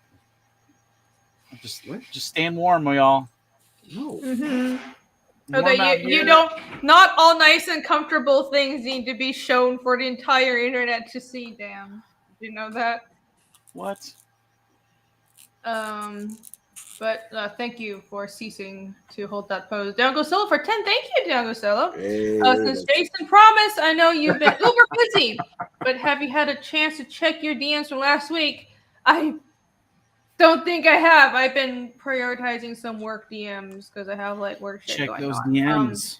Thank you. I will Solo. check. I'm sorry, Travis. Thank you for reminding me. Let me know I if this will catches on literally fire. wait. I'm stepping away for a minute. No, turn it off. I'll be back. Marine, stop him. You didn't Bye. stop. No, you didn't stop him. You said bye. You encouraged it. What did he do? He stepped away with that shop light on with his blanket there, and this whole house is going up in flames. Everybody, we're here to watch Dan's studio burn down. I hope you're all ready for the best stream you've ever seen. Wouldn't that be the worst stream? No, it's entertainment. I No. mean, it'd be horrible for Dan, but it'd be great for my channel. It's I just get so many okay. Well, views. I guess silver lining, finding good bad. That's what the important thing is. Yeah, Dan's Yeah. studio, my channel. Yeah, it is more important, I guess, for you. Yeah. Yeah, that makes Because sense. I don't care about my friends. Well, here's the thing. It's not important for me in either which way because none of this is not my channel and that's not my house. Uh-huh. Well, you have more empathy, so you're more disturbed. You tried to save him from himself. Sure. I don't care. You don't care. No. No. It's that emotional damage. What's this super chat care. I see? The super chat is Snafu for $2. Thank you very much. Snafu says, we are twice armed if we fight with Rini. What? What? What does that mean? Say that again. We are twice armed if we fight with Rini? Huh? Twice armed. I don't which get means it. I'm sorry, Well, Snafu. Can't even explain that. You're twice armed, which means like you're armed 2 times, like with weapons. If you fight with Rini. Why would you need to be twice armed? You would, chiefly, you would just need earmuffs. Earmuffs. I mean, I'm giving you all, the best shield against my primary attack, guys. No, because you would have to have the most expensive noise canceling headphones that they make, and you might dampen your screes like a couple decibels. Maybe, yeah. So it's an investment, but I'm just saying if you want to have a chance against my super weapons. I guess it's like having a leather shield. It might help. It might help. It's better than nothing. It's better than no shield. Yeah, like a 1-inch deep stab wound is better than a 3-inch deep stab wound. See, once again, this is a channel about silver lining. It is. It is. We're optimists here. We- We're resolute optimists. We are resolute. Snap Apparently phones. I have no idea what you're talking about. apparently this Come works. the cookies. It's not a cookie. You didn't eat a cookie. Stop lying to people. Okay, I don't know whatever it's It called. was like a cracker sandwich. It's not. I don't know if that's smoke. If it is, there's nothing we can do about it. No, stop, smoke. Don't. don't do it Dan for you. What's I that? hereby absolve myself of all damages that What's might that may or red may not orangish occur. glow coming from Plago's pin? May or may not occur on my stream. Oh, Dan, you're back. What's going on? Nothing. We What were did I miss? definitely not wishing for your studio to burn down while you were Okay, gone. I was not wishing. You were wishing for my studio to burn No, down? I was not. No, we were not wishing for that. That's 'cause we're dark good behavior. friends. No, I was not wishing. It's for dark your behavior, studio. friends. I was not. We You were could not. rewind We're the saying, tape. why would anyone wish for that? That is I- indeed dark behavior, and we would surely disavow anyone that wished that on our lovely Rewind friend, the man. tape. Fuego. You will find out the truth. I was not wishing. None of us were. I was not wishing. Wishing for my room. Sarticon was though. At least Great. somebody's honest here. Thanks, friend. Thanks. Jungle Souls is innocent. 40% said, hail! Hello. Oakley Dokley. Oakley. I like that. Oakley Dokley. Sorry. God. Wake up, Oh my God, I Irene. need more coffee. I know. I need more coffee. Fucking More hell. coffee. It's like I'm mentally not tired, but my body is. I hate Your that. body feeling. is mentally tired? No, I'm physically tired, but my head is clear. Mm. It's really weird. Sometimes it happens. At least for me. I don't know. Do you guys get that? I don't know clear what you're head? talking about. Clear head. Like your mind isn't ready to sleep, but your body is tired. Oh yeah, I've had it before. My body's always that ready to happens a go. lot. I don't know. I think it's because I've been napping so much. It's probably like not a great idea. It probably fucks with my sleep schedule. Aren't you like 20? You don't. What do you need I'm naps not for? 20. What do you need naps for? Am I 20?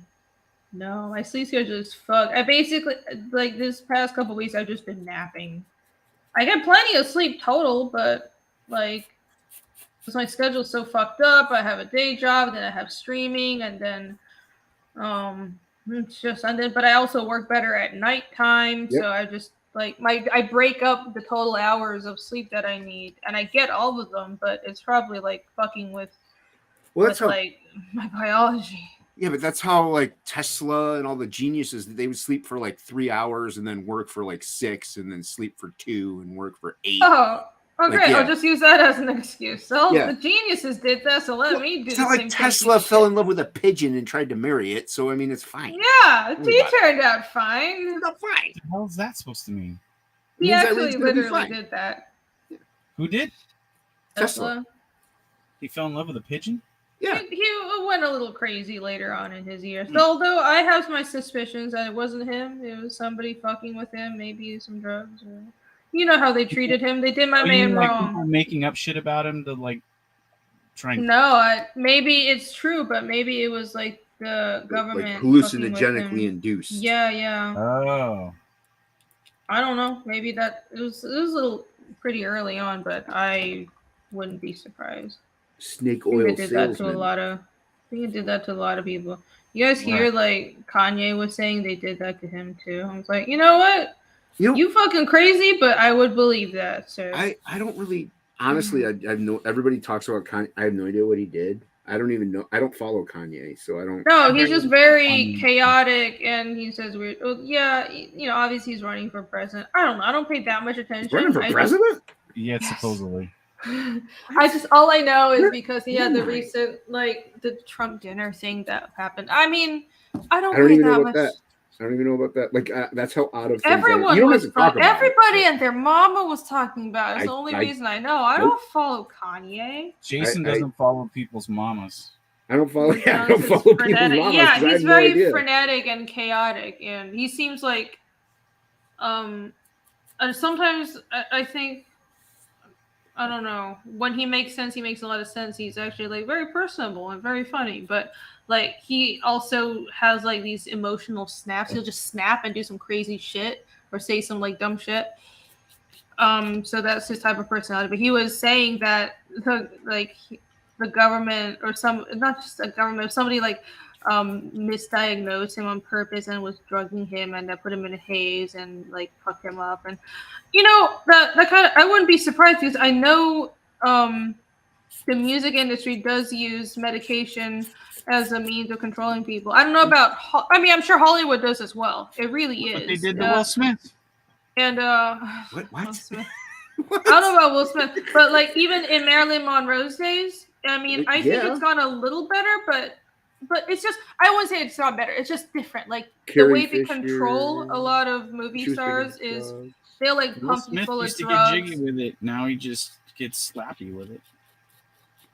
They pump you full of drugs Prince. and shit, and Prince. Yeah, and Prince. And there's a really dark side of the music industry, where look up death contracts. That's all I'm gonna say.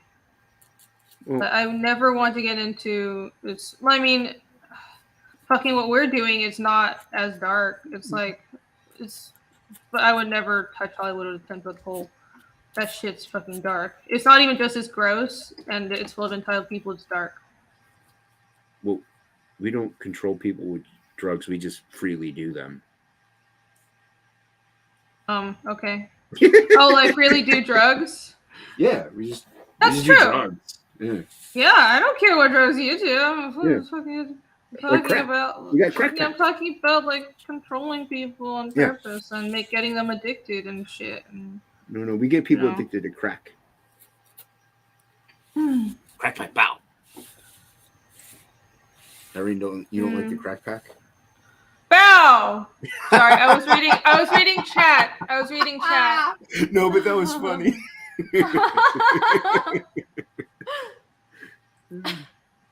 He is a bit mental, yeah. Let's turn. Yeah, I forgot about the wizard who turned his girlfriend into a pigeon. Very sad story. Snafu. Yeah, I think that's what it was. It was Milo. Milo orchestrated it. There's a wizard that turned his girlfriend into a pigeon? It was, yeah, that happened. That's dope. In real life. Somebody really wow. That's a good magician right there. It is a good magician. Apparently a sorcerer is living on this planet. Yeah. Sorcerer turned Tesla's girlfriend into a pigeon. That's why he wanted to marry the pigeon. Don't you know, Dan? No, I didn't know. We can sound a little more excited about this revelation. Sorry. That's some golden excitement there, pal. Yeah, man. Sorry, jeez. Field enthusiasm. Yeah. Come on. Damn. Yeah, at least help me out here. Yeah. Help Irene's channel grow. Yeah. Snarky says we need Looney Bins. Cat guy right now. Help Irene's channel hit 4K on this stream. Oh yeah. I'm not even remotely that close, but that'd be nice. Plagal can do it. I've seen him do it before. Yeah, Plagal, use your overwhelming charisma. Get me to 4K subscribers right now. Thank you. Well, you heard it now, friends. She needs to get those subscribers. Sign up today. Get in here. Hit that like and subscribe button, friend. Look at that. With that silky, smooth, sexy voice. Oh, yes. I'm getting cold. The smooth, silky voice of Irene's channel friend. My channel friend? Dan Plagal is my channel friend, everybody. I love it. That's right, everybody friend. Subscribe to my channel for my channel friends. Subscribe to channel friend channel? Yes. If you want to see Irene in nothing but, soy sauce and noodles in a giant jacuzzi tub, sign up now. Wait, oh no, I probably should not have asked Dan for this because he would just volunteer me for shit that I Well, he just did it, so I mean, oh my god, it's happening. What's gonna happen is I'm gonna make a drawing of a bikini girl in a hot tub. Mm-hmm. It's false advertisement. Just like last time. Just like last time, somebody volunteered me for a hot tub bikini stream. I don't recall this. For some reason, people keep on doing. I don't know what you're talking about. Hashtag Okay. there's still time to make it happen, friends. Let's hold her to this commitment. Get those numbers up. Yeah, I'll make a drawing of hot tub bikini girls. People still would want to see that. See, I did do that for it was last year Right. when When Fiendish you won promised for it, yeah. 30,000. Yeah, I did. I keep my promises. Yeah, People are like, "Oh, you're gonna be in a bikini." I'm not gonna show up on stream in a bikini. I'm not gonna do that. I'm here to sell comics. That's how you sell comics, though. That's right, Oh friend. my god, no! It's. I know. I mean, it's already annoying enough that just by being a not ugly woman, there are people who say, "Well, your book only sells well because you look good," and I'm like, you're right. It is tough being a not ugly woman. I agree with you. I mean, and now you're gonna be like, "Oh my god, what was you?" And that's not what I'm saying, but it's like I want my work to. I was saying you know, I'm not a ugly. I'm not. Let your work and your body stand for itself, friend. Oh my Sign god. up now. You guys are no help. All right, yeah, sign up now. That's right. Thank you, Dan. I even more phrased it as a question. Sign up now? Sign up now? If you want to, maybe. Or maybe not, but sign up now. Oh, it's 2:15. It's 2:15, It is. Plagle. What am Sun's I getting doing real now? low. I want to at least. I need to finish some work today. I was doing. Sun's getting real low, Dan. I'm not tired. What are you talking about? This isn't your channel. I need more coffee. Sorry, guys. Irene's not tired either. She's chugging right along. I mean, as you hear her slumping over in her chair, screaming for coffee. I'm not slumping over my chair. Again, it's like I don't know. I can't see you. My mind is wide fucking awake. It's just help Irene by not slumping today, yawning. friends. Holy shit! That's right. Sign up for Goblin Girl now in Indiegogo. Yeah, sign up for my book, Goblin Girl. You're awake, Jason. This is the point of the stream. We're all delirious. Does speed drawing help your overall speed? I think so. What I've noticed with Fiendish, though, it's really just kind of not breaking the flow of doing pages really helps me. If I take too much of a break from doing pages, I'm kind of slow starting back up. That's another thing with like making comics, and we have such an insane amount of pages to do. It's like it's a lot of doing art is about headspace, but especially with comics, like how do you draw the same shit over and over again so fast? Well, it's about headspace, and it's about being in that mindset for specifically this comic. So I tried to not take big breaks in between pages, but like I just had to recently. I had other stuff to do. I was traveling, so yeah, I think that's part of it. But speed drawing does help. I love doing speed drawing, even though I suck at it because it's challenging. You know, like the 24-hour comic, same thing. It depends on the artist too, obviously. Like I mean, like taking breaks. Well, maybe I guess I'm not saying like just fucking slave away every day, like 20 hours a day. But as in, like, don't take a month off from doing pages. Oh, that's excessive. Yeah.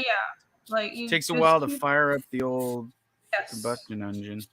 Yeah, keep on, like, you need to be in the same, the flow has to keep on going. And sort of, you get into that space and you draw the character so much that everything is muscle memory. You have to pencil less. You kind of just, like, you don't redo things as much. And you just get a feel for, like, the motion more. And that's important. That's very important. Yeah, but speed drawing also does help. Oh, Alex BRB is gonna crash. Good night. All right, later, Alex. Good night, Alex Verb. Thanks for coming by. It's Verb. The Goblin Girl. Oh my god. The California time delay is working in Dan's favor. Well, also he literally usually works a night shift, so he's. Yeah, this is an unfair competition. This is super unfair.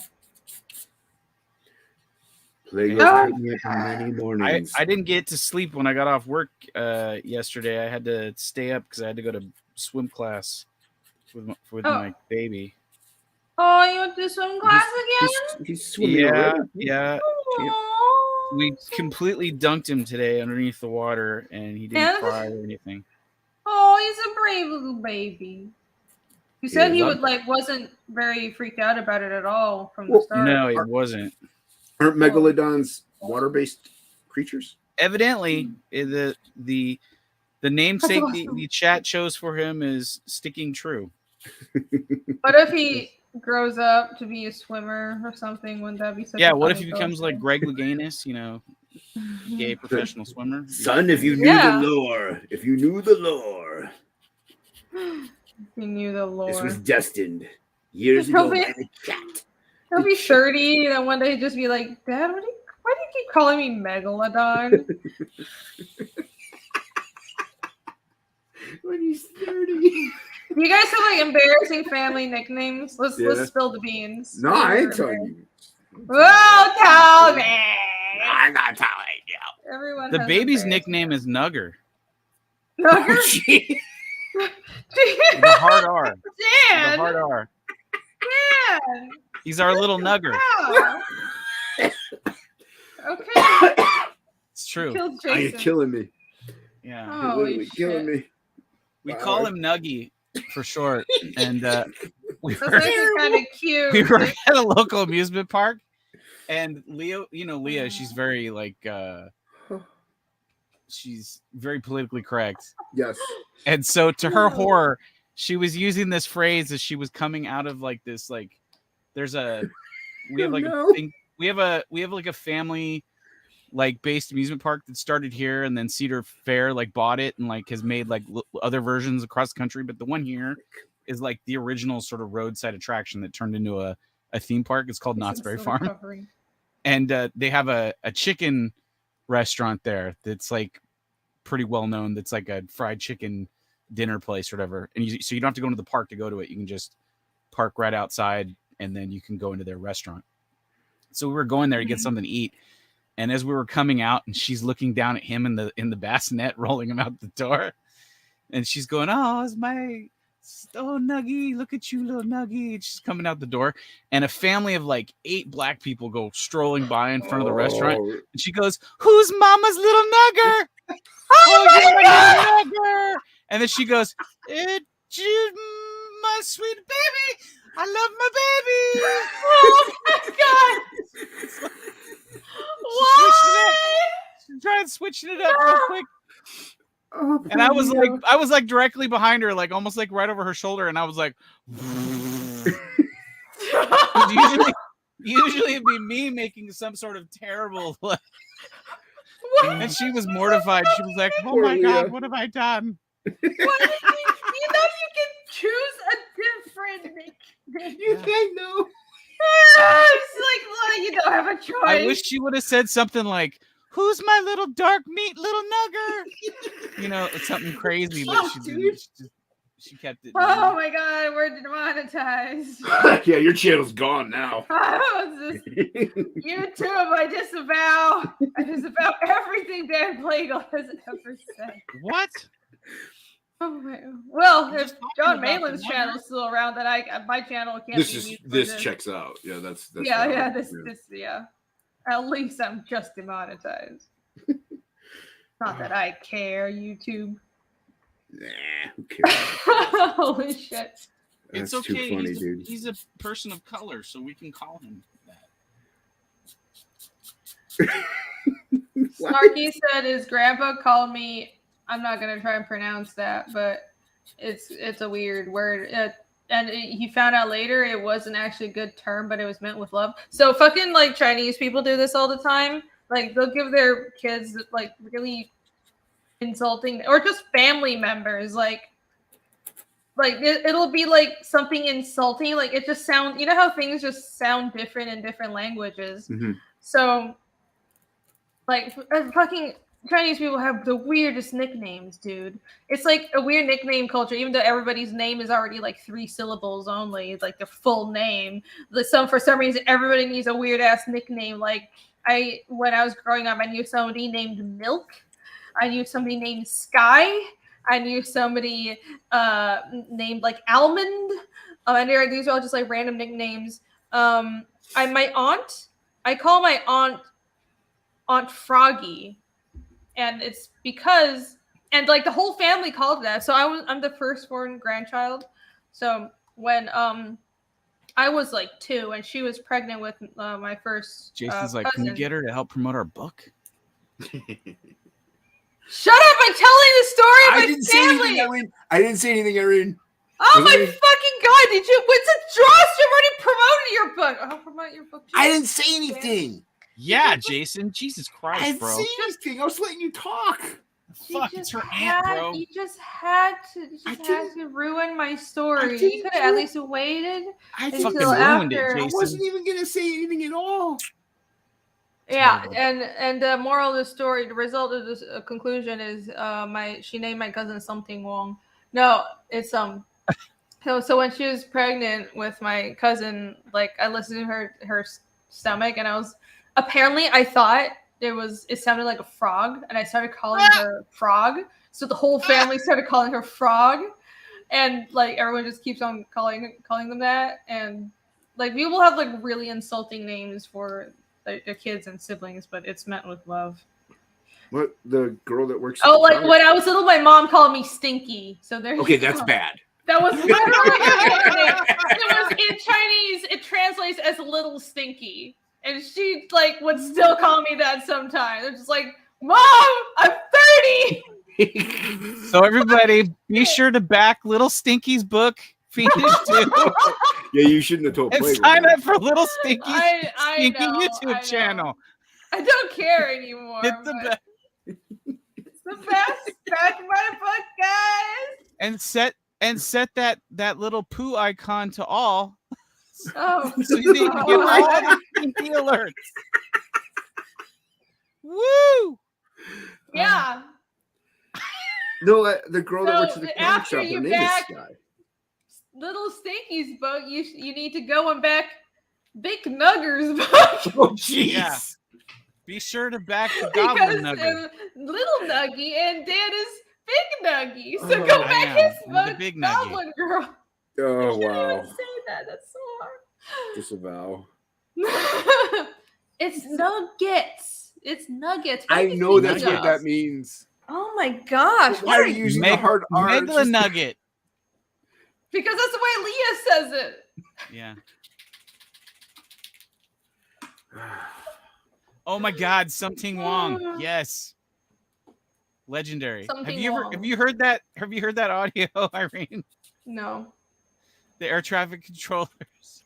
Oh yeah, that was funny. The newscaster. There was an airplane that crashed, like a Korean airline that crashed like at the end of a runway. Nobody died, at least that I'm aware of. Oh right, yeah. And then somebody called in and said they had information on the scene or whatever. And they're like, Something walking bang ding out. Bang ding ow. Captain, we too low. Something Wong. Bang ding ow. You know, newscasters are fucking easy to troll. It's like the Twitter duo that trolled them. Ligma Johnson, like fucking people in newscasters have no fucking sense of humor. They're so easy to troll. It was crazy. That was fucking hilarious. I don't know why I'm about to ask if you've seen it, but Anchorman, they do that. Oh, okay. Cool. It's a comedy with Will Ferrell. There was so. something. Oh, okay. They were asking if Irene had seen, and I was gonna say like she should definitely watch it. I think I might have seen. Well, I saw one of the Anchormans. The And first holy fuck. Wasn't that an Austin Powers thing? Fuck you, fuck me. Holy fook. I think so. Too low. Bang ding ow. That's terrible and hilarious. No, Asian people's names, specifically Chinese people's names, sound like sound effects. That's the truth. That checks out. Silence.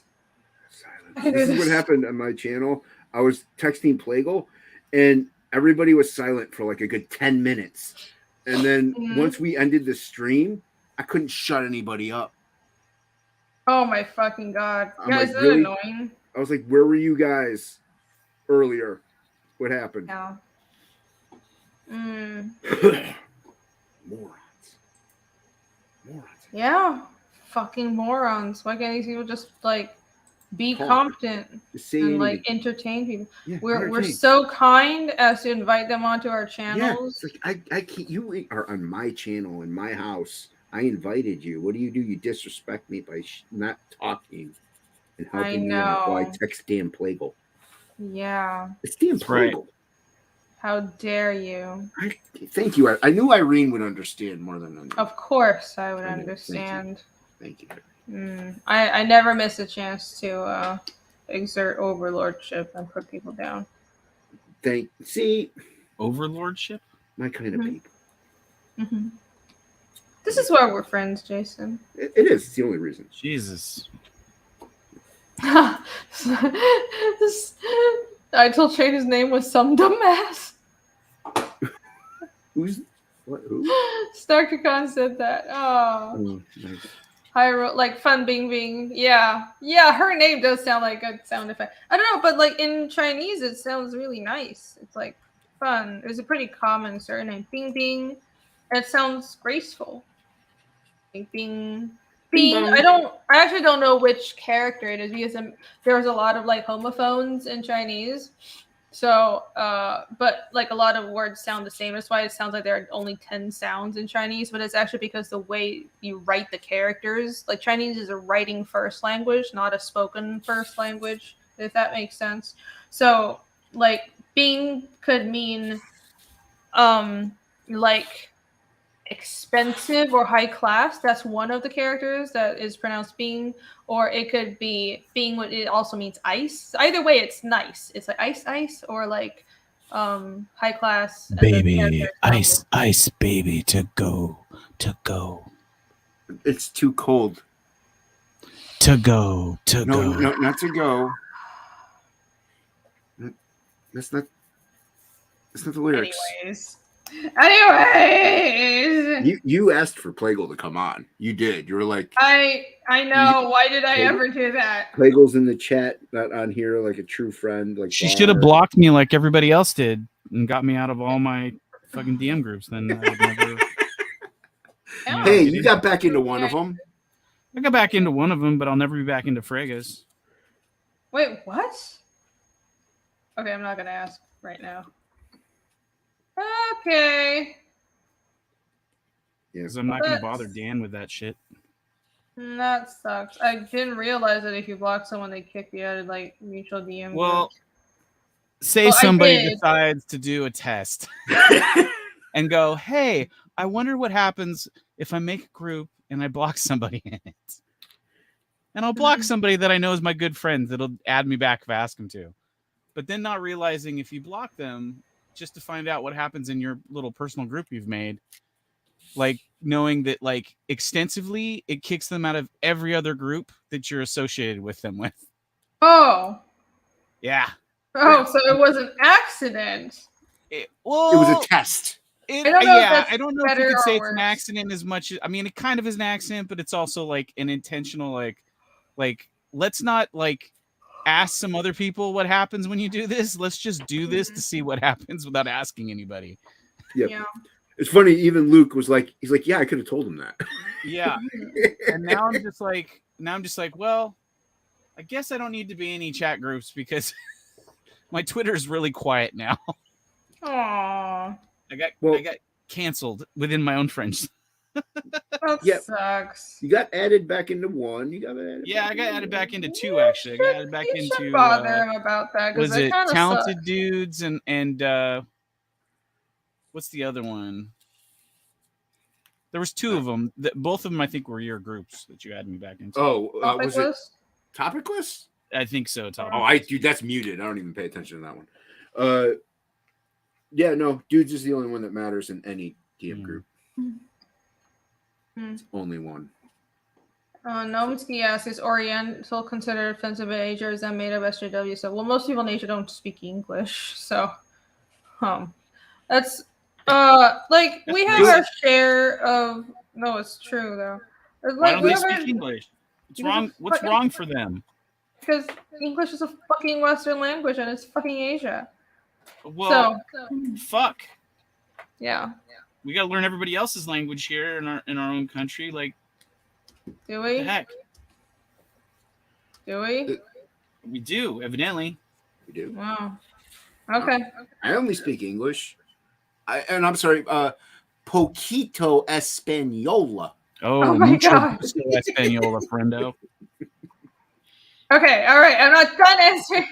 So, anyway, so as far as I know, in like we have our share of like crazy people, and like I mentioned with the whole Japan thing with like this fucking, oh my God, look it up. There's like this feministy human rights lawyer who was recently like spurging out online about how One Piece was misogynist and fascist and all this other shit. Like she didn't enjoy it because it conformed all these stereotypes. I'm like, fucking, we have our share of crazy people, is all I'm saying. But general, most people aren't like. But it's the same way in America, isn't it? It's like a small minority being crazy. Anyways, like the whole cultural appropriations thing, I would say largely doesn't exist, and it just seems completely fucking insane. What I will say is like that stuff has always seemed like bullshit to me, because with like what people say is, oh, it's racist if it's Orientalism, like if Westerners like have a fetish for Asian stuff and they like to wear Asian clothes or like get bad Chinese tattoos. Well, guess fucking what? Asia does the same fucking shit. I recently saw this there's this article with some like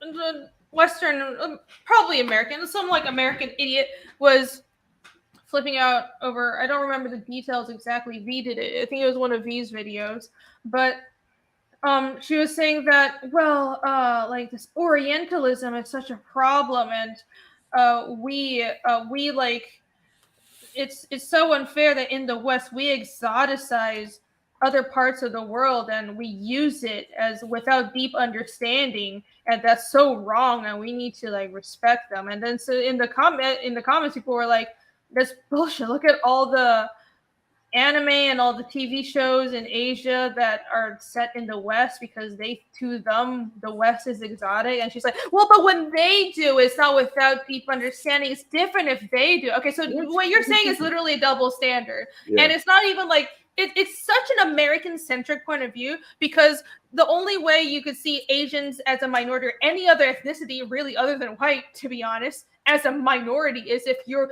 view is like America is the whole fucking world, right? Like in Asia, Asians aren't a minority. In fact, on the global scale, we're a huge majority. I don't feel underrepresented, and that's something that irks me about a lot of like Asian Americans. I think their view is very much America, with like they feel underrepresented in American media. I'm sorry, you're just a small part of the population. Like it's the problem is you're not connected with your ancestral culture, because if you were, you would find so much representation, because there is so much media in Asia from the country that your ancestors came from. So maybe you should just like learn about your heritage or something. But anyways, like, so it's literally this double standard that a lot of these woke skulls. Oh, thank you. Yeah, that's my new nickname, Reener. It's this double standard a lot of these woke people abide by, where if the West does the same exact thing, somehow it's wrong. Somehow we have to like, I don't know, treat minorities differently, but in Asia it's different. It doesn't make any sense. What I'm saying is, so in Japan and in China and in all these other places, to Asians in Asia, the West and other parts of the world are exotic. And there's so much anime and manga that's set in a Western setting that's not accurate, because sometimes these creators don't have a deep understanding of different cultures, and that's fine. It's not offensive. It's like, well, that's a little cute. They didn't get this right. Like I've seen so many scenes where it was a Japanese mangaka and they try to do their research. I know they did, but it's said in America and they didn't get things right. Like they don't really understand like our gun laws. They don't really understand American culture on the street. They don't really like the way they draw America doesn't feel like America. Like if you live here, you know, but it's like they don't mean any harm. And so the same standard should apply to Westerners who just are fascinated with Eastern culture, and what they're doing is they're appreciating it, and it doesn't matter if they don't have a deep understanding of it. Like you're never going to get to the point where you do have a deep understanding of it if you're going to police people from even being shallowly and mildly interested in it and dabbling in it and making some mistakes. It's ridiculous. If you live your whole life in one culture and then you see a brand new one, it's automatically exotic to you. Yeah. Like, you know what I mean? Like, so like, yeah, it of course, it just is. It just like it's common sense. It's like I've never seen that. Like African culture. It's kind of fascinating. It's new to me. You know what I mean? It's not like I'm imbued in it and everything. So that's a fascinating. You know, it's something I'm not familiar with. So obviously, you know what I'm saying? Like it's not new. I've seen images and stuff, but I'm just using it as an example. But it's a different. You know, like at the end of the day, we all know that humans are still humans, but there's so much more ways of like society is different. Like it's just slight variations, and there's a different cultures, a different language, and there are marked cultural differences among different Asian countries, but even between Asia and the West. Like I've lived in both. I'm half and half. I think I have a very good understanding of both East and West, and like I've always said that my general feeling is the East it's much more dutiful, but it's also very conformist, and it's more like it's the group comes before the individual, and it's not like it's always that way. It's not every single case. There are people who break free from like what society expects of them, but the default for society is, well, the group comes before what you want an individual. You have a set path in life, and in the West it's more individualistic, and like all these things where it's hard to describe because culture is complex and layered. But there's like why is there anything wrong with appreciating a culture that you don't come from? And why is there a double standard that where these SJWs are going to say, well, if you're one skin tone, you need to be treated differently when you're like appreciating someone else's culture versus someone that looks different. It's pretty racist, actually. It's very racist. Yes, good understanding West for lack of dated cultural references. Yeah, what's funny is like here's also the other thing. Like, not only did I not grow up here, I didn't have TV growing up. Yeah. Like my parents just wouldn't let me watch it. We didn't have television. There was a physical television, but we had like VCRs, and the VCRs were like, it was just, we had a couple of movies. It's like there was Jurassic Park, there was a lot of Miyazaki, there was Disney, and that was it. Like I grew up reading books, dude. So if you talk to me about books, I would know that more. Like I've read a lot of classic literature. American Psycho is a book. I haven't read that one. Exactly. I've read like almost all of John Grisham. I've read a lot of obviously a lot of fantasy books. Kurt Vonnegut? Not Kurt Vonnegut, no. No. Stuff like fucking Shakespeare, okay? Well, Vonnegut is classic American. That's not. No, that was never. No one ever introduced that to me. Chuck Palahniuk. He wrote Fight Club and. Oh right, yeah, that's not classic American. No, but it's still a book. Book writer. No, I'm talking about classical literature, like ancient literature. Tom Huck Finn. Tom. Yeah, I read Huck Finn. Yeah. I don't think I did. Okay. Well, there you go. I'm more American than you now. You probably are in some regards.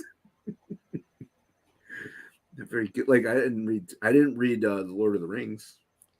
Oh my God, you heathen. I know. I hang out with the wrong people. Hyrule guy says, "Harry, you feel so bad for messing up your story." What? How did you mess up my story? Who messed up what story? What did you do? You didn't mess up my story. What are you talking about? I didn't do anything. What are you talking about? You did no wrong. You didn't do anything wrong. The something wrong joke? No, it was hilarious. This one. It wasn't you. It was Dan interjecting. I blame Dan. Dan using his weird nugget terms. Jesus. I said nugget. Wouldn't be offended if someone called me Occidental. It would be weird. Haven't heard that word used in history lesson. Right, or back to like Orient. I don't understand why it's weird. Oriental. I thought that just means so fucking Tim Pool was going on some like, well, Oriental, like orientation is offensive. Like it's not him saying it was offensive, but he was trying to explain it in a way that apparently some people think Oriental or orientation is derived from Oriental, and that's offensive because it's supposed to be like, oh well, that's the other, they're different. It didn't occur. I don't think that's true. I think the roots of the words are different. Like orienting just means like which direction are you turned in. So like straight is an orientation, just like gay is an orientation. So I don't think that's But not you offensive. can also like but be like how you get introduced to like your orientation into school or work. Like, right. It's not introduction. offensive. It's not like when you say the word Oriental, you automatically mean Asian people. You mean like the other. That's fucking, who the fuck came up with that shit? That's just some very college educated gender studies major probably. But yeah, that makes no fucking sense. Oriental is not fucking offensive, dude. It's like saying Occidental is offensive, exactly. And I don't know, I come from a culture that's just really blunt about race, and it's not from a place of racism. It's just like people are just really blunt about it. It's like I go on the internet, it's like it's so funny. It's so I was reading Japanese Twitter has been a fucking fucking ball recently. There's like they're so happy about Elon Musk. They're so like the amount of celebration. Like Japanese Twitter is just fucking partying because finally they're not being bombarded with American politics. Like it's because it's like these small contingent of people in California were forcing their politics down everybody's throats, and not just Americans. A lot of Japanese people are on Twitter, and it's like fucking they were like all these Japanese people were getting American politics shoved down their throats. So it was hilarious. So you remember that picture, the before and after picture of Twitter before Elon Musk, where it was like a room full of white women basically? Because I know what you're talking about. Okay. And then another picture of after Elon Musk, and it's like Elon with a bunch of dudes. Everybody had a pot belly, but it was actually really diverse. It was like mostly Indian people and Asian people, a couple of white guys, and the comments in all the like Chinese and Japanese threads I saw were like, oh, this is great. There's a lot of Asian people. Well, we know how to work hard, so this is much better. I was like, that's the culture I come from. It's just good. kind of blunt, and it's funny. That's good. No, people aren't offended by that kind of shit in Asia, you know? They are here. Yeah. Well, they can go fuck themselves. I agree. I think this is I mean, I could keep moving, I guess, but it's silly, man. I think stereotyping isn't harmful, dude. You can't say that just because there's a stereotype or someone points out trends, because sometimes stereotypes aren't true, but sometimes stereotypes are derived from truth. And you can say like, well, is calling women shorty offensive just because women tend to be shorter? And you're like, well, that's offensive because not all women are short. So you're like, there's an exception to the rule. No, it's a slang. It's not meant to be offensive. Now? It's no, I'm saying as an example. I'm short-sighted. Yeah, I'm picking. Very nice. I'm picking something that isn't offensive yet, but I feel like a term. There's so many terms that are just. I actually believed it was, so I could see exactly. Because like tomorrow, somebody could fucking write like a Vogue article and start screaming about calling women shorty is actually some crazy feminist probably does think calling women shorty is offensive. So, but like they would say that it's stereotyping and it doesn't apply to everybody, so it's offensive, and that's stupid because the intent matters. The intent is endearing, like, oh, you're cute and short, and women tend to be shorter, and it's just a slang term, and also it's kind of true. It's an average thing, and there's nothing wrong with like the human brain categorizes things, and it's part of this postmodernist push to decategorize everything, and they're saying that if you categorize things and if there's any hierarchy at all, if you break down reality and sort things into categories in any way, then you're being bigoted and all hierarchy is bad. Well, what they're doing, and they call that equality, it's not actually fighting for equality. What they're doing is breaking down our core ability to categorize and to think and to make generalizations, because two things can exist as one. You can make generalizations, but understand that within generalizations, there are distributions, right? And I think most people instinctively understand that. They want to pretend like normal people don't understand that we can categorize people while understanding that there are exceptions to the rule, and that to think and to be able to function through life, we need to be able to categorize people and cultures. And you need things like, this is my in-group, this is my culture, or this is my country, we need a border, or yes, men and women are different in these ways, and yes, there are exceptions, but you don't have to address, well, this is the exception to the rule, therefore there are 5 million genders, because like there are sometimes some exceptions. So I can never say that there's just 2 categories of men and women, for example. True. Yes, I'm super canceled now. I don't care. What Irene said. Thank you. What she said. Yeah. We agree with her. We agree with One her of canceled us. thoughts. One of I'm us. probably not even making any sense anymore. I'm kind of tired. That makes Kevin, sense. Tag. thank you. The more tired I am, the more sense I make. Kevin Alvinen for 20. Thank you, Kevin. Cheers all. I produce cinematic orchestral trailer music for advertising. Would love to provide some dope tunes for the great CG creators. Great job, everyone, on stream and elsewhere. That sounds awesome, Kevin. If you're serious about that, I would love that. I love cinematic epic music. I actually tried to reach out to some musicians and to commission them. I will say that was the second thing of the couple things that bothered me most about the Willow show. For some reason, they decided to put modern pop rock music at the end of the episodes. Oh. Like at the post-credits thing. And I was like, this is a fantasy series. I'm sorry for being a prude, but it should be orchestral score. Not freaking like, yo, Willow's back. Yeah, son. Boom, boom. Yeah. Like, I was like, what the fuck is this crap? Yeah, I really don't want to watch it now. Yeah. I don't know shit. I don't know anything about. Well, it's fantasy in epic. You know what I mean? Like it doesn't. Would that kind of stuff belong in? It should Fiendish? have an epic like Wagner. Well, yeah, I guess it's a little German of me, but yeah. Sorry, I'm making little Hawaiian PB&Js. You're like, so are they crackers, or you got cracker based? No, they're is this an Irene cookie. Is this an Irene crackers cookie on the stream? There's a couple crackers on this stream. I get a big box they're of mini Hawaiian King's Hawaiian little muffins. Yeah, thank you, Kevin. Anybody who wants some music, and I'm turning them into peanut butter and jelly sandwiches. So it's like an Irene cookie. It's a me cookie. I like everything tiny. Cute, little and tiny. You're not even that tiny. I'm not, but I like tiny things. Well, there's this little tiny it's good peanut butter men and jelly around the world to be sandwich. you didn't know that. Irene. Well, not that. There are exceptions to the rule, as we were just discussing. Oh, why is Rini always raging when I like the minuscule? Do I really rage that much? You do rage Tweezer quite often. boys. But that's why people watch. Yeah. I really don't realize that. I might have an anger issue. Oh, John Malin's in the chat.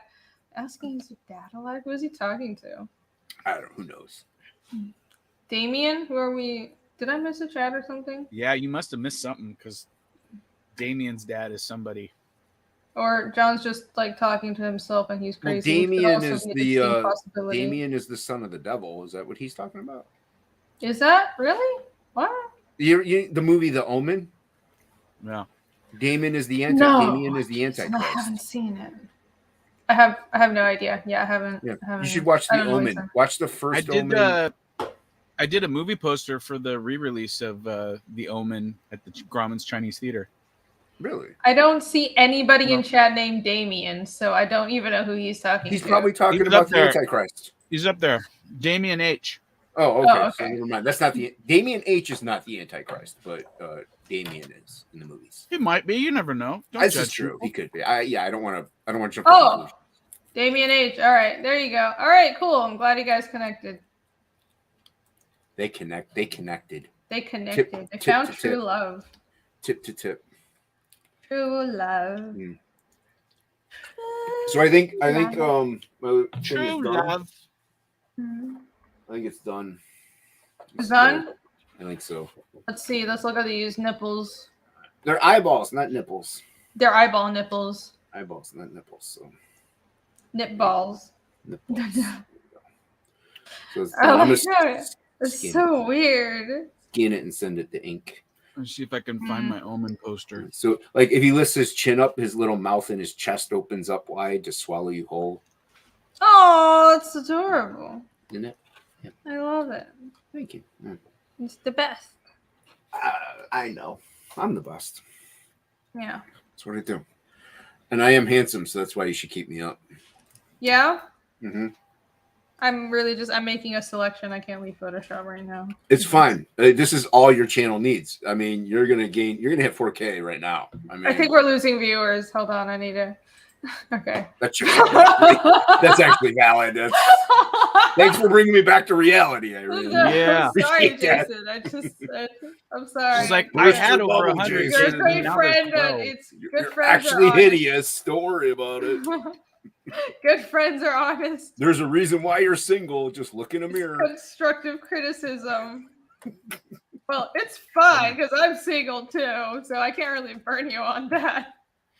You're a woman, though. You can get a I guy know. anytime you want. It doesn't matter. Guys have to work a lot harder. Yeah, I guess that's true. No, you don't guess. It is true. It is true, yeah. There you go. That's I'm right. just- Agree with the man. Yeah. But it's true. It is true. Yeah. Oh, blasphemy. Irene I could be agree to stalked him. tomorrow if she really wanted to. What? I don't know that slang and I'm not going to ask. Stalked? Yeah. Stalker. It's stalker? Oh, Somebody stalker. Okay. I thought it was like STOCK or something. Oh, Wait, what the stock. fuck? As in like a stock Yeah, you market. could be stalked. Yeah, your stock Already rises have, and falls. kind of a stalker, so I don't really need that. See? again. See? Right. That's what we're talking about. You could have it again if you really wanted. I don't. We could make it happen. I was in my No. when I was in my early Good. 20s, I had a stalker. Really? Yeah. That's nice. I escaped to Florida to get it. No, I'm just kidding. But I did have a stalker though. Yeah, but one way of getting away was I did go to Florida. But that's not the reason. 2 Steps from Hell has some good stuff. Yeah, 2 Steps from Hell does have some good stuff. Are you looking for like epic music? You should check out Danheim. I'm gonna recommend some like pagan fucking music. Danheim is really good though. Danheim, Pagan terrorism Munknor. tactics. No, Most like of- pagan Nordic Most of my music. Heim is pretty Oh. good. Oh, so the music I used for the Fiendish 2 trailer actually was a Belarusian composer named Zivia. I just typed it out. Danheim, Munknor, and Zivia. Those are all different musicians. Danheim and Zivia, I think both are just one guy, and they write the music and they hire out like orchestras and record everything themselves. It's pretty cool. I do It's what I amazing. can. Really good, like heavy, like dark pagan stuff. I love that kind of music. Mm. Also, of course, like Ward Runa. I really like Ward Runa, but everybody knows that already. No. I'm familiar. Oh, I had my meaning- friends do. What? Yeah. No, I was just responding to chat. Sorry. We'll respond to chat. I shall. Do it. I'm glad I gave you permission. Okay. What I is it? needed your permission all along. You do. Yeah. It's okay. I'm taking forever to find some artwork that we mentioned like 5 fucking subjects ago. What are we talking Well, about? take your time. It's not, Well, it's not annoying. rushing. It should have been really easy to find. And What were it's What are you not trying to easy. find?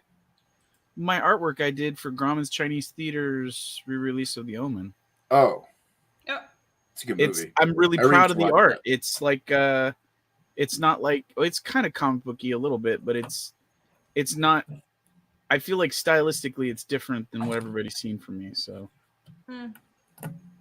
Let's try and 40% find it. said, I'm not complaining about being single. I just think it's a funny joke. No, actually, there are a lot of very good benefits of being single. Yeah. I don't know. It's just I got a I'm lot at more the money, point- that's for sure. It's not a problem for me because apparently I'm not expected to pay for anything. It's pretty great. Yeah, exactly. Another point. Irene's like, I have to pay for everything now. It's fucked up. Yeah, see, I don't have to pay for anything I except don't- for myself. I don't know. That's I great. think, yeah. I could stream not all to night get and not too have depressing. some broad be like, I like to stream. Spend time Broad. with me. Shut up, broad. But that must be annoying. It Shut up, is. bro. Stick a cheeseburger in your mouth. I don't even know. I think I'm at the point where I just don't want to deal with the relationship. I just feel like it's just weird. I just had weird experiences where just things just don't work out. I don't even know why. I don't want to take like the Because you're investment a and then be nerd, let down Irene. again. That's why you're a nerd. I'm just like I don't want to deal with it. So I'm very happy now. Like I think there's a lot of people going like, "Well, you hit the wall." It's like okay. Well, like I thought you were it's going to get not married to that- choke out, though. Yeah. that didn't happen. You're not married? You got I'm married. not She got married to married. Captain Choke Why Out. is everybody saying, "Man, I'm not married"? Oh my! I saw fucking it. God. And I didn't say yes. No, but Ethan was like, "Mudaram Cedaram," Okay. and you were all married. And I didn't say no. He didn't follow through with it That because I doesn't wouldn't check say out. yes. I don't recall this. Yeah, because you're making shit up in your head. Oh my God, people making shit up. It's been like we go. discussed at length. You found it? Yeah, I did. Teenager sweet. and thought Evanescence was death metal. That's yeah. I There's some thought death Evanescence metal. was like so edgy and cool, like Linkin Park as well. Oh, I was definitely into Linkin Park and they Evanescence. suck so as a bad. teenager. I like Linkin Park. Linkin some Park has a death couple metal. of good songs. Yeah. but- Meteora was a freaking great album. yeah, Meteora was really good, but yeah. The Wasn't last like- one they made, I was like, well, it all makes sense now. Okay. I don't think I Well, listened. or did you pull it up? Yeah, No. I'm sharing it. I was just waiting whenever she was I ready. didn't. If she wanted Yeah. to No, look. I didn't know if Playboy. What? Oh, this. Oh, Okay. This is my Omen poster art for the Grauman's Chinese That's Theater. pretty cool, man. Hmm. It's very fitting. Came out pretty good. Yeah. Yeah. Looks nice. It's all in black with like red highlights and stuff. But I couldn't find like the full version. I think is on my other computer that where I did all the art, like The lettering and the typography and all that typography. stuff for all the Yeah. indicia. But That's it pretty came out tight. pretty cool. Yeah. Irene, it's basically a movie about this family. I can't remember if they adopt or if they give birth to the son of the devil, and his name's Damien. He's the kid at the top, and there's like a satanic cult that is like part of like the hierarchy of like kind of like shadow government sort of thing, and Mhm. they like put into place like this family to like have the son of the Antichrist to like take over the world, basically, sort of thing. Mhm. So Hmm. The first the two are woman really good. below So him- it's a documentary. Some would say, Eh. No, but the first two are really good. yeah. Okay. And this one's for the first film, Cool.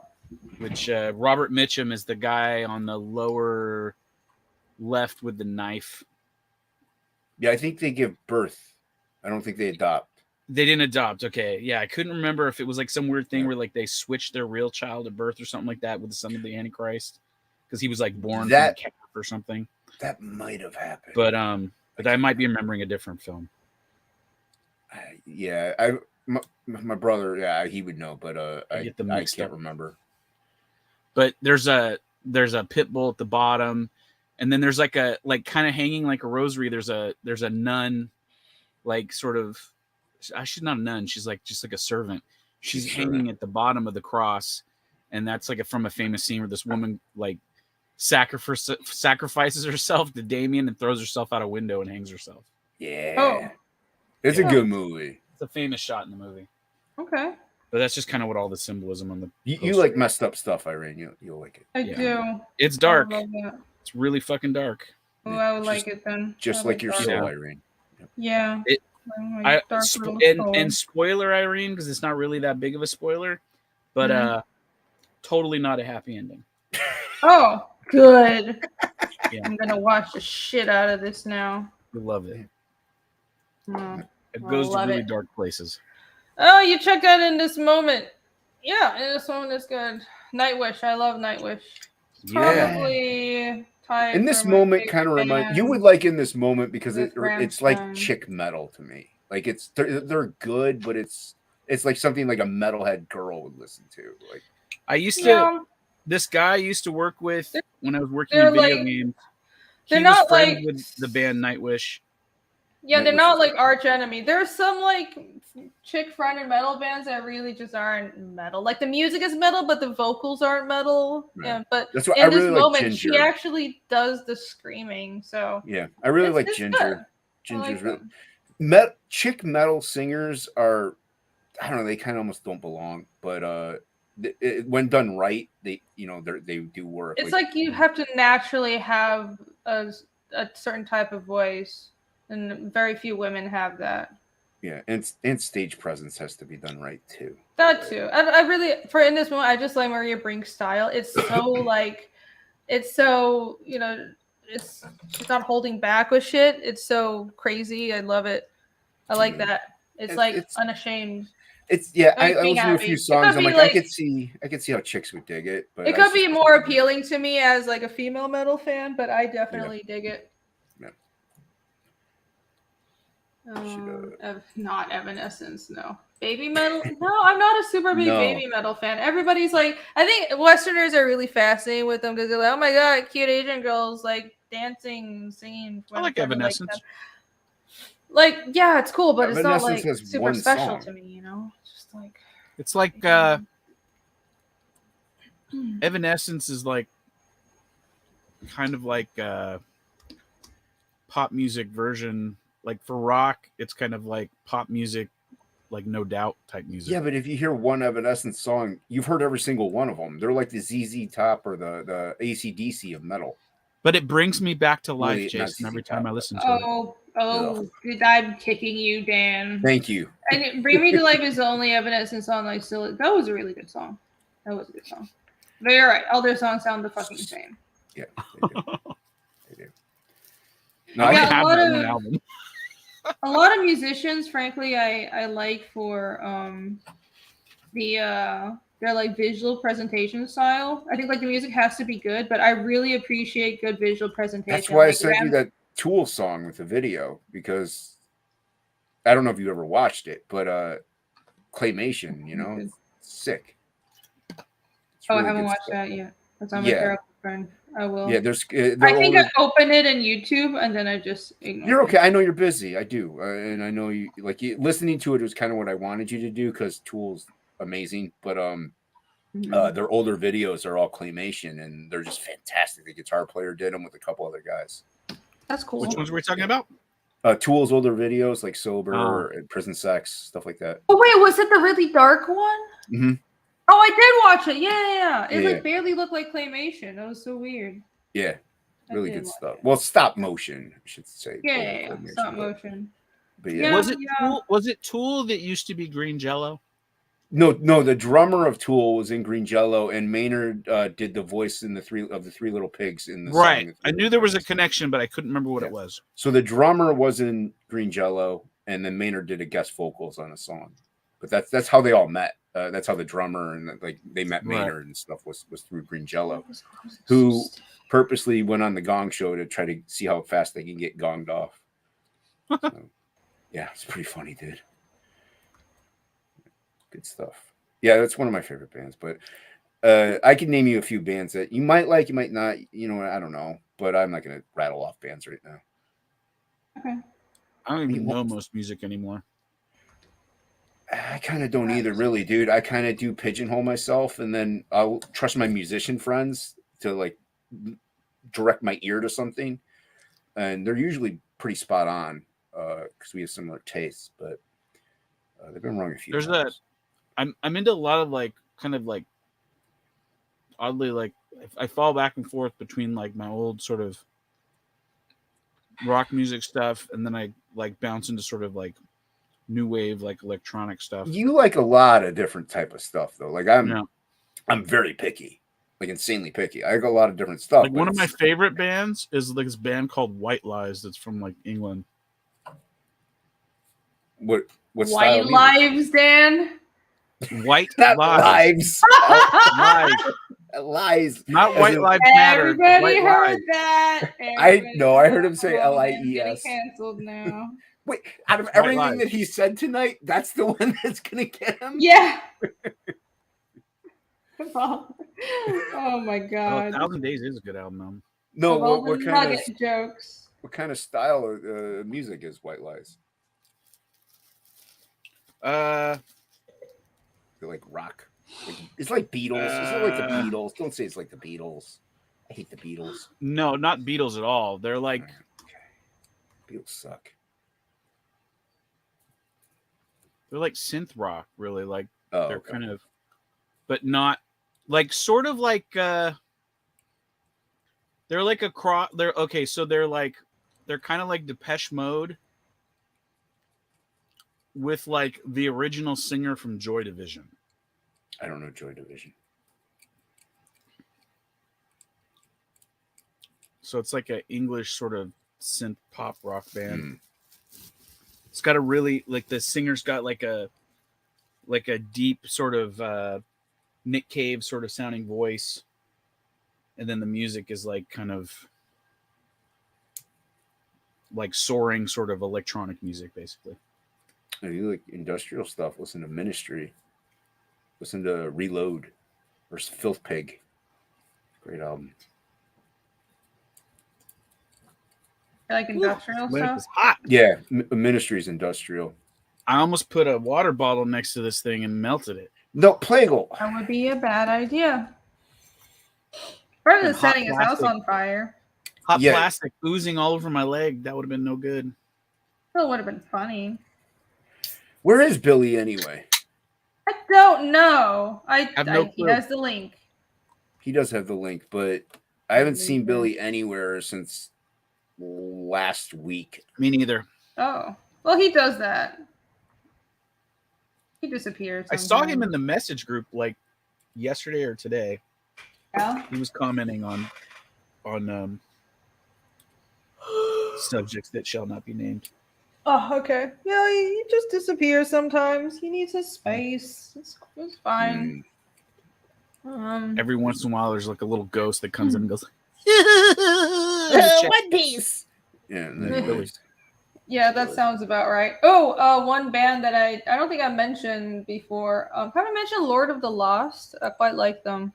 They're like a German goth metal band. They're really good. Do they sing in German? No, I sing in English. Malin's calling you out, Jason. What did he say? He said, Jason, early Tool claymation videos were...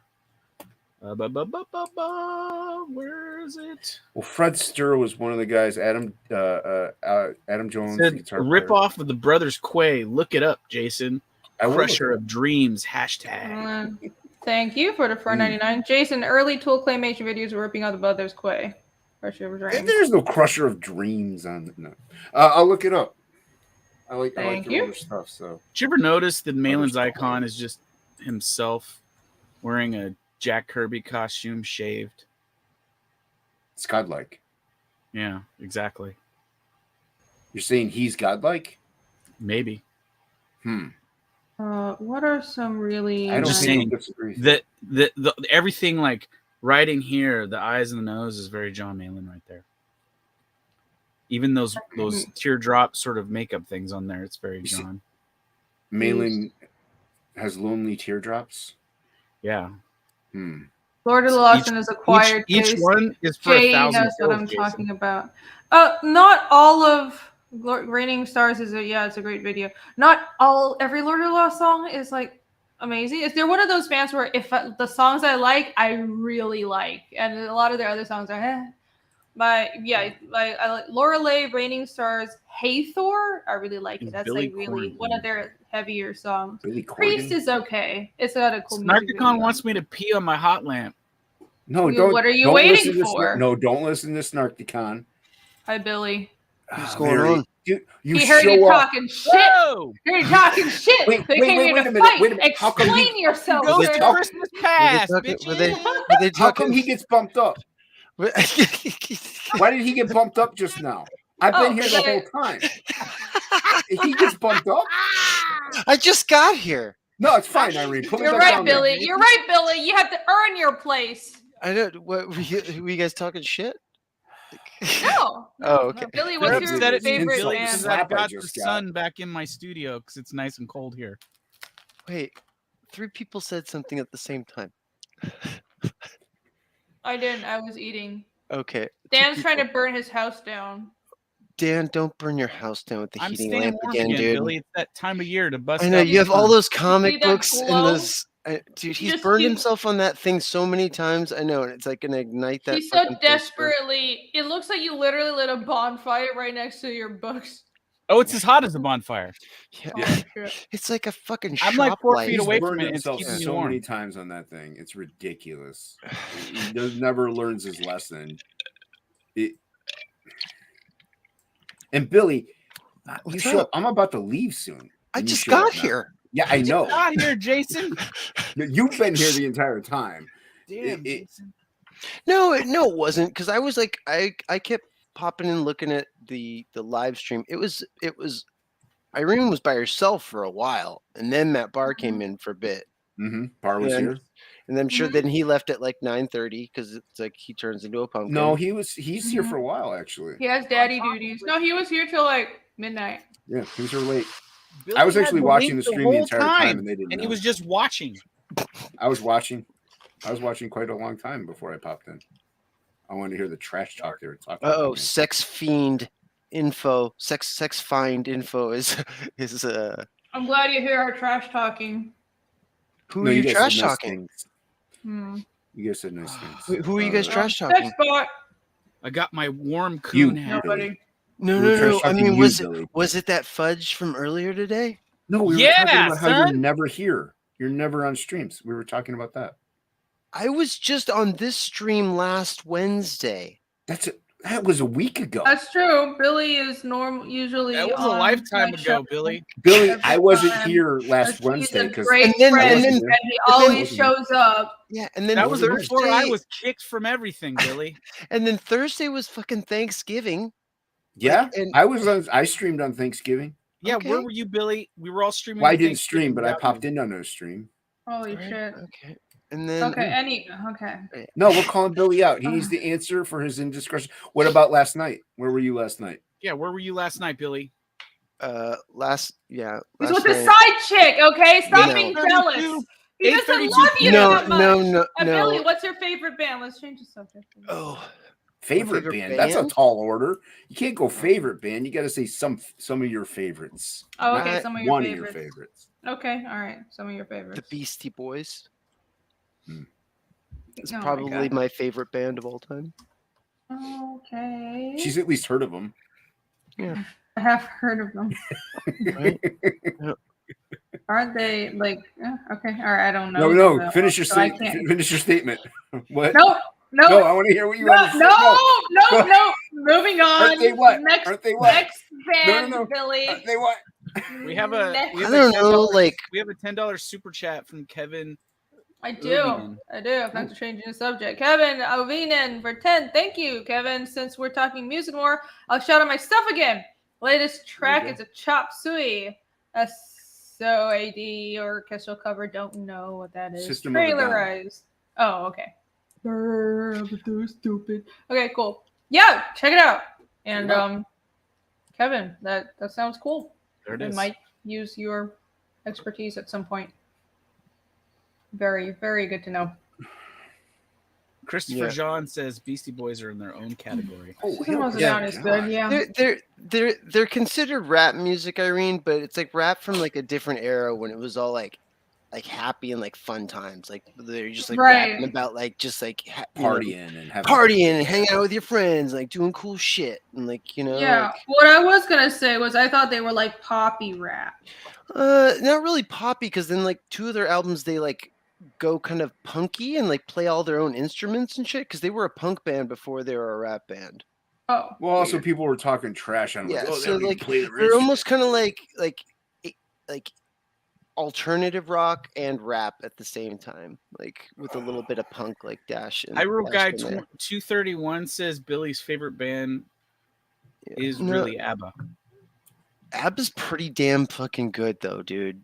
I mean, if we started going top 10, they're definitely like Doobie Brothers or like some other like 70s like flavor disco shit would definitely be up there for me. Earth, Wind and Fire, I don't know, something like that.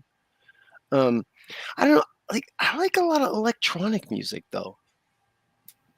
Like so I like a lot of DJs and stuff. See? So See? I can't see. I'm blind. Billy's Like, there well, with thank me you for jumping in pointing the that fire. out. No, in fact, you can't see anything. Yeah. I can't see. I'm blind. and then I mean it's like favorite band of all time. I don't You know. said Beastie Boys. London Something smells like Philharmonic. it's burning. I hope it's not me. Billy, you're so So what? weird. Why? I don't feel harmonic. I mean, No, pretty I good just- choice, I just think right? that's I weird. mean, I listen to they play a lot of Brahms It and is, Bach. yeah. I Very don't see classy. Chopin. I don't see like I don't know, because it's the not like Universal Studios like orchestra. Like I don't know, like That's I all like my. me some BT. BT. Yeah, I like Girls' Generation. They're pretty good. Oh my god. Okay. I mean, they have that one song that's pretty good. Okay. No, I don't you're even- actually a Girls' Generation stan secret. This is what that means. No, I You're like trying to that play one. it off. I like that one video of theirs that like was like. Of course, you #1 like the in video. world. Of course, you like the I don't even video. know. Well, because dude, it's so because like it's so batshit crazy. It's like 5 pop videos crammed into one, like completely different styles. I'm just like, what the hell is I happening don't here? know. I don't pay attention to K-pop. Is that what he's talking about? He's talking about K-pop? Yeah, K-pop, yes, yeah. Kick Girls' Billy. Generation is. Get him out of here. I don't How do you care feel? if How do you he's- feel? If How do I you feel about don't- the? How do you feel about the J-pop though? I don't pay attention to that either. I really don't like pop. I think Only that, kind of I think semi-pop I think stuff the I like. Japanese metal bands are pretty crazy. Yeah, there's a few Japanese metal bands I like. Korea doesn't really have metal. Like the most they have is like rock. Neither does like there are. I listen to Mandarin music. So the only pop I like is like Mandarin rock pop. So stuff like Yep. Jay Chow, I Really? quite like. And Really? I like I him know- because he's Super classically chat from John trained. Malin. I know I'm like naming a Um, bunch of old shit too, like bands from like 2 decades ago. If I was gonna name like 2 a band decades is old. from this like within the last 10 years, my favorite band in the last 10 years for sure would be DeviantArt. Oh, okay. 100%. Like they like yeah, I put that they're probably even in my top 10 of all time. Cool. I really like that Alright. band. Drink Rini, let the beast out. I don't have booze. Yeah, she only has expensive stuff or something. I know. Thank you, $4.90. I have like this Viking rum. I'm out of beer. She came unprepared. I So wasn't right as I gonna was drink today. what was that art you were showing off, Dan? That like right as I was trying to get my OBS fired up, I saw you showing off some like Damien Devil Thank something. you, What's it for for? $4.99. I Maybe did- I'll go get a shot. I used to do re-release posters for the Grauman's Chinese Theater in Hollywood. Oh, that's and right. Yeah. I Totally. did one for The Omen, and it was Yeah, 'cause probably, I think it was one of the better rendered ones I did. I didn't have the finished version of it. Looks really nice, but for some reason I only had the line art. Yeah, it's the we were discussing movies earlier. I could Who's go get the Aaron original. Kwok? I need to know their Chinese names. Aaron. Oh, GM Tungsi, she's pretty good. I'll be right She's back. like one pop. I may not be here. Burns down. Is she pop? She's kind of pop, but she's actually good. A lot of Manda pop is actually good shit. Let's see. I like Jay I like- Chow, like I I like mentioned. pop. A Taiwanese Aborigine. Well, it's not like an Aborigine band. They're rock, but both members are Aborigine. Don't Li Huoce, they're like an older band. I like them.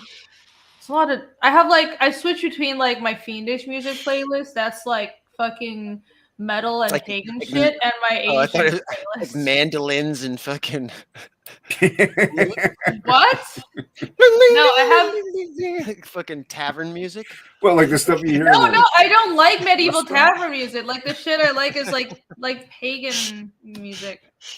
Yeah, you know, And it's like some guys like blowing through a fucking, you know, the skin of a deer through a deer horn, and somebody's like that. Viking Yeah, music. yeah. I think Heilung might actually do that shit. I love that shit. Like when Heilung performs on stage, they're literally wearing antlers and like using bone flutes and That's shit. pretty. The Fucking performers. awesome. I think That's awesome. I think I've It's seen this awesome. band. I think I've seen this band before. Yeah, they look like they're like a fucking druidic cult. Like Yes! playing live on stage. Yes! Yeah. Yeah. pretty It's cool. like there's smoke and everybody's Like wearing there's the guy, bones. instead of playing a xylophone in the back, it's like a string of bones and shit. He's all Yeah. It's like fucking- the xylophone is just and like a dude wearing a Yeah. straight up like the fucking drums like, are like like covered skull in on his fucking cowhide head. and like I yeah, love like, it. I love he's got like fucking, what do you call it, like horse jaw bones like coming out the side right here with like horn. Yeah, and they're like wearing pelts and shit. yeah, Yeah, I like that's that. crazy. I That's saw crazy. Word Runa live like a month ago or so. That was really cool. I gotta get going. It's 3:30 almost. Oh, okay. All right. Good Oh. night. Well, I better Yeah. dip while Plagel's not here. That way. Whatever. Yeah, Shut he'll up, be Billy. like, You should have been here "Vanessa's sooner." right here!" Yeah, exactly. That's a good impression of Plagle, by the way. Yeah, I try. Like spot on. Yeah, was I've been frightening. working on it. Yeah. Thanks for having me on, Irene. I appreciate Thanks it. for coming on, Jason. You're welcome. And Billy, I love you. I love you. You know who I can't stand though? Hey. Lindsay what? Sterling. What is that? She's like an elf that plays the violin and like jumps through the forest in all her YouTube videos, like while playing the violin. Oh, all there's a fucking lot crazy. of those. There's a lot of like a little kind of I call it like basic bitch wannabe like- pagan or medieval shit, and it's It's like they're like trying to be like fakin or some shit. yeah. A lot of like, oh, I'm a nature girl, and I'm like, your music. And they is like stupid. they like leap and prance as they're playing the violin through the. Lindsay Sterling's like the big one. I think pretty sure she's the one that like kind of started the trend. Yeah.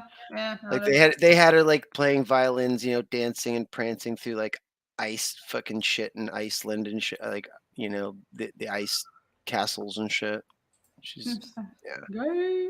Pagan light. It's not even pagan light. It's like I don't know what it is. It's the Barry Manilow of pagan.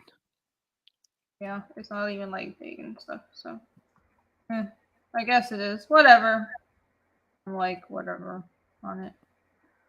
Yeah. Chad, am I Word Runa- right about that? Is that Lindsay Sterling, the one that dresses up like she's like a wood elf, like What's plays wrong? the fucking violin? Widow mentioning you mentioned Widow. That reminds me. Highland had a new music video, Anu Anu. It was pretty Nice. good. It was kind of there was like a woman in it with like beer elves, but of course they actually do it well.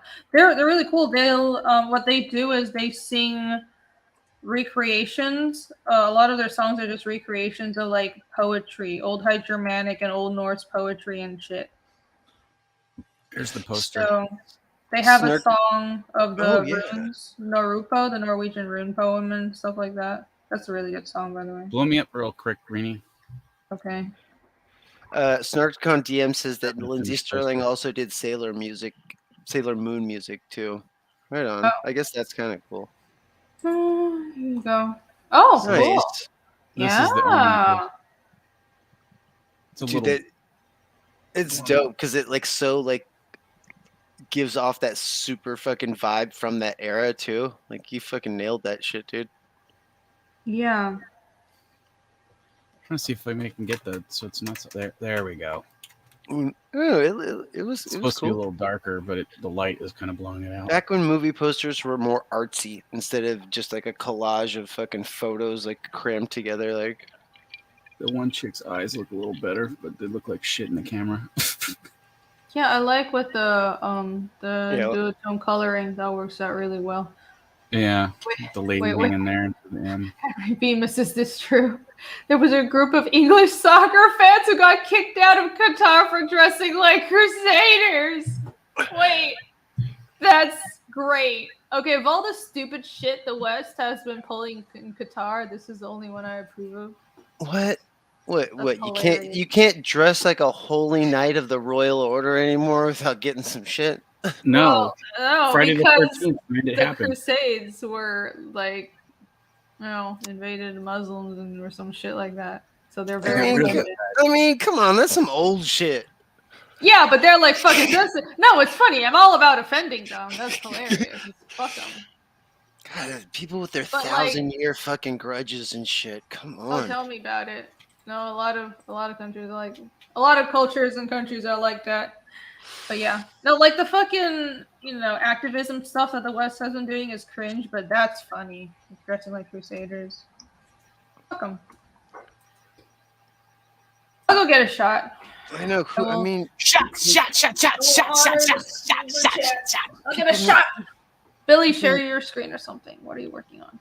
oh, I don't have anything up right now. All right, I'll pull up your campaign. You can show it. Oh my god. Okay.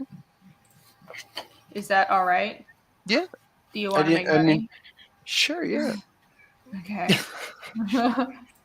You seem dubious. Did Jason just leave? Yeah. Yes. Fuck, Left Jason, we a just got here. There you go. Okay, hold on. Let me Oh, there it refresh is. real quick. Yep. We just got another backer the other day too. Ooh, look at 21, we're 6, 69. 69. holding Yeah. strong. And Jason left, so he betrayed us. We won't promote him anymore. But What a he didn't traitor. get any more money. Oh, too bad. Back for G, everybody. Jason the traitor. Shane doesn't need my help. Aaron LaPresley probably does need a little bit of boost. Yeah, he does. That 128K. He needs shadow to- banned too. So you guys, if you can go check out Wraith of God, that would be really great. Por favor. Yeah. Okay. Talk about Goblin Girl. I'll be right back. So, Dan Plagle's The Goblin Girl. It's a dark fantasy with a little bit of comedy and a lot of action and gore and adventure. And it is a 72 or 74 page full color or black and white graphic novel that you can buy right now. That is the brainchild of the great Dan Plagle, who is right above me. I am coloring the colored version, which is holding up the process a little bit right now. I'm getting sidetracked in my own campaign Huh? about stuff that's out of my control at the moment. But Like, where's the color at? I can promise you that this is being worked on presently, and we're going to get this book to you, and you are going to absolutely fucking love it. That's what we like to hear. We're keeping everybody updated and apprised. Like next update here for our December update, we'll show off some more colored pages here, and we're meant to send something out in November, but I didn't have anything. Yeah, more to share, unfortunately. Yeah, this is like I said, Dan has said that this is like, imagine an Elvira movie meets a Conan the Barbarian story with art that looks like it's like if Don Bluth did that movie. Yeah. It's like it's very energetic, and you're gonna love the storytelling, and the panel work is fucking just absolutely bonkers. Everybody that watches this shit has seen. Oh, hey, wait, hold on 1 second. Look at Jiminy Cricket. Jason Robinson is in chat. He just drew Goblin Girl last night on his live stream. I actually saw that. It came up in my YouTube feed. Thank you, Jason. Was that the headshot that was in the person's book? I think so. Well, like last night he live streamed it. Yeah, Jason Robinson. You are quite a great artist. So thank you very much for drawing Goblin Girl last night and shilling our book. That was super fucking cool. But yeah, 74 page graphic novel. about a world that like had a cataclysmic magical event happen, and we drop into the story years later after this magical cataclysmic event has happened, and we meet Gin the Goblin Girl as she makes her way out of In the world her land to it's almost like a thing, like it's got a little bit of Quentin Tarantino in there. There's like 2 or 3 sets of parties happening all at once in this book, and we're like gonna be swapping like angles of like what's going on to see all like connected. all these people come together to become like the Goblin Girl adventuring party, and that's what this first book is. Everybody rolled a d20 and came up with 7s. Yep. Yep. I don't know what that means, but 7 is pretty low. Yeah. Hey, I'm not saying it came up in their favor. I'm just saying. Let's roll some craps right now. I got some dice That's right what here. happened. Let's see what we got. Let's do a little What? gambling. Craps? Let's do Oh a yeah, I little don't know. gambling. I What do we got? only know D&D rules. Ooh, I just rolled a 7. Bam. That's money, baby. Oh my god. But yeah, if you like 7 is money in craps. 7 if you roll it, 7 or 11 if you roll it on your first roll, you win. Oh, okay. Cool. Yeah. So, I have my fancy Highland Park Viking Honor single malt Scotch whiskey. This is fancy shit. Like, so this is I reserved this usually just for special occasion. I drank this during like the closeout streams for Fiendish, but this is the only booze I have right now. So I'll take just one shot. I was gonna say you could savor that. You could just have a little. Yeah. Look Imagine at how nice if the Don bottle Bluth is. drew So big pretty. titties and then drew a adventure of a goblin girl with big old titties, like fighting other crazy different races of goblins, because there's like sub races of goblin, and there's gonna there's gonna be swords going through bodies. There's gonna be dismemberment. There's gonna be decapitations. There's gonna be magical people getting fucking burnt to a crisp. There's going to be Thimble. Look at my Philip your chalice. I got this in Iceland. This was a gift. This was a gift from Down Go Solo. Thank you, Down Go Solo. Oh, Hexed Savage in the chat. Look who decided to show the fuck up. Hello, Yvonne. Which reminds me, I sent off some stuff in the mail to people, some art. And is Down Go Solo here? I think he left. I don't see him anymore. Did? You guys can send me booze. I do have a P.O Box in my description, so I do accept booze as payment for allegiance. Thank you very much. Cheers! Cheers! Ooh, this reminds me of I've been obsessively watching replays of God of War Ragnarok. That was such a good game. Everybody needs to play it so I can talk about it without spoilers. I need to do a review. I did a drawing for Down Go Solo. Oh, did you? For his package. Oh yeah, the super late art that you have to send him. Yeah, because I mailed off everything, and I was about to mail off Down Go Solo's thing, and I did a bookmark for him. Ding! Cheers! Yvonne, I know you're visiting family. Well, that's cool. I also have some art to send to Down Go Solo. So who gave that last $10 super chat? I don't know. Why did I miss it?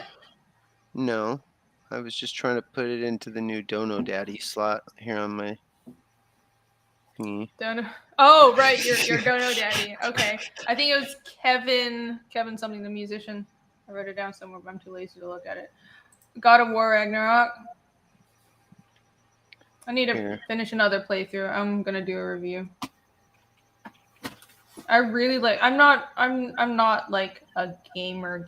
I really don't play games, but I do really like the new God of War. I really liked. I really don't. I wait for something with like a really cool. I'm one of those. She doesn't play games with you. I'm one of those like blasphemous people who only play games once that have like I play games for the story content, and I know like I don't know That's a lot of people. That's a lot of people, but I play it Yeah. for like I play on baby mode for the story content and just for like pretty visuals. Like I played a little bit of Assassin's Creed Valhalla just because it's cool environment reference and I just wanted to see the world. But I'm not like a traditional gamer, right? I don't want to be one of those people that claims that. But anyways, I really like the story of the new God of War. Thought it was good. Thought it was good. I was worried. I was worried it's gonna be woke. I don't think it was that bad. It really wasn't. It was good. You enjoy video games. It's just the thing.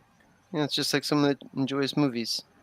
But I wouldn't say I enjoy video games. It's like I'm very picky. They're very few. I mean, and I also don't have time to play games. You know. Did we go up? No, not yet. We have a pretty Hold good strong. Is there a pretty good amount of people here right now, Irene? Got like 96 people, Dan. Can we do a small poll? Okay. What do you want? Well, we don't have to actually do a poll, but maybe we could like have people like yell out in the chat because poll's probably easier. We're rounding up the Goblin Girl thing, and we are doing a second volume, obviously, of Goblin Girl. But I wanted to like after this book is like going, it's like you know what I mean. Like people are getting it. I wanted to do a second campaign. Yeah. After stuff's mailing out, and I'm debating about what the next thing should be. Yeah. And I've got 3 things. Yeah. And I wanted to. I'm slowly sipping on my shot. Why don't you put all 3 things into one anthology? Because I don't want to do an anthology. Okay. This stuff is strong. Why don't you do a 3-part book with 3 separate stories? I don't want to do 3 separate stories. I just want to do one book. I want to start putting out campaigns regular, so people are getting books and not waiting for me to crowdfund stuff. Well, what do you want the poll to be? Hurry up and tell me. Well, I don't want a poll. I just want to like. Yeah, I mean, he needs a poll. You got to show 3 things, and then we got to put the 3 things up into a poll for people. All right, I'm gonna pitch my book first. Everybody, Fiendish 2, Chapter 2, Origins, a dark fantasy about the mysteries that lurk between the dimensions. This is a follow-up to Fiendish Chapter 1 that everybody absolutely loved, and I know people loved it because they told me. And we had like 1,500 individual books that was fulfilled for that campaign. So thank you to everybody who backed that. This campaign has done over twice as well. I think the first book raised like 53,000 or something on closing, and this has done so much better. We're almost at 140,000, which is our next stretch goal. So please help us get that. We're less than 2,000 away from that stretch goal. Story is about my main character, Cosmere, the pale-looking asshole in the front over here, whose hometown was destroyed by mysterious demons long ago. And in the beginning of Chapter 1, these same demons return and they kill once again. And even though it's a fantasy world, nobody knows where they come from. They don't know what the deal is. So he takes it upon himself to find the truth behind this fiendish infestation and is joined with some like-minded characters. I've done a lot of deep world building for this project. I've gone really, really all out with the world and building out the fantasy around this. I have a whole website where you can check out all this extra info. As you can see, I have a world map here on fiendishcomic.com, and I have species info. I have a pantheon. That's only a small snippet of the world building that I've done for Fiendish. So go to fiendishcomic.com and check out all this good stuff. You also have a completely free preview on the website. Just go to read the comic right here and click right here. There's a free preview. There's 22 pages. It's like half of book 1 because I know not everybody knows me as a creator. I'm relatively new, so I want to give everyone an honest sample of my work. This is the first half of Chapter 1. I'm sure you'll love it. So go check out fiendishcomic.com and read it, and then hop back over to Indiegogo and back Chapter 2. We have a lot of good stuff. forgot to take down the Cyber Monday bundle, so you can still get it right now. I'm gonna take it. I swear I'll finally take it down after the stream. But this is a really good deal. I have 4 variant covers along with a limited bookmark. This bookmark is only available outside of this perk with the Give Me Everything and Empire tiers. So other than that, you can't get this bookmark. So you're gonna want to get this right now. And I have like a lot of variants and some interior pages are already. I've been updating everybody on the interiors, which if you're a channel member, you'll know. I post a lot of behind the scenes work and progress work for channel members and also on my blog for subscribers. So there you go. Here's some of the interiors. Yep. Yeah, this one turned out really well, didn't It's it? just got buildings in it. Make sure to go back Fiendish and Goblin Girl, because remember, everybody out there, there is going to be a crossover book. And if you need to be up on both of these books so that you can be a part of the crossover book that's totally in canon for when it comes. Like you gotta be up on. You don't want that crossover book to come out and then you're like, fuck, I didn't get Fiendish book 1 and 2 and Goblin Girl book 1 for me to like be up on like what's going on with these characters. So like, you know, don't fuck yourself. You're right. Get these books. Nice segue into Goblin Girl. That yes, we Well, are no, doing a crossover. Should be getting all three books. Fiendish 1 and 2 and Goblin Girl. I'm very excited about the crossover. I think that's a really cool cool idea. Yeah. And it's I'm doing the cover. I mean, it's mostly Dan because Dan's insanely fast. And I'm a slowpoke and I have storytelling is partially going to be you because detailed ass art. Take fucking forever to draw this shit. Crossover into your book. Yeah, there's some elements. We're working together. We're tying it all together. So if you don't want to miss out on this, I mean, this is my aim with Fiendish, right? It's not just, this is not a project that I'm just doing because I had nothing else to do because I'm just like, oh, I fancy being a comic creator. No. This, everybody knows it's been my dream since I was 14 to have my own comic series and be an original creator, and it was a struggle to get here. I've actually been putting out independent comics and publishing like small mini comics for years, for over a decade, and I also worked in the mainstream, worked for Marvel for a while, and then I realized that wasn't a path for me because I don't want to be somebody's art slave. I want to do my own story. I want to create something original, and I know it's harder. I know there's more of a risk, and I know that even as a person, I had to let myself have time to grow so I could really tell the kind of story I wanted to. I want to, I'm not trying to reinvent the wheel or anything, but I do want to make a story that's good, that has meaning, that really will resonate with people. And Fiendish is me finally putting myself out there and reaching for that goal that I've had since I was 14. So this is a long form fantasy. I finally did a huge revamp of the script. That's why I was like MIA for a week, because I basically rescripted like half of the story. And I figured out I can narrow it down to 12 books, which is pretty damn good. It might be 11, but knowing myself, it will be 12 books of like really big books, 70 to 80 pages each. I think that's the full story. But I have everything planned out. I'm fucking serious about this. I love this project. This project is the reason I have no fucking life. So I am invested in this 100%. And I hope that I know that when you get this book in your hands, you just give it a chance, take a look at it, you will feel the same way. So I invite you to join me. You'll not be disappointed. Da da da da. Da da. Ah, thank you, everybody. And Billy's a Pikachu now. Okay. Because that's what I feel like when I look at these projects, man. I'm like, fuck. Is that what you feel like? Yeah. All right, we can talk about Goblin Girl now. More boobs. Let me finish my shot. Yeah, cheers. I already did a whole full pitch like while you were getting your shot. Oh well, then fuck it then. Yeah. Here's my Rumble. I'm hoping by I'm just looking through all the fucking websites I have. The middle of tax season, people will be getting Goblin Girl to ease their pains of the tax season. Yeah. Oh yeah. That's a great pitch. Nothing better than easing the tax man by smothering your face in some boobs. It's taking a while, but we're trying to make sure this color's done right, not just done. You're not taking that much more time, Dan. Yeah. Like as long I as you're feel like keeping I am. people- I've got like. I don't know why you're so I've got one of our like backers, Stu Pro Grifter, was like going, "Are we getting this by Christmas?" And my thing, I just noticed, and I was like, "No."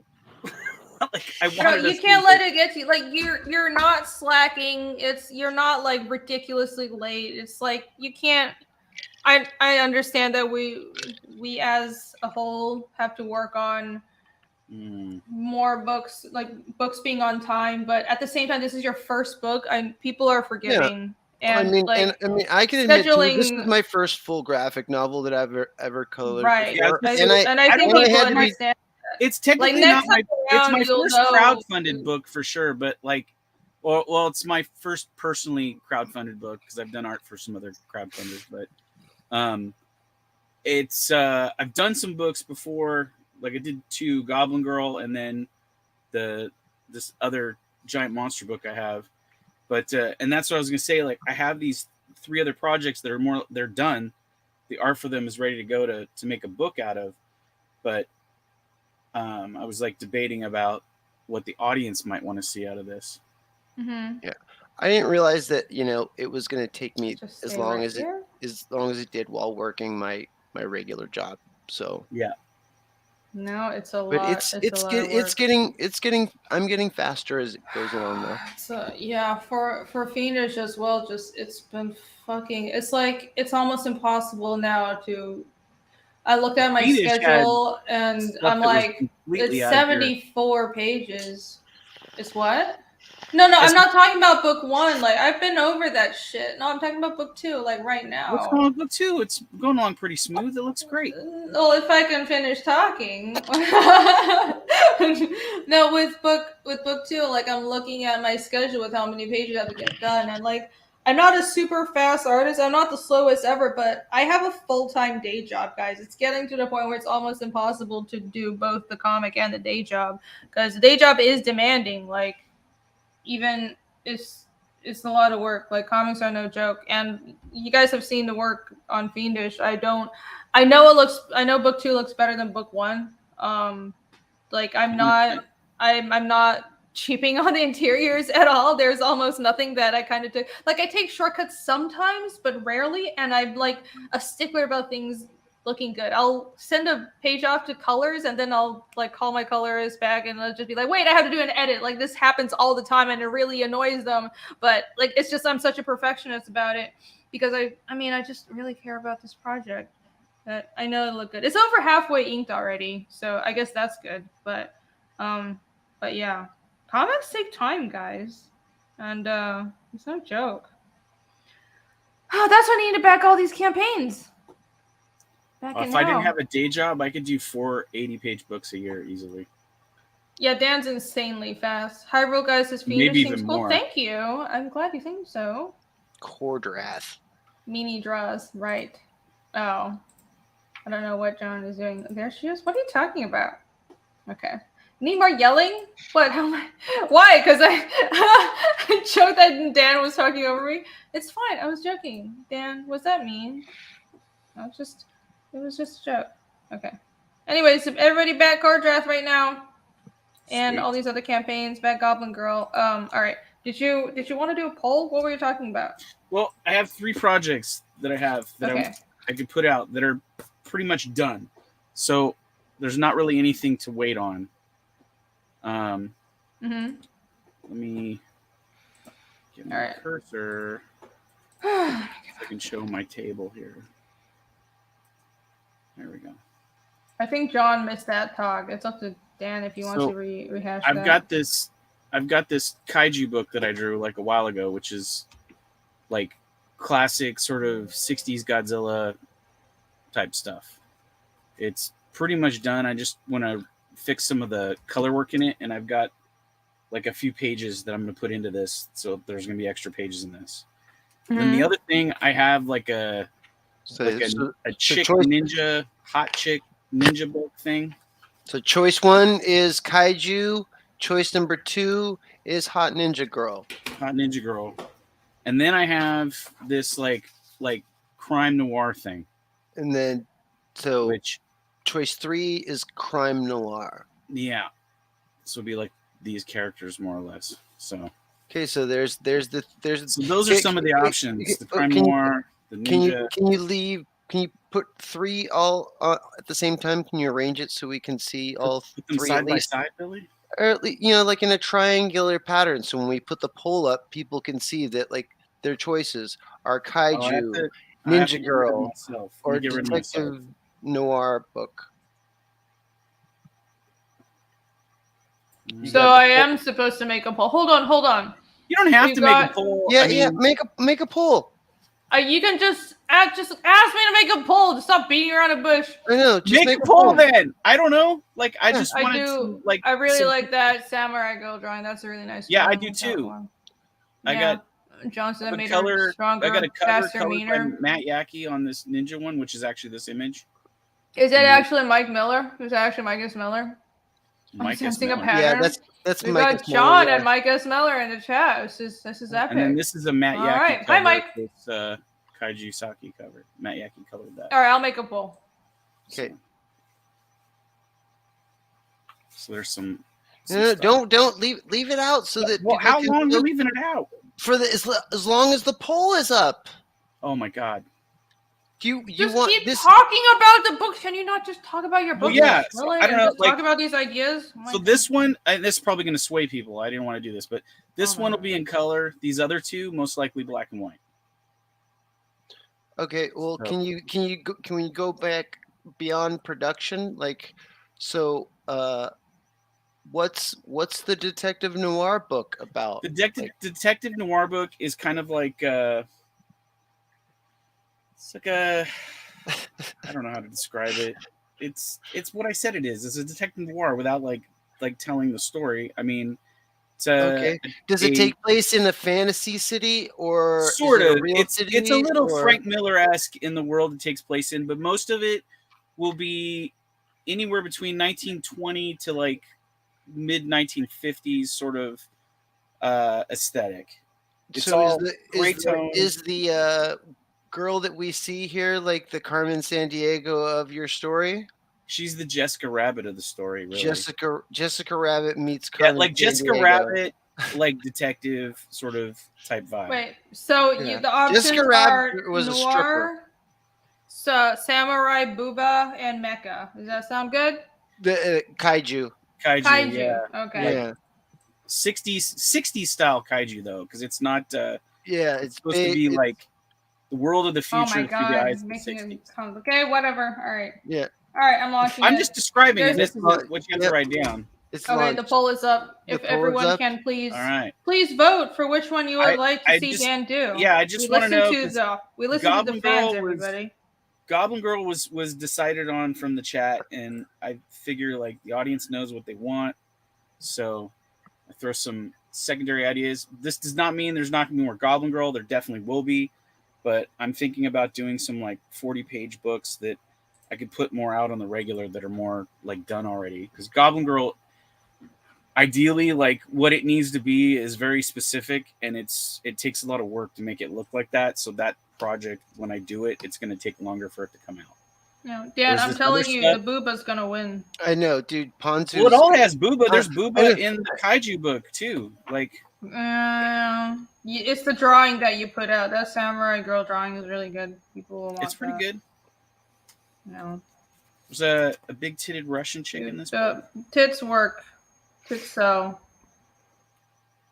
Trying to find the Russian chick. I know. There's a Marcus Miller little-known said. Marcus scientific Miller said fact. he's sensing a theme. If you mean quality and creativity, then you're right, sir.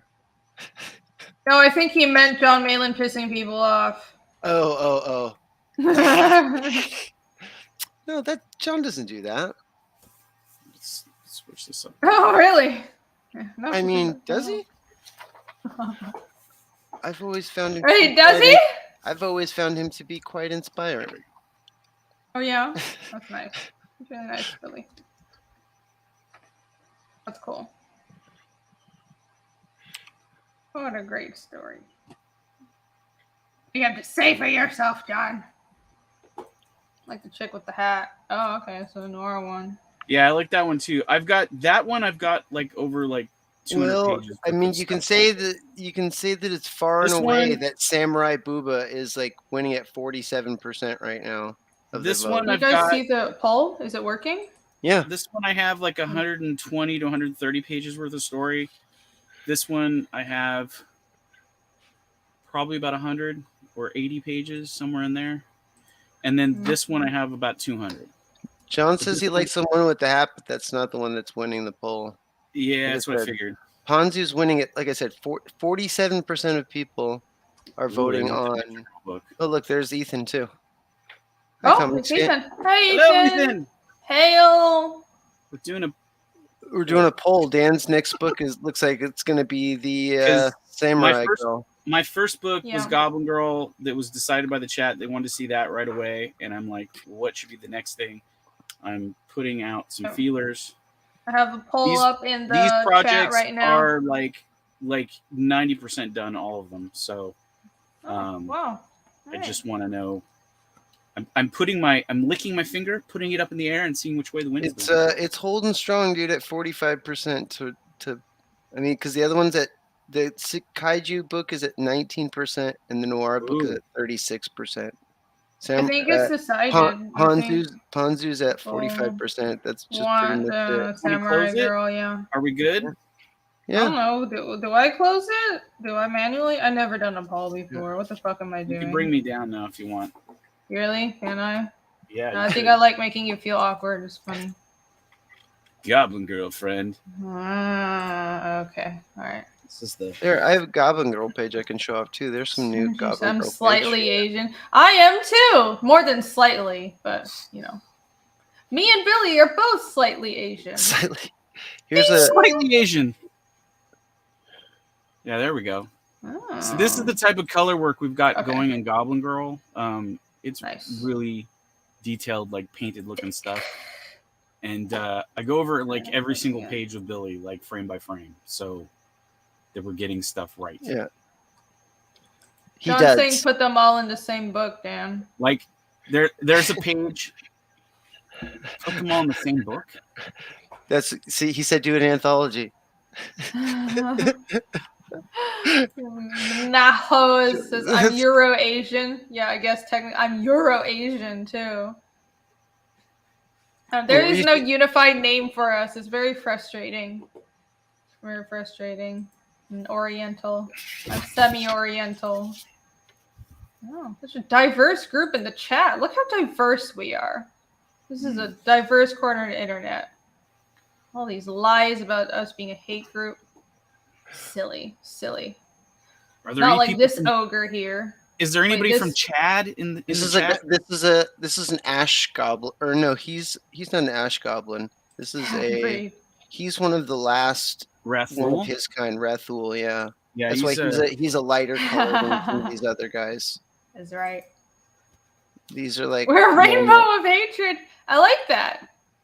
It's like that. We're a rainbow of hatred. These I'll are like embrace normal that. Ash Goblins coming in here, rushing in the door, Jesus. and I'm not sure Goblins. what. Yeah, I I'm forgot. not He's sure what he's the good type of- guy. Yeah, I'm not Yeah. sure what type of goblin Rathul is, but he's like one of the last of You his have to kind. read That's the why book he's to kind find of out, this. right? Yeah, he's this really much lighter mustard green than all these other ones that are kind of this dingy other green. Okay. Oops, sorry. Cool. But yeah, this is right before he's about to stick a sword through this guy and bisect him. So Mhm. Thank you. Yep. Thank you. Yeah. thank you, Thank you. thank you. Thank you more. What am I doing? Why did I do that? I don't know. Where's my screen? Oh, I stopped You got sharing me screen. up here still. Fuck. Why did I stop sharing screen? Whoop. All right. Oh. I always draw so slow if I have to like draw and run a show at the same time, but I had to do a stream. I didn't want to skip my Wednesday stream, so I got a lot of work done. I got like 2 pages done since like Saturday. That's pretty good for me. It's a very good small cat from that angle in that panel. You think she looks too small? No. I'm just saying that, like, overall on the page, that's a very small thing that you have there, and it has a good silhouette for motion for how small it actually is. Oh, I mean, yeah, I've been. You don't have much, Yeah, I've been. It doesn't have much real. on... It doesn't have much real estate overall, so it's got good motion in it, even from that angle. Thanks. Yeah, I've been working on. Oh, I forgot. There's another piece of his clothing here. I've been working on sort of my motion and composition. I've been working on a lot of things. I promise you, book 2 is gonna look so much better than book 1. I'm really proud of the work on this. Wish I could show people more, but like I have to. I post the behind the scenes stuff for members and on my blog, because I can't. I don't know. I feel like I can't like just spoil everything and post all the pages for everyone, but it's okay to post it for members, right? We need to have something for members. Like I just posted some of the new pages and stuff for members, so you guys should check it out. Why is the layout weird? There we go. Let's go back here. Yay! Thank you for your links. Texas said, "Why are you not in here, Yvonne? Oh, you're a mutt. Well, all Latinos are mutts." Mm-hmm. Yeah, that's the thing with like fucking woke Americans that are like, well, Latinos look one certain way and they're getting all offended over movies like Encanto. It's like fucking stupid. Have you been to South America? Literally, like everyone looks like they can be any like nobody will bat an eye at you no matter what you look like. It's that diverse. That's real diversity, motherfuckers. So Real stupid, diversity. man. Such bigots, I swear, these woke people. Insufferable. Complete bigots. Totally. My second breakdown. Yeah, oh my god. Sorry, I had to sneeze. Oh. Inclusive with your disdain. What are you working on right now, Dan? The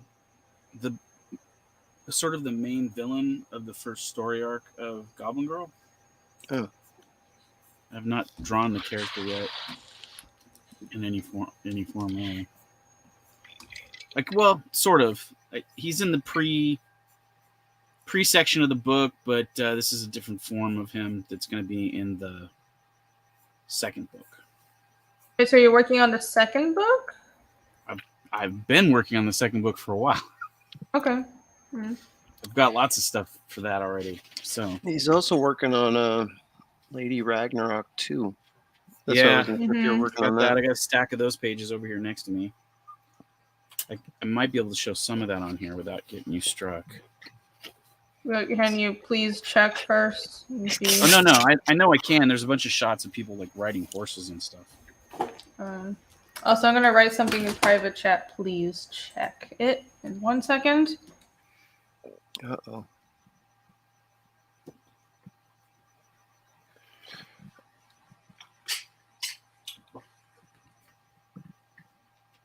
How many pages is Fiendish 2 going to be?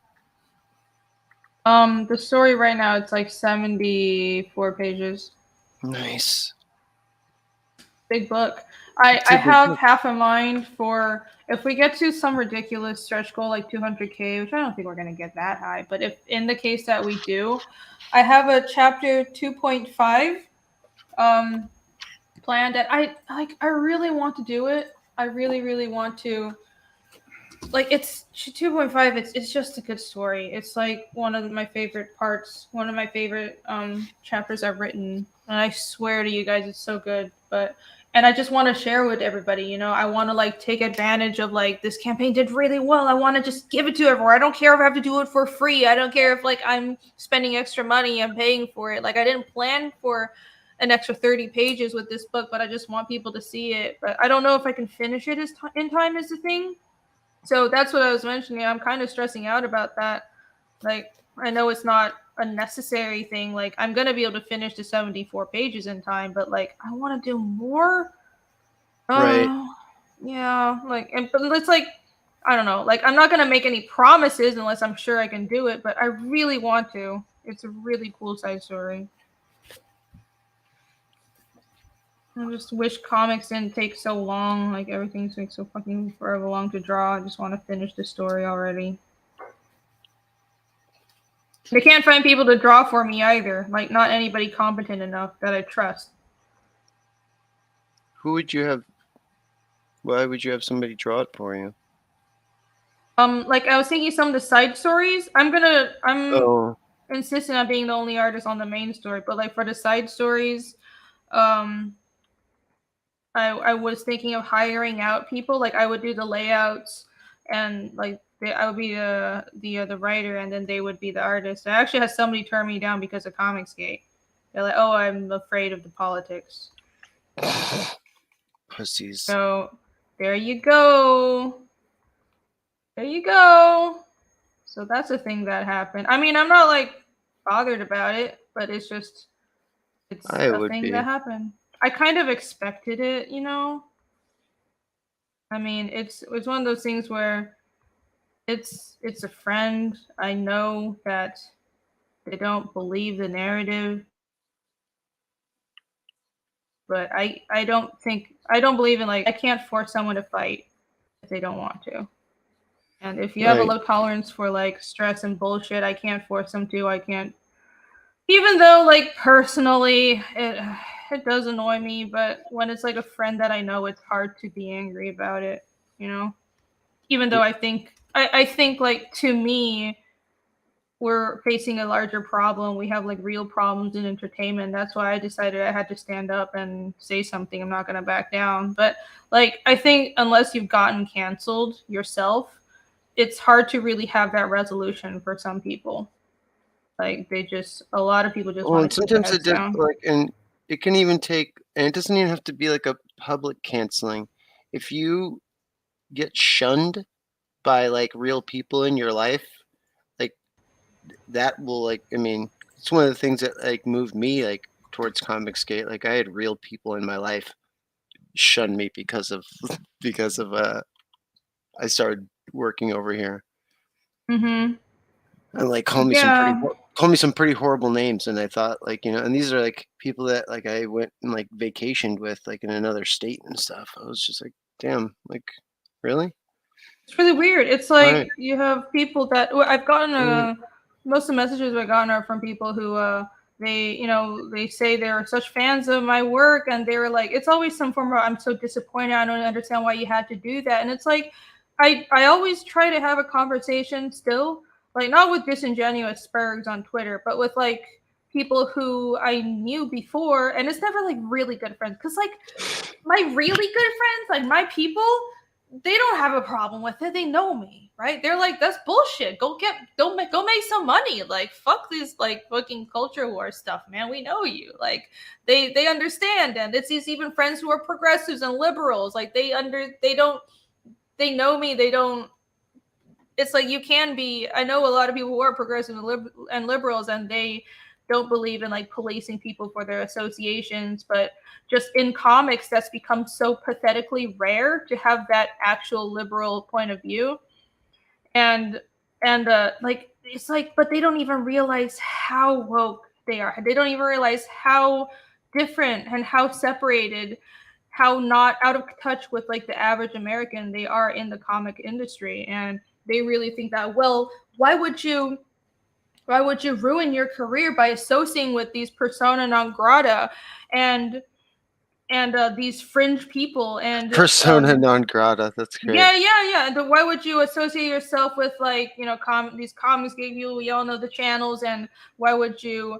Their view is I'm pigeonhole. I'm like restricting my career, and it'll forever be a stain on me. And my point, and what my and like I'm like I'm not doing like everyone agrees that they're like white supremacists, and I'm like it's only I mean it's just fucking bullshit also because it's not even that clearly I'm not hanging out with anyone that I think is racist bigot. Comicsgate is not about that. Comicsgate is about it's indie comics that are against woke culture, and that's really it. It's against the subversion. It's about the erosion of meritocracy, and it's about this woke subversion of mainstream comics. And more than all that, it's really just about promoting indie comics.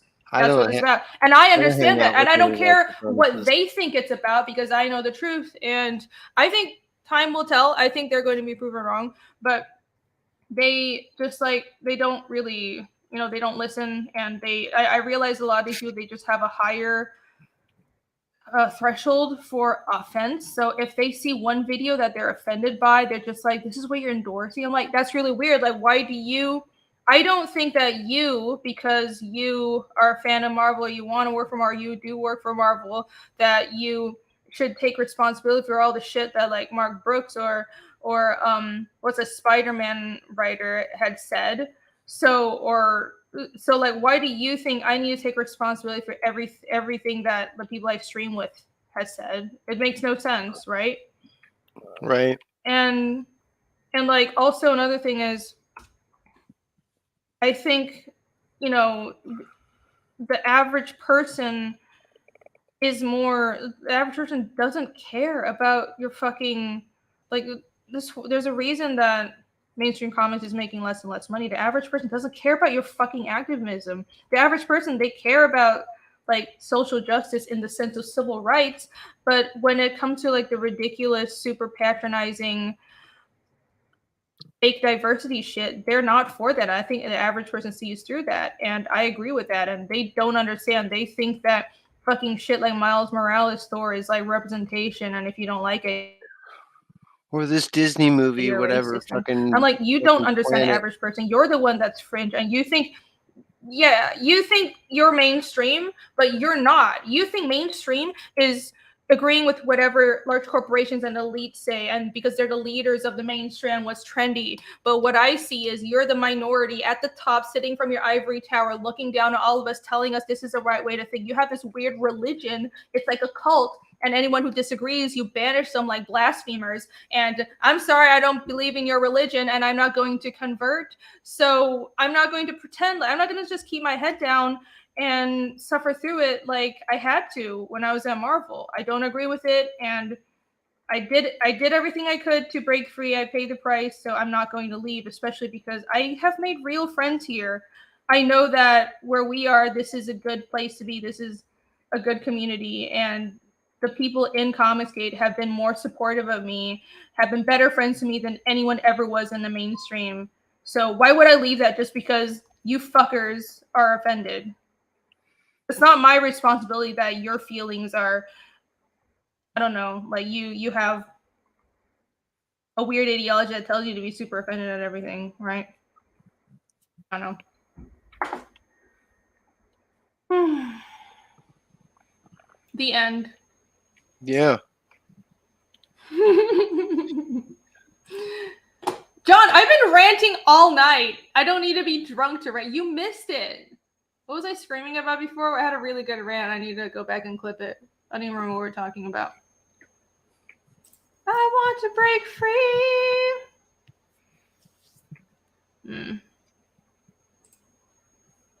Do I really rant that much? By Odin's fate, right? It's so awful. And like, I think the Hispanic Heritage Month covers were even worse. That's what I mean by fake representation.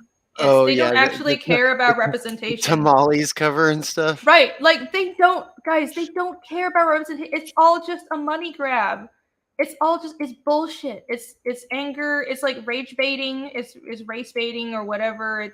They don't actually care about representation, because look what they do when they bring their movies to fucking China and shit. They don't care about you. These companies are not progressive. It's all to manipulate you. I see them as taking advantage of minorities in a very patronizing way. Like, I think like what I'm doing is like what any of us do, what any of the Comicsgate books do. This is just real representation. It's just people creating books with natural diversity, and it's like, if you don't go on and on about what a good progressive you are and patting yourself on the back, then you're racist or something. That's bullshit. Did Dan die? What the fuck happened to Dan? Come back and rant with me. Billy's too quiet. Sorry. He got me like, even though it was late, you guys both got me like now in a mood that I should be working on something. Yeah, you should be working on something. Let's see. Okay, I can finish the figures on panel 5 over here. All right, there we go. There we go. I'll finish the figures on panel 5 and call it a night. Holy shit, it's 4 a.m. You fucking Yeah. psychos. We have so many Yeah. people still with us. You guys are awesome. Thank Yeah. you to everyone in the chat who's still with us. You guys are madmen and mad women. You guys are Mad awesome. lads. Love you. Mad lads. You're mad lads. I really appreciate Mad it. lassies. I didn't realize it was 4 a.m. My sleep schedule is completely and absolutely fucked, dude. It's like I take naps throughout the day. I don't even properly sleep. Like I get enough sleep, but it's just in spurts, and I think it's like fucking killing me. I need to stop doing that. So I've been like staying up until 6 a.m. I'll take like a 2-hour nap, and then I get up for work. And then I take an afternoon nap, and then I stream. That's like most days for me. That's pretty normal, I think. It's really not. It's like pretty bad. Mm. Steve Giblin says, I'm half Latina, found this cover to be extremely offensive. Yeah, I think most people who they claim to represent for any of these representation initiatives, it's unless you're part of the ideology, then it seems offensive, right? So, but that's really what it is. It's just about if you believe in their in-group or not. Hey, Yvonne! Yeah, that's right. Janchi did earlier. What did I do? Could you touch on what's going on in China? Sure. The thing is, I don't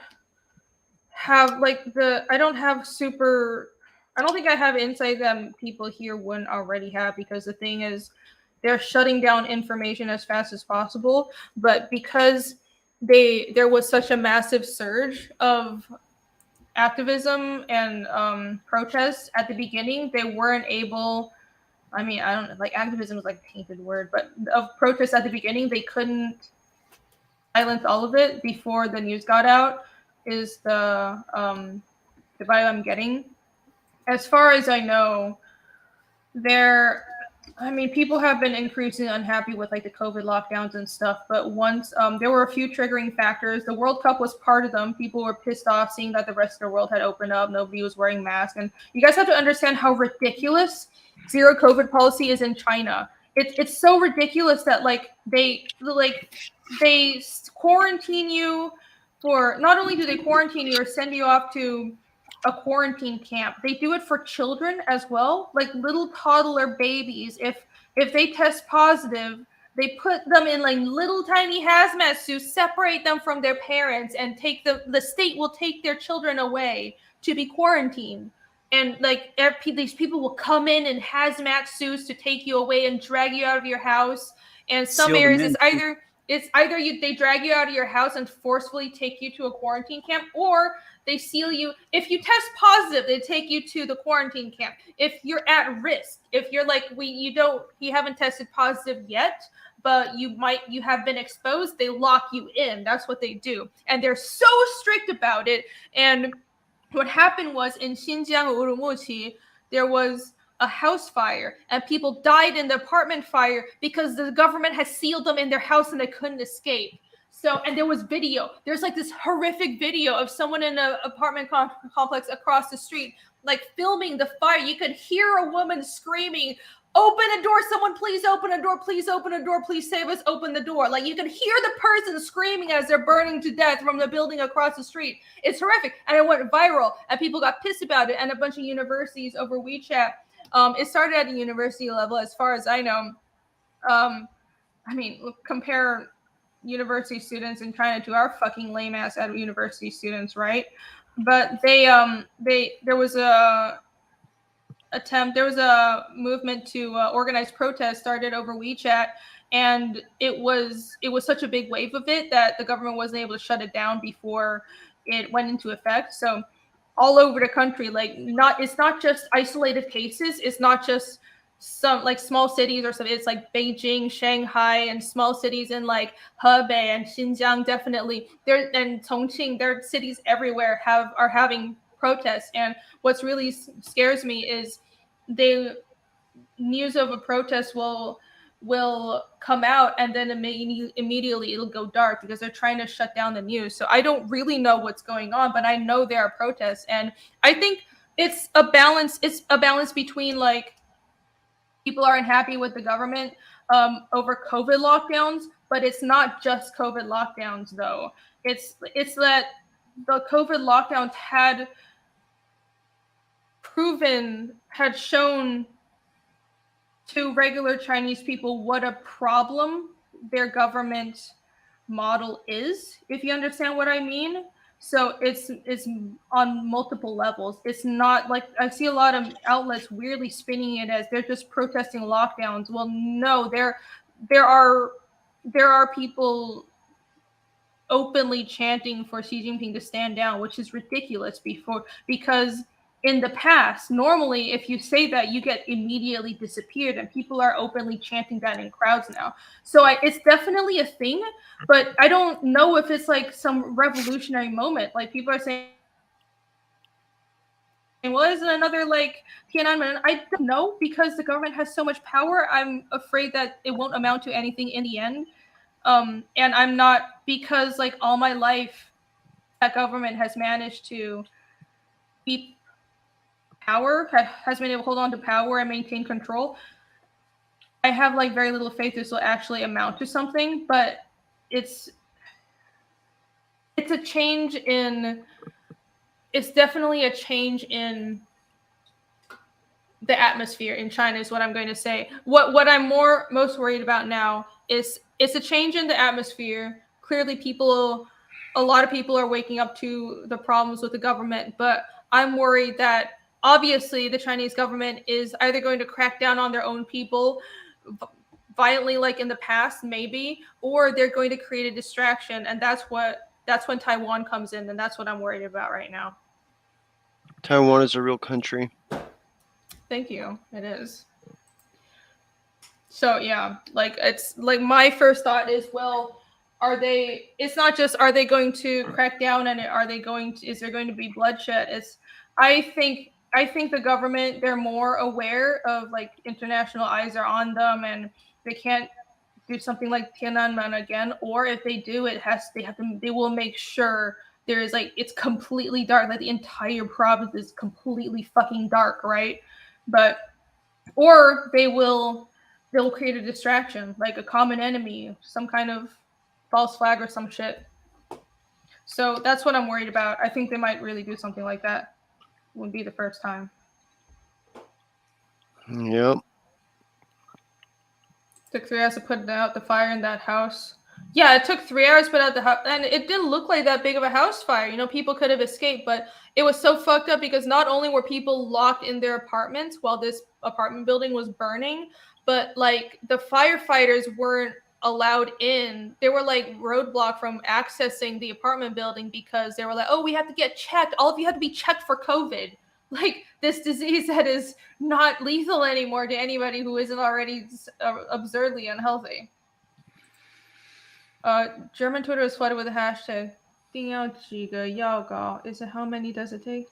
定要几个要稿. Over the past day, over 1 million tweets seen to drown out live reporting. What does that mean? 定要几个要稿. That must be like mainlandese, because that's very weird Chinese to me. How many does it take? Yeah, I think that's like a weird way of saying how many does it take. German Twitter, I'm surprised. Germany was like, their government was, as far as I know, was like majorly selling out to China a while ago. Germany is pretty ridiculous. So last month, some actors calling for people to protest to get beaten on the streets. Yeah, Germany's fucking weird, man. I might be biased because my news sources are, you know, I'm aware that I have a bias. But from what I hear, Germany is like, they're not exactly like the most freedom country ever. I guess self-defense laws are kind of dumb, right? Sorry, but and their speech laws. Yeah. It's weird. Like, but Europe in general has, compared to us, their self-defense and free speech laws are ridiculous. But that's most places in the world. Like, I'm fucking glad I live in jailed for like saying something that's like not proper. Yeah. And I'm fucking glad I live in America, where like there's like a clear-cut right to self-defense, because a lot of the rest of the world, I think the laws in a lot of other countries are either you have no right to self-defense unless you've already gotten like injured first, which is fucking stupid, or you have to use equivalent violence, or you're the one that goes to jail. Fucking unbelievable. What's if someone is about to stab me, I'm not going to use equivalent violence. I'm going to use a firearm. So, Whip out your so be katana. grateful. Be Where's grateful equivalent for violence where at? we live. I think in Japan. Yep. okay. Oh, so you're And definitely whipping out a I katana. believe some European countries as well. I think in Japan you have to have been harmed first. I might be getting this right. And in some European countries, I think Germany, you have to use like equivalent level of violence, or they'll be like, oh, you used too much, you were too zealous in defending yourself or some shit. Soland, another friend I met in Colombia. What's up, dude? It's 4 a.m. here, but I'm working on video greetings. Cool. Well, glad you can join us. We're all hard workers here. Thank you for Is there the super artwork chat. from this person, or are they just a friend? Soland was one my translator at the convention I went to in Colombia. He does fan dubs. So his channel is like anime fan dubs, and he does like voice acting stuff. I might be going to him for some translation work. So give him a follow. He's cool people. So especially if you're into anime. I was thinking about getting my sister into translation stuff because she can read and write Spanish. Oh yeah. I know a lot of people that are bilingual, but I think I want to run it by multiple people. Right. Doing translation I just think for my own stuff, than... I was like thinking I might ask my sister. Yeah. You could. I need to like. I'm like super focused on just getting the artwork done first, but I need to get back on the translation stuff soon because I want to have a Spanish edition. I need to do a Japanese edition for book 2 as well. Yeah, my last translator will come back. Yvonne is shouting out so long. Caballero! Taiwan is what China would look like if they had communism. Yeah, I think so. And the Taiwanese government is not perfect either, obviously, especially with the way the KMT was when they first lost the Civil War. So the Taiwanese government, at least the KMT party, now we're a multi-party system, but when at the end of World War II, so it's just a very complicated history. So first of all, Taiwan was part of Japan. It was ceded to Japan by dynastic China towards the end of the 19th century as part of the Sino-Japanese War, because China was just losing wars left and right back then. So Taiwan was literally part of Japan. And during World War II, Taiwan was bombed by Allied forces because we were a Japanese colony. It's really weird. Like, I'll hear stories from my grandma about American planes bombing them. But after World War II, immediately after the ceasefire, China broke out into a civil war, because what happened was Japan fucked China so bad, and the Chinese government at the time was a Republican government, and it was the party in control was the KMT, the Kuomintang, and the Japanese had weakened the Kuomintang so badly, the communists used the weakness in the current government in the KMT to take power, and it was entirely because the Japanese had fucked the KMT so bad that the communists were able to defeat the KMT, and the KMT left mainland China, came to Taiwan, and their goal was that they were going to their directive, and that's why technically in our constitution it says that our goal, like the goal of our government and of our nation, is to retake mainland China and some shit, because the KMT in its original form viewed mainland China as part of their territory. So the current part of the current government of Taiwan has once ruled all of China, and still the Communist Party of China claims that Taiwan is part of them, even though the Communist Party of China has never ever governed Taiwan. Isn't that strange? So, and I'm not of the opinion that the KMT should retake mainland China. I think too much time has passed, and we've separated into, like, we're still similar people, but I think it's fine to have two governments. I prefer Taiwan to be just independent. I would like to be independent but friendly with China, but right now that is just not possible in any way. But But yeah, so that's the history of Taiwan. And so when the KMT first came to Taiwan, they were fucking authoritarian. Just because they were a Republican government and they were technically supposed to be democratic didn't mean they were good. There was martial law for like some 30 years. When I was born, there was still no martial law was lifted 2 years before I was born.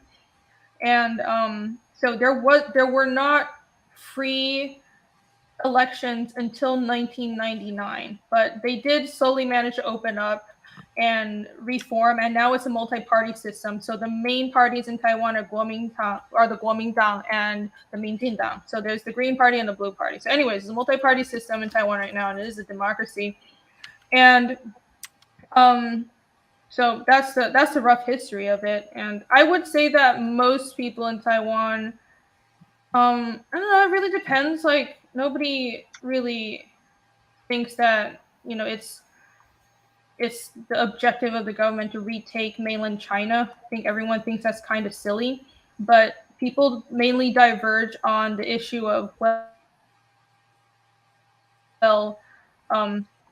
like, honestly, there's a lot of people who are kind of, I think it's cowardly. Like, they want to keep the peace and just and do whatever mainland China says just to avoid conflict. And I think that's cowardly. And I think like we shouldn't instigate, but at the same time we have to stand our ground. And China does try to influence Taiwan. They try to buy out our businesses. They inhibit us on the international stage at every turn. And I don't think just cowering and trying to not piss them off like some abusive partner is a good idea. But some people do think that way. China is asshole. Yeah, well, the CCP is an authoritarian dictatorship, and they're terrible. The first in 1999, on the day we had our first presidential election, they shot a missile over the island.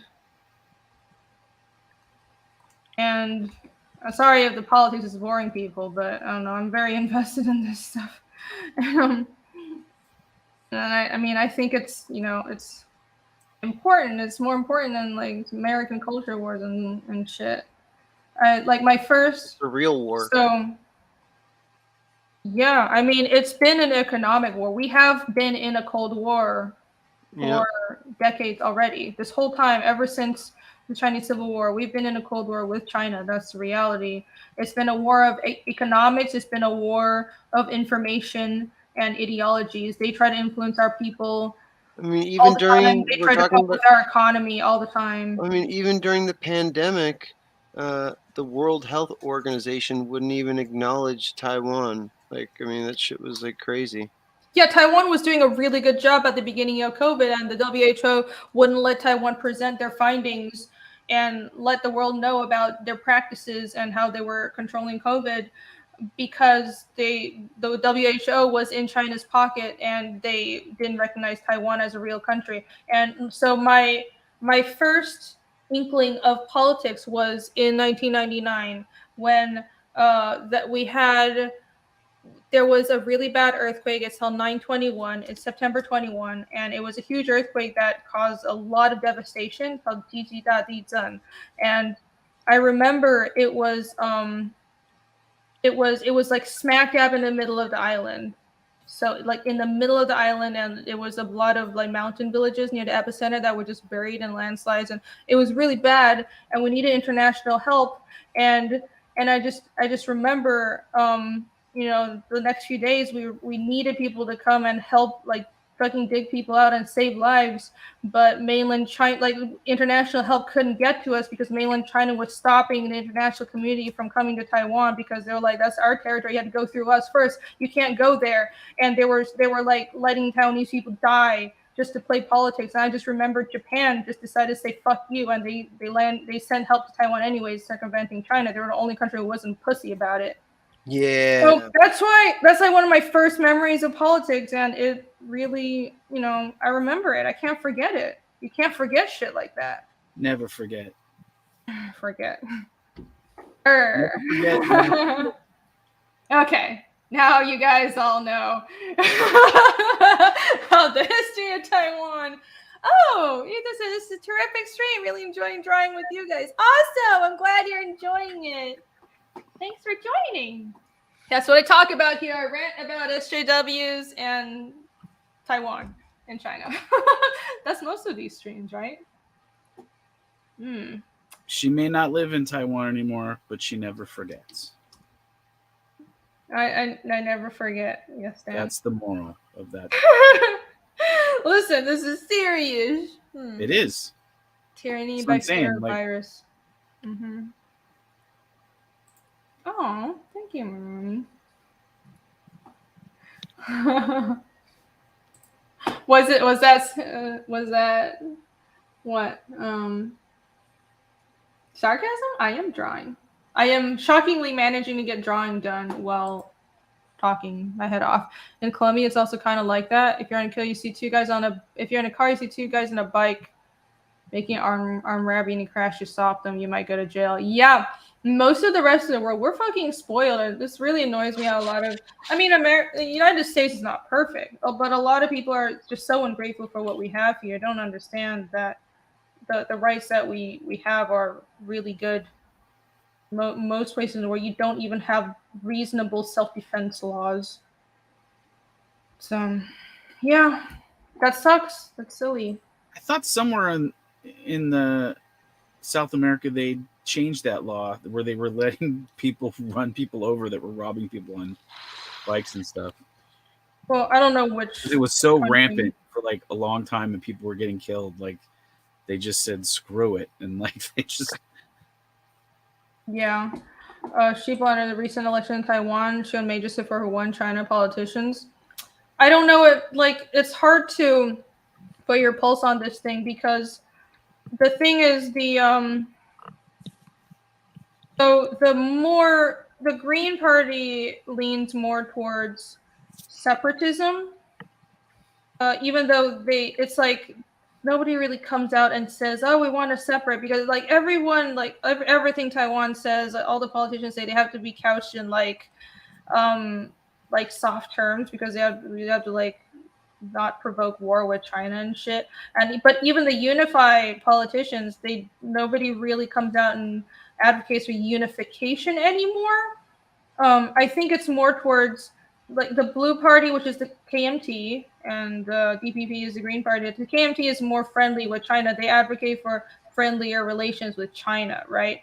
So, but with the recent elections, I don't know if it's because people like China is always at the forefront of Taiwanese politics. I don't know right now if the issue is with China or if it's with the economy, because the DPP is doing a shit job with the economy as well.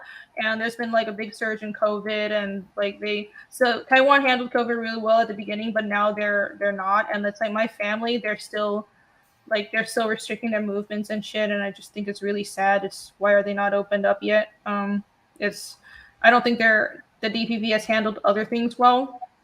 So I don't know if this is like a referendum on the relations with mainland China. And it's important to remember that even if people say they're for one, that doesn't necessarily mean they're in support of the mainland government. I don't think most Taiwanese people are not favorable towards the CCP. So just saying you're one China doesn't mean you favor the CCP. I would say that. I don't think people in Taiwan voted for favoritism towards the CCP. It's more towards the DPP was doing a shit job. You like rainy history lessons? Thank you. Yay. Thank you, chat. You guys are hilarious. Lord Nemesis. Lord Nemesis is a CCP supporter. Well, it depends on how you view it. Jeez. You view it as part of Republican China, that Taiwan and China are one. Here's the thing though, you have to understand my opinion on it. I'm not against unification. Like being against the CCP doesn't mean you're against unification. I don't fucking care if we're unified or not. I think it would be great. We're sister cultures. The problem is which government we unify under, right? I just don't want to be under the CCP. I'm not going to live under authoritarian government. Yeah, that doesn't usually work out. Yeah, I don't have a problem with unification. Like, I love China. The problem is their government. Like, I've been to China. I've been there multiple times. It's super cool, man. I've been to the Yangtze River, and I had the best party time I've ever had was in Shanghai. They're fucking wild. Chinese people know how to party. Trust me. Like, I don't have a problem with like the country. Yeah, CCP is asshole. Thank you, Billy. mm. Mm-mm-mm. So there you go. Thank you for coming to my history lesson. New supporters trying to just don't seem cool. No, I actually don't really like talking about politics, but I do really care about this because I think China is the biggest global threat we face right now. Yeah, they're Okay. they're up to some fucked up shit. Mm-hmm.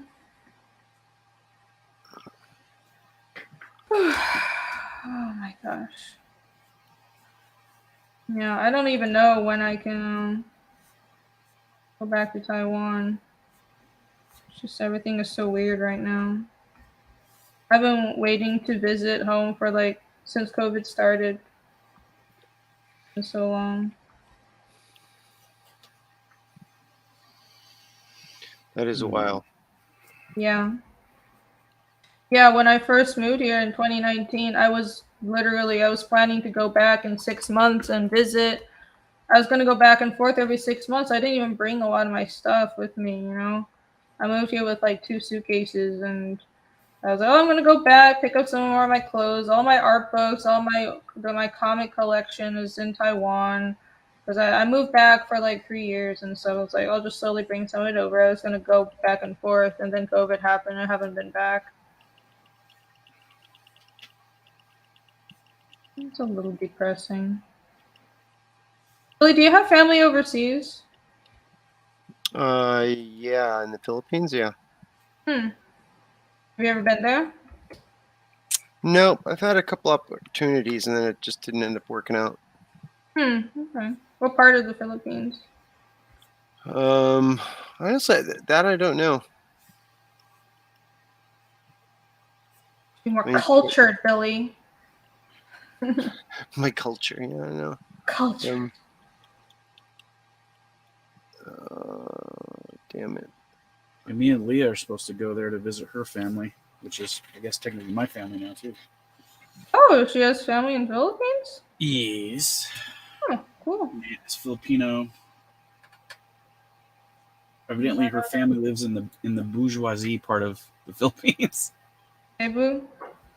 I guess, Yeah. like the really rich city. Yeah, that's Cebu. I think that's the only rich city in the Philippines. Yeah.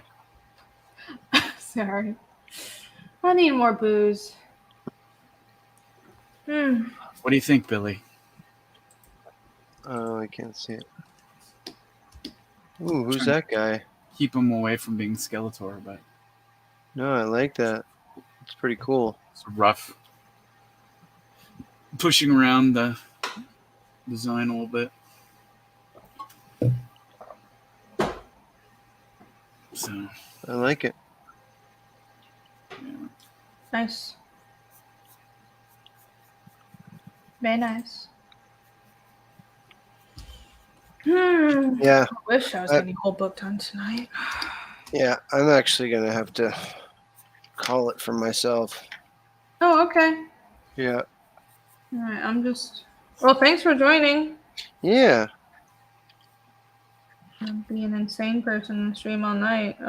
Yeah, it's like in the morning already. Thank you for hanging out with us, Billy. Yeah, no, thank you for having me. Sorry I came in so late though. It's fine. I'm sure you and Dan will probably work for a bit more. We'll work for another 10 hours, no problem. We can go take a nap and come back and join the stream again. I'm just going to take a nap on my table and leave the stream on. I'm sure people will love that. They would. They actually probably I would get like Dale numbers. Yeah. Like napping on stream. Come watch me snore my ass off. See, we're coloring Goblin Girl ass here. You see this ass, Dan? Oh, you're sharing screen. Shit. I did. You got a lot of. There's a little too much heat in that frame up above, though. Yeah. Hold on, stay a while. Let everybody bask in the knock that back. glory of this Goblin Girl ass. Because it's like too close. Mm. But yeah, the the Goblin Girl right there is coming out great. Yeah, Hot. no, That's nice ass. Yep. That bubble. That bubble. I like how you did the like the shine, like you do the rim lighting and the colors. It really Yeah. makes things pop. Alrighty. Well, again, thank you for having me, guys. Sorry that I couldn't stay till the end, but I'm getting tired. Oh, how dare you? No, it's fine. We're fucking Yep. crazy people. Yep. Have a good night, Billy. Yeah. Dan, you're going to be around tomorrow, right? In the afternoon, I believe I will be, but in the evening, I think I'm supposed to go up and hang out with the fam. All right. I was gonna do other stuff, but I was asked to come up and hang out. So nice. But you never know. We'll see what happens. Okay. All right. All right. See ya. See ya. Boy, boy. The Ginger Ninja for 500 yen. Thank you. Ginger Ninja said, "Hey, Rini, just want to thank you for your advice about the Comic Cons. It really helped out with my booth at the recent Tokyo one. Arigato. Thank you. Arigato gozaimasu. I'm glad I could help. Oh, did you table at Tokyo Comic Con? That's a really good show. They were locked down until recently, though, so I didn't register. But I really like Tokyo Comic Con. There's a few shows in Japan right around November that are all really good. They actually have like a few shows there that are decent for foreigners. But yeah, I'm glad they open up. I hope they stay open because I want to go back. Japan's awesome. Fucking Ninja. I am determined to finish. I can finish this. I only have like determination. Really determined. So what are you working on now? I'm pushing back and forth between a couple things. I wasn't feeling very good today, so I'm trying. It's like a little bit of a struggle to focus today. Mm-hmm. And give me a minute. There's a lot of noise. Sorry about that. How dare you? In case you guys don't know, Dan's studio is in his family's garage. So if you ever hear some ungodly clanking noise, it's like the garage door being opened by somebody. It's the gates of hell opening wide. It's the gates of hell.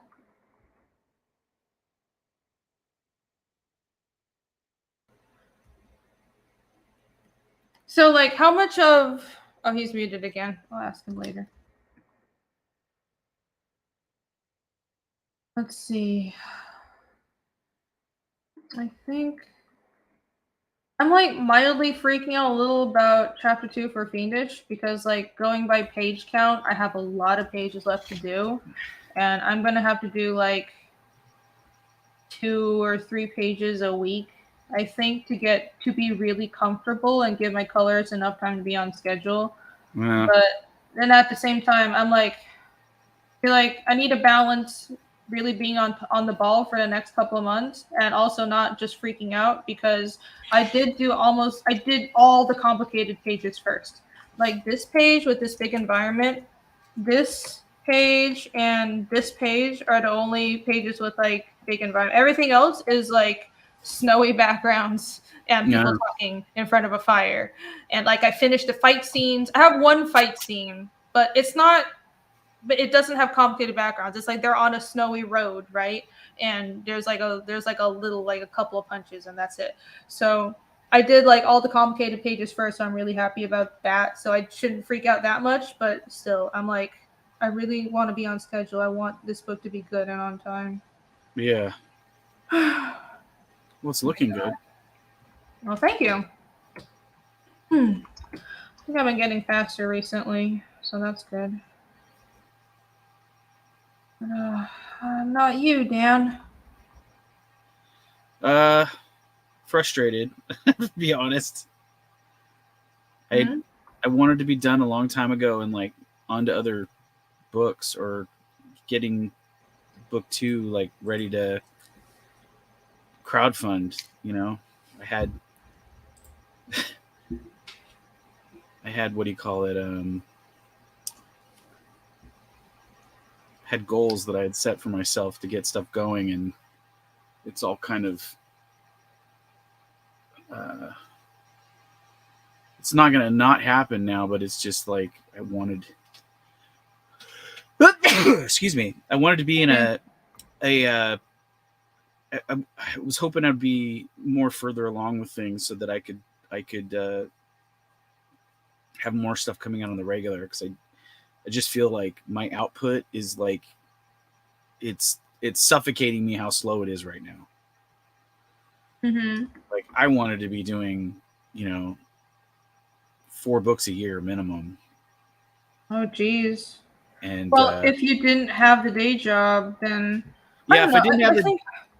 well, still though, even with the day job right now, it's not possible because I don't want to put out another book or start advertising another book till people have Goblin Girl, because it just people are already kind of going like, how much longer? And I'm just kind of like, I'm trying not to be the campaign that is drawn out forever, but you're not going to be the campaign that's drawn out forever. But I keep seeing other like campaigns that seem like they started and came out around the same time as me, and they're all like they're going into another campaign, and I'm just like, shit. But also, is it their first book? Is it their like, how many books have they done?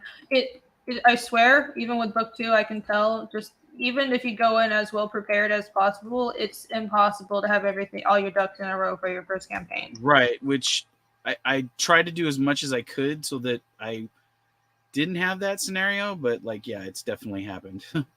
Yeah, and it's one of those things where I think all of us, if we're just talking about, well, how many pages could I do in a year? Well, I could probably do a book and a half, or I could do doing this full time, probably do 2 books a year. But then you have to factor in other things, especially if you have a day job, and not even that. You have to factor in fulfillment. You have to factor in the fact that you're working with other people. Exactly. So you like, I think if we're just talking about ourselves, it was just us drawing a book and that's all we had to do, we would all have much higher productivity, but that's not what we're dealing with. Yeah. It's okay to kind of realize that, well, your original goals aren't met, but are you egregiously late? No. Then that's fine. Just don't be egregiously late. I don't think I'm egregiously late. I'm like, you're not, dude. And like, when people get the book, they're going to be so happy about it. You're like, I think it'll be good. Late. You're not even late. You're fine. You're fine. And like, you're done. You're fucking done with your ink. So there's nothing you can do. Like all the line art is like freaking done. Like I'm just, because I have the time, I'm massaging the gray tones on the last few pages, and I've been kind of going back and forth with like actually adding a couple more, like another page maybe to like smooth out the tail end, but then parting's like, no, don't do that, just let it sit. Yeah, there's literally entirely out of your control at this point. Yeah. Oh, people in chat are sending hugs. Thank you. Send you a hug back. Wow. Holocrawl, I send a hug too. Good morning. Matrix BG says good morning. Hello. Hey there. Hello. I'm shocked that you guys are all night owls. This is great, because I was like, I don't think I've streamed all through the night before, but I'm a night owl. I usually work all night long. Yeah. Nobody would be up. In the past, when I started doing my regular streams, this is when I would like start, really. It's like at this hour. Holy shit. Yeah, I forget. CG doesn't sleep, dude. No. I'll see Ethan doing a stream at like 4 a.m. and there'll be like 900 people in there. Yeah. Like, my God, nobody sleeps. It's all over the world in different time zones, so. That's true. I forget about that. Whoops, how did I do that? Go away. Super pop up. Enrique Cabrera. I'm back. What did I miss? I was ranting about Taiwanese history and the CCP, and I think we screamed at SJWs, and then I got some drawing done.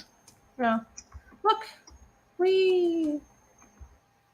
Decent progress. We're talking the whole time. I should be able to finish this by tonight. Well, these trees are going to take a while. The thing with environments is like I've gotten fairly fast at it. I developed a shorthand for the trees and stuff, but with this many layers, it just takes a lot of time to like mask things. It takes a lot of time just because of the layers. Sorry, you were saying? Oh, nothing. I was showing off my uncloaked head on my skeleton dude. Oh, yeah. Sorry, I realized people couldn't see my pencils. That's what the top panel is gonna look like. Is a nice. Thank you. I tried to do like environment, like I'm like I want to push the fantasy a bit, right? Especially for the landscapes.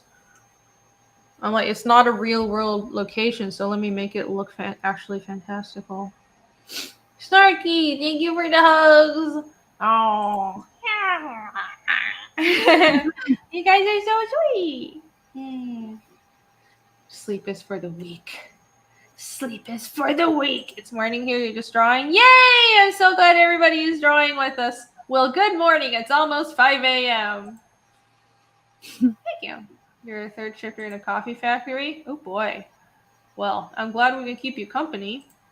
Ethan's streams are just around 6 p.m. in Europe. Ah. Like the morning streams? That's interesting. I forget. I neglect our European audience. I forget that we do have a lot of viewers in Europe. I'm sorry. I will the poll said, just to get back to it, the poll said they wanted the ninja thing, right? Yes. Okay. So this page is it's just a montage. The page before was Kazumi Tsuyomi and we're camping, and this is a quick montage. The next scene is the scene where they run into the bandits, and then we have the bandit fight. And not gonna spoil, no spoilers, but this page, the idea is it's a montage throughout the day. It transitions from like the first panel is early morning, and then slowly the light changes through every panel throughout the end of the day. Oh, and if you see in panel 4, I have like that symbol. I do have a page where I just nerd out and start talking about the language in this chapter, so I hope you guys are looking forward to that. Yay. CG is worldwide! Oh my god! Worldwide! Yay! So many friends.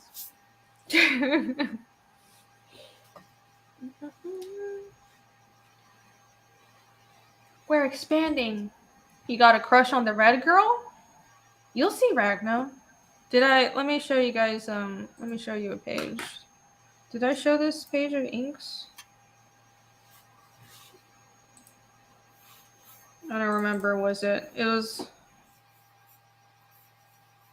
I'll show a little bit of it. There you go. There she is. I like how she turned out in that first panel. I tried to add in a lot of motion. You know, Dan, what's funny is I think since I started hanging out with you, I've been drawing my women's boobs bigger and bigger. That's what I heard, and I was like, not even kidding. Like I was looking at this page, and in the next, like 2 pages later, I had another shot of Ragna I drew like 4 months ago, and then I was like, it was one of the first pages I did, and I was like, wait, her boob sizes are different. I'm like, should I make this one smaller or make her boobs on the other page bigger? Oh, what should I do? Thank you. Whee. I'm happy. I'm very happy with all the pages I've done recently. There's some new ones, but those are just for channel members and my patrons. But I've shown this page on stream already. You know, you got some gore. Almost every book, I make sure there is gore. Like I just did my chapter breakdown, and I was every book you're going to get some kind of gore, either gore or a really cool fight. There's always going to be action, because this is that's what this, you know, that's just the kind of comic I'm drawing. I think it's fun. I feel like I really like doing action. It's one of those things where it's so weird. When I was working on Marvel, I didn't really get to do action. It's like all the action scenes are meh. It was like, I don't know. It's hard. I don't know how to describe it. It's hard to do an action scene where there were all the books I was working on. There weren't like really big action scenes. It was like, oh, a couple of pages, punch kick, and that's it. Oh, silk web somebody up, and the end. That's it.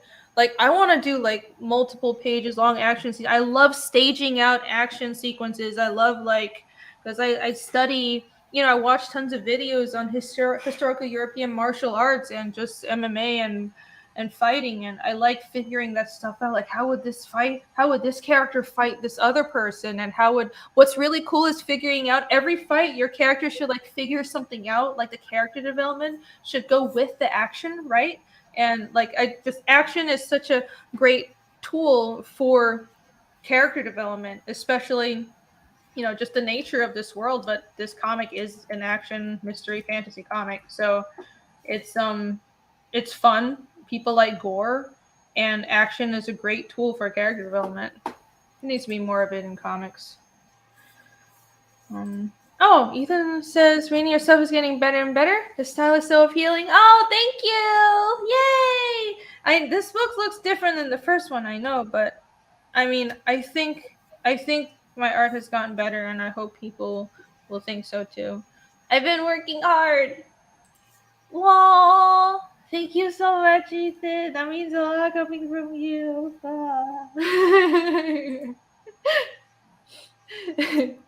It's been a lot of hard work, but it's worth it. Yeah. Oh, and this is a really cool reveal.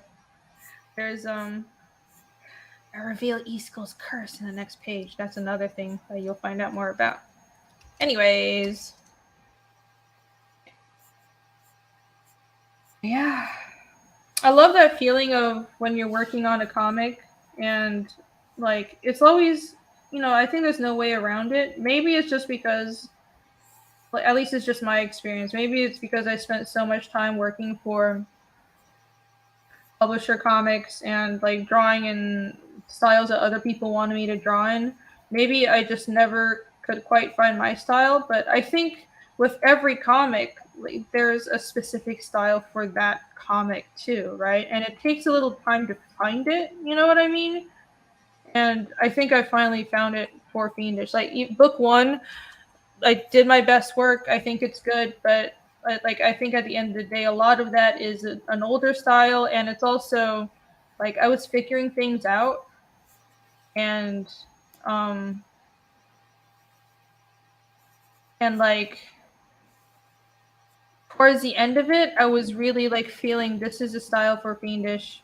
But towards the beginning, I was more unsure, but now I'm sure of it. Like I can see everything. It's like once you draw it on a page, it comes to life. It's real, and I know how to draw this comic now. It's a great feeling. Love it. Wow. Dan's like, you're crazy. I don't have your problems. What are you talking about? No, just you're quiet. You have to. Oh no, you work the night shift. You don't have to work today, of course. No. Okay. Today is my first day off of my weekend. Cool. I had to stay up to go do the swimming pool stuff with the kid for the like acclimation to water or whatever. And Oh yeah, you've been teaching your baby to swim. That's so cute. yeah. Oh. So I was like super worn out when I got back, and we went out to lunch and came home, and I just laid down and crashed out.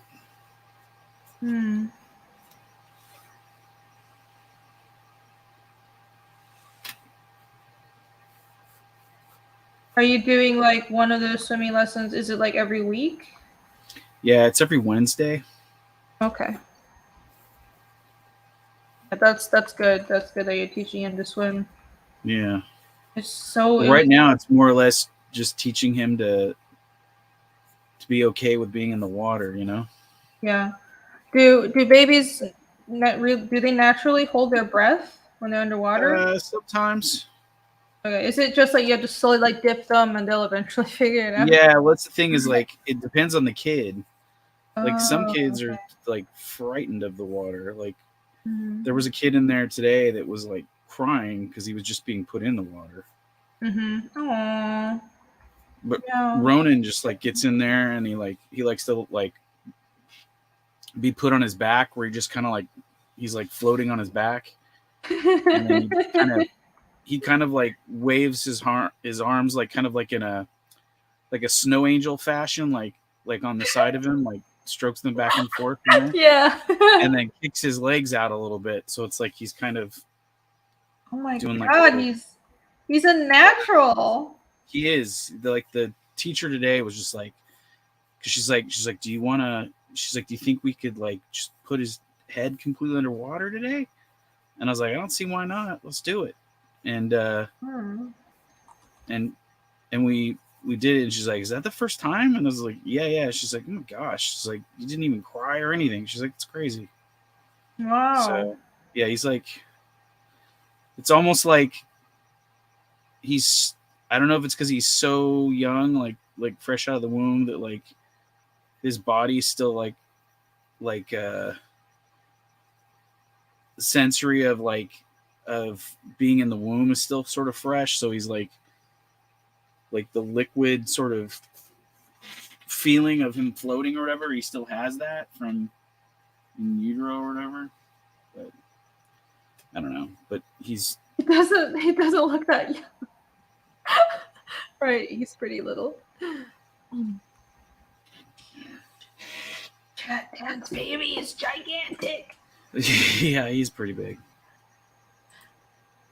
It sounds like he's a natural. Wouldn't that be funny if he grew up to be like actually be a swimmer?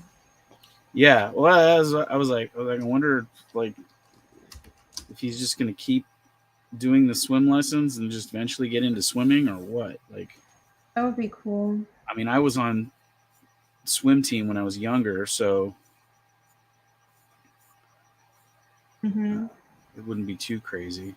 But That would be cool. That's so awesome. I'd love to meet Megalodon someday. yeah, oh, you will. Megalodon, come visit me and Matt. Yeah. Well, Leah wants to. Yay.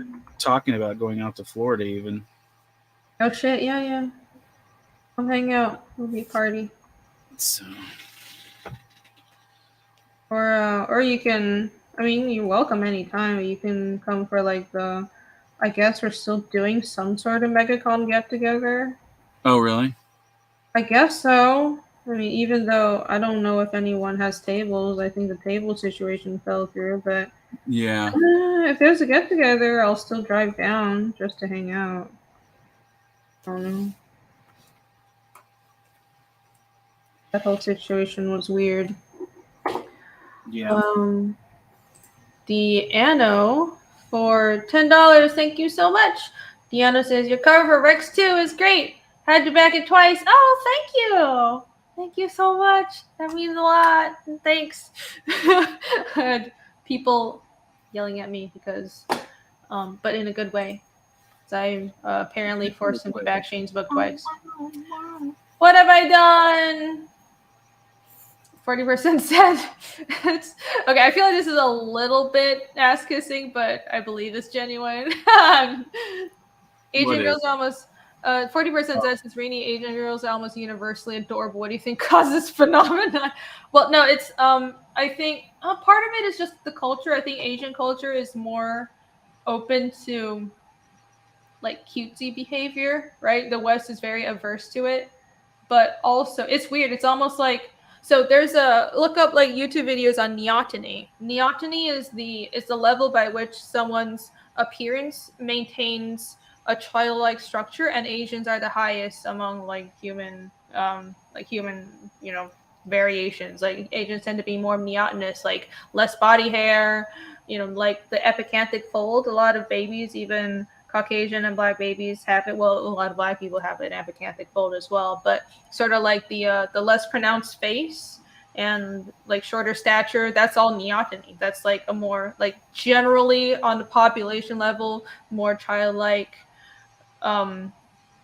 appearances. It's like the difference between dogs and wolves. Well, we selectively breed dogs for not only functionality, but some breeds are bred just because they're cute, and we bred things that we thought are cute. And a lot of the traits that domestic dogs have are traits that wolf puppies have, like the little, like shorter snouts that aren't as big, it's as cute and small, looks like a puppy, and like that little eyelid with like a little, and with like the eyes that don't have as much white, because that's more friendly looking, that's cute. So all those things. That's kind of creepy looking.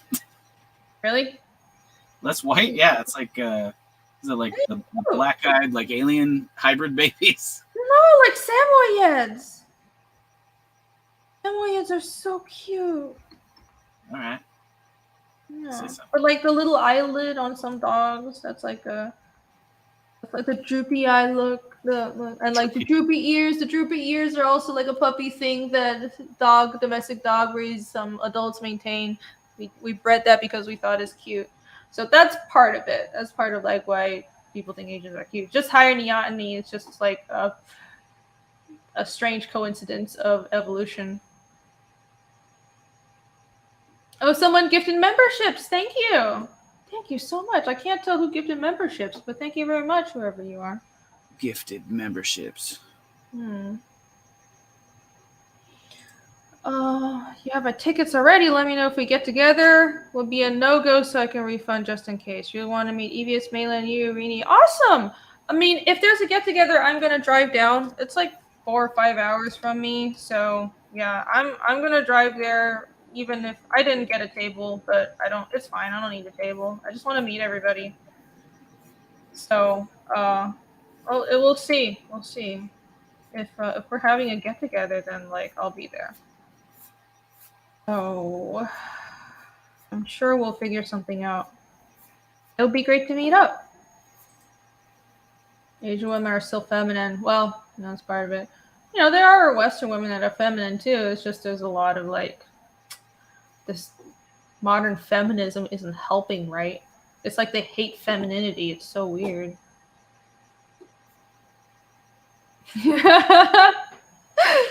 Sue Thursday said, I know some Asian ladies that aren't that adorable. Well, yeah, there's variation within a group. There are exceptions to a rule. I don't think I think I understand the stereotype and the overarching sort of view about, well, why Asian women are adorable, especially to Westerners. I grew up in Asia. I don't think Asian women are like, oh, Asians are all so cute. I grew up there. Like, to me, Asian women are like my tiger mom and all the bossy aunties that I grew up with that are super bossy and controlling and nosy as fuck and super mean. Like, I don't think so, but maybe the younger women, and Asian women are still much more feminine culturally than Westerners. So I can understand why. Haven't met enough dragon ladies in their lives, I guess. Yeah. You haven't met I don't know. Go live in Asia for a while. Asian girls. Feminism is all about looking like guys. Modern feminism is. It's weird. It's weird. Oh my god. So I saw I've been wondering why, in like video games and stuff, like Western video games, it's like modern feminism, it's clearly not about equality anymore. It's about like having extra privileges, but beyond that, they do really seem to just dislike a lot of what makes women feminine, and that's just always weirded me out. I mean, I thought feminism was about choice, and if your choice is you want to be a mother, then that's great. But I think modern feminism disincentivizes that, and other things like it should be your choice if you want to be feminine. Like it's your if the care like it shouldn't. Feminism shouldn't have a problem if it really was about empowering women with beautiful characters, feminine characters with the big boobs, all that kind of stuff. And So I've been really wondering why, since Gamergate forever ago, because back in the Jurassic era and internet time, why there was the Jurassic era and internet time was a long time ago. Why Western gaming just like they seem to like just not like beautiful women. It's so weird. And I saw this game dev straight up say that Right back. Here's his restroom. Keep going with your thought. it was Horizon Zero Dawn. Remember the new? Okay, I will keep on proselytizing because that's all I do on these streams. I hope you guys enjoy it. Anyways, so it was about Horizon Zero Dawn, and there was literally a developer on Horizon Zero Dawn that said they made Aloy more masculine looking than her face model, just because the developer thought that like her face model is really feminine looking. Like it's like she's a model. She's like feminine looking model, like slim jawline. And so they used Aloy's face model, but then on the 3D model, they made like her jaw so much bigger. They like made her browish thicker. Like everybody was joking, Aloy looks like a man with a man jaw, man brows. And there was actually, I don't remember, like it was an interview or an article, but a developer straight up said that he changed her face from the face model, from the real life woman, because he felt like, well, the feminine look isn't conducive to a strong character. That's not a strong look. Like women, the way most women look isn't strong, so we're gonna make this woman look more like a man, and that way, that's the only way I'm comfortable writing a strong character. I'm like, that is the most sexist shit I've ever heard. And these are progressive game developers. Oh, Malin's back. Yeah, I'm gonna finish this panel. I'm determined to finish this. I have Casimir left, and then I'm done. I refuse to give in. I will finish this right now. And I'm still ranting. Chad is not a strong woman. Isn't that fucking sexist? Is that just me? That was a weirder designer. Rainey is a writer, not a post-Kang King. So he did a pre-Kangs, right? So we shall forgive him just once. Yeah. Yeah, this whole I don't know. It's I mean, a lot of things obviously I disagree with about modern feminism, but like one thing that just really always bothered me was why are they so censorious towards female beauty? Because to me, like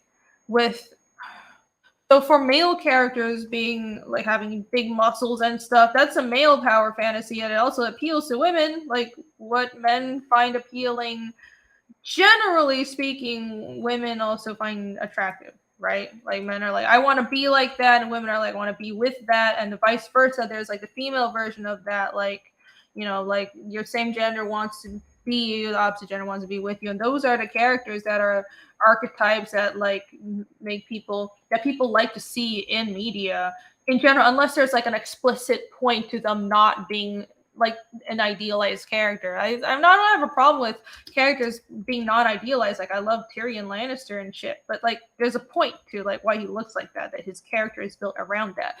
But when all your franchises suddenly start uglying down your women, it's strange. And I think like it's strange that they think beautiful women is some kind of a problem.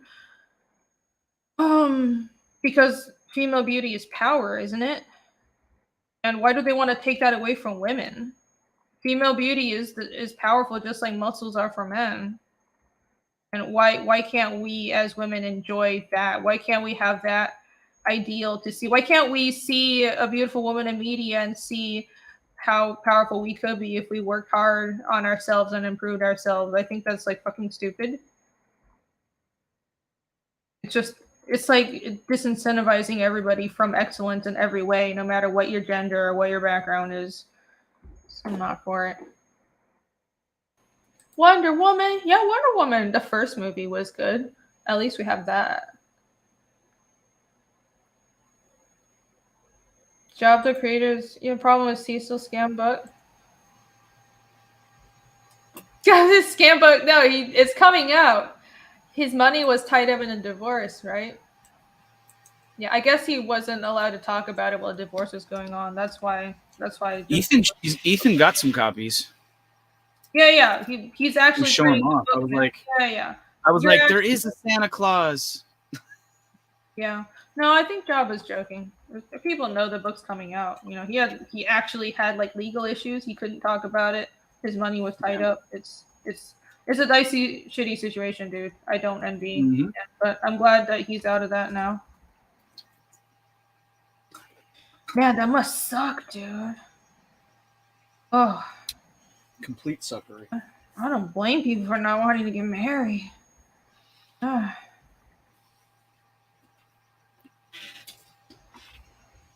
I think marriage would be great, but after like seeing what some people go through, I don't really blame people for not wanting it. Mm.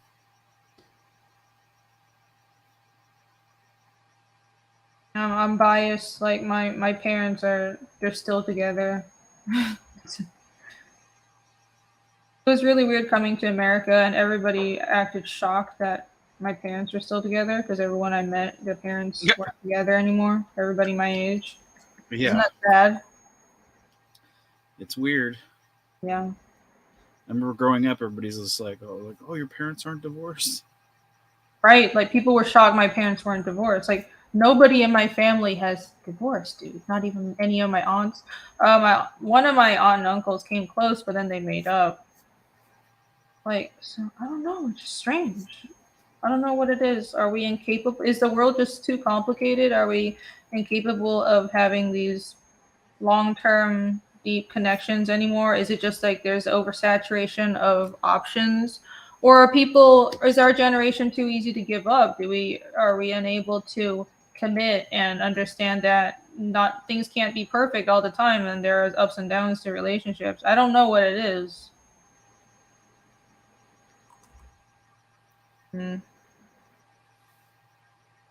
Maybe both. Maybe.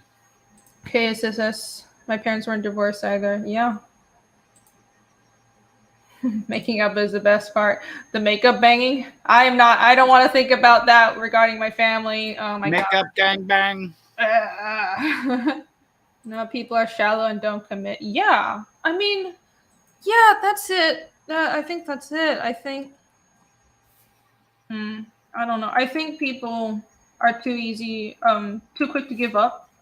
And in my experience with relationships too, and I've never been married, but even like relationships I've been in, it's like the smallest bit. It's like if you're past the honeymoon period, then like I've had people, everything is fine, and like I would ask them. It's like I got really like annoyed at dating American guys my age for a while. I feel like I probably should like go for someone who's like not my generation, or at least I feel like I just haven't been finding people with my values. But a lot of people I've seen that in my experience, or that I've seen my friends date, they'll give up right after the honeymoon period. As soon as they're like, oh, they're not in the honeymoon period, they don't feel those butterflies anymore. They think something's wrong, and they think we're never gonna fall in love now. I don't like you anymore, so they break up. And it's the most ridiculous thing. It's like they want everything to be perfect. Well, that's not a relationship. Like a relationship, there's like the sort of butterflies of just getting with someone, that high, and then there's a different kind of love that comes from going through shit together for a long time. Yeah. And you have to give it time. You have to find the right person. And I know it's hard. It takes like 2 or 3 years before you know if it's even possible to make it work. That's just how it is. It sucks. But like you have to be willing to give it a shot. Dating is so annoying. My generation. So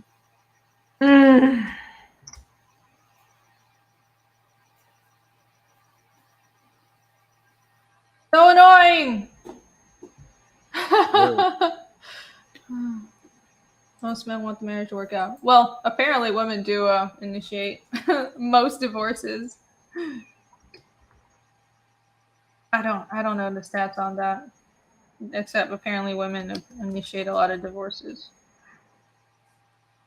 What is it like? I don't know if it's true, but apparently, statistically speaking, the woman being happy in the relationship is what tends to keep relationships together, which I think is a little fucked up. I want both parties to be happy. It's so fucked up. Why is it just the women that matters? Glad I haven't given up on love. I haven't. It's just like I haven't been dating for a long time because I feel like society around me treats relationships as something cheap, and I'm not for that. Right? So I'd rather just focus on my work. Like, I'm not like, oh, I'm a career woman, I don't need no man. Like, I'm happy to have a relationship and have a family life, but I'm also not gonna like cheapen myself and go and date a bunch of guys who don't view relationships with the level of commitment and who aren't looking for the same thing as me. If the right guy comes along, then that would be great. Aren't you guys glad you got this insight into my dating life? Which is non-existent. You're welcome. Okay. You're welcome. So, Dan, how'd you meet Leah? Leah was the most happenstance thing ever. Literally the classic thing of was not looking at all. Yeah. So like you just given up on dating, and then she came along and it's like, oh, she's perfect. I wouldn't say it was that I given up. I was pretty much like a huge ass whore for like a while. And I was like, man, like I was the worst. Like, damn. Yeah. It's very California. I had like 3 different women at the same time that I was like seeing for like quite a while. And damn, Dan. Was just like the relationships were like occasionally we would go see a movie together, but most of the time it was just like go over to their house for sex for a few hours and then leave. Yeah, it was like really bad. He's a hoe. Yeah, I was in a relationship for 5 years. Mm-hmm. And then she wanted us to get a house together because she wanted dogs and she wanted the house, the picket fence sort of thing or whatever, this girl that I was with. And so we started doing that, and we'd been together for 5 years. And then all of a sudden, like out of the blue, like after I was like working 2 jobs at the same time to try and pay for the house and like everything else, she decided like, oh, I feel like we're just roommates. And she just kicked me out of the house that we got together. What? Yeah. So I went back home to live with my dad, and I've kind of been here ever since, more or less. But, oh, jeez. But man. I was like, it was like, it Wait, fundamentally but like, it was your house too. It was, but it's not anymore. It was in her name because I didn't have good credit. So like didn't really. Oh. It was crazy. So man. It fundamentally broke my brain. Like I wanted to, like I was so distraught over the situation that I just wanted to die, because it was like I did everything I was supposed to do to get the dog, the picket fence, and hopefully have the kid and the happy wife, happy life, and I was doing all this fucking shit. And I'm sorry, man. Yeah, like I remember like at one point I was like, I put the tow truck in idle and I laid underneath the tire of the tow truck hoping it would run me over. Like that's where I was my God. And, it didn't happen, but obviously, but yeah, I was just like, I was fucked up, man. It like destroyed me. And then I just was like, I don't know, like at some point there I went like I shouldn't let myself like get to this place over somebody who obviously did not care about me enough to like warrant this sort of behavior, if that makes any sense. Like she's not like, she's not really gonna care. Who gives a fuck? Mm-hmm. Yep. It's not worth it.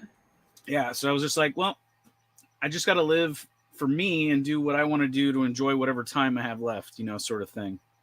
Mm-hmm. And so then I kind of like, it started reverting back to all the things that I like to do. Like I started going back to like playing around with my comics, like as far as like drawing again. And because when I was with her for 5 years, I didn't draw for 5 years. Jeez. She did not she like was the one who didn't want you to draw. Yeah, right. she was like, that was like Fuck time. that. That's how you knew she was the wrong one.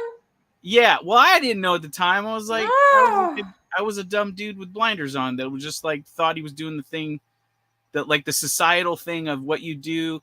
Because everybody for like the longest time, remember, would say, they'd be like, oh, you know, relationships about compromise. You're never going to meet somebody who likes everything you like. Besides, you don't want somebody that's going to like everything you like. Like, what does that bring to the table? You guys have nothing some to things share. are compromise. Some things are a red flag. Yeah. So, well, that was the thing. So I was like thinking like, well, we just really did like, and I was also, the way I always described the situation, it was always a situation of, it was always a situation of when I would date somebody, I'd be like, oh, they like pizza.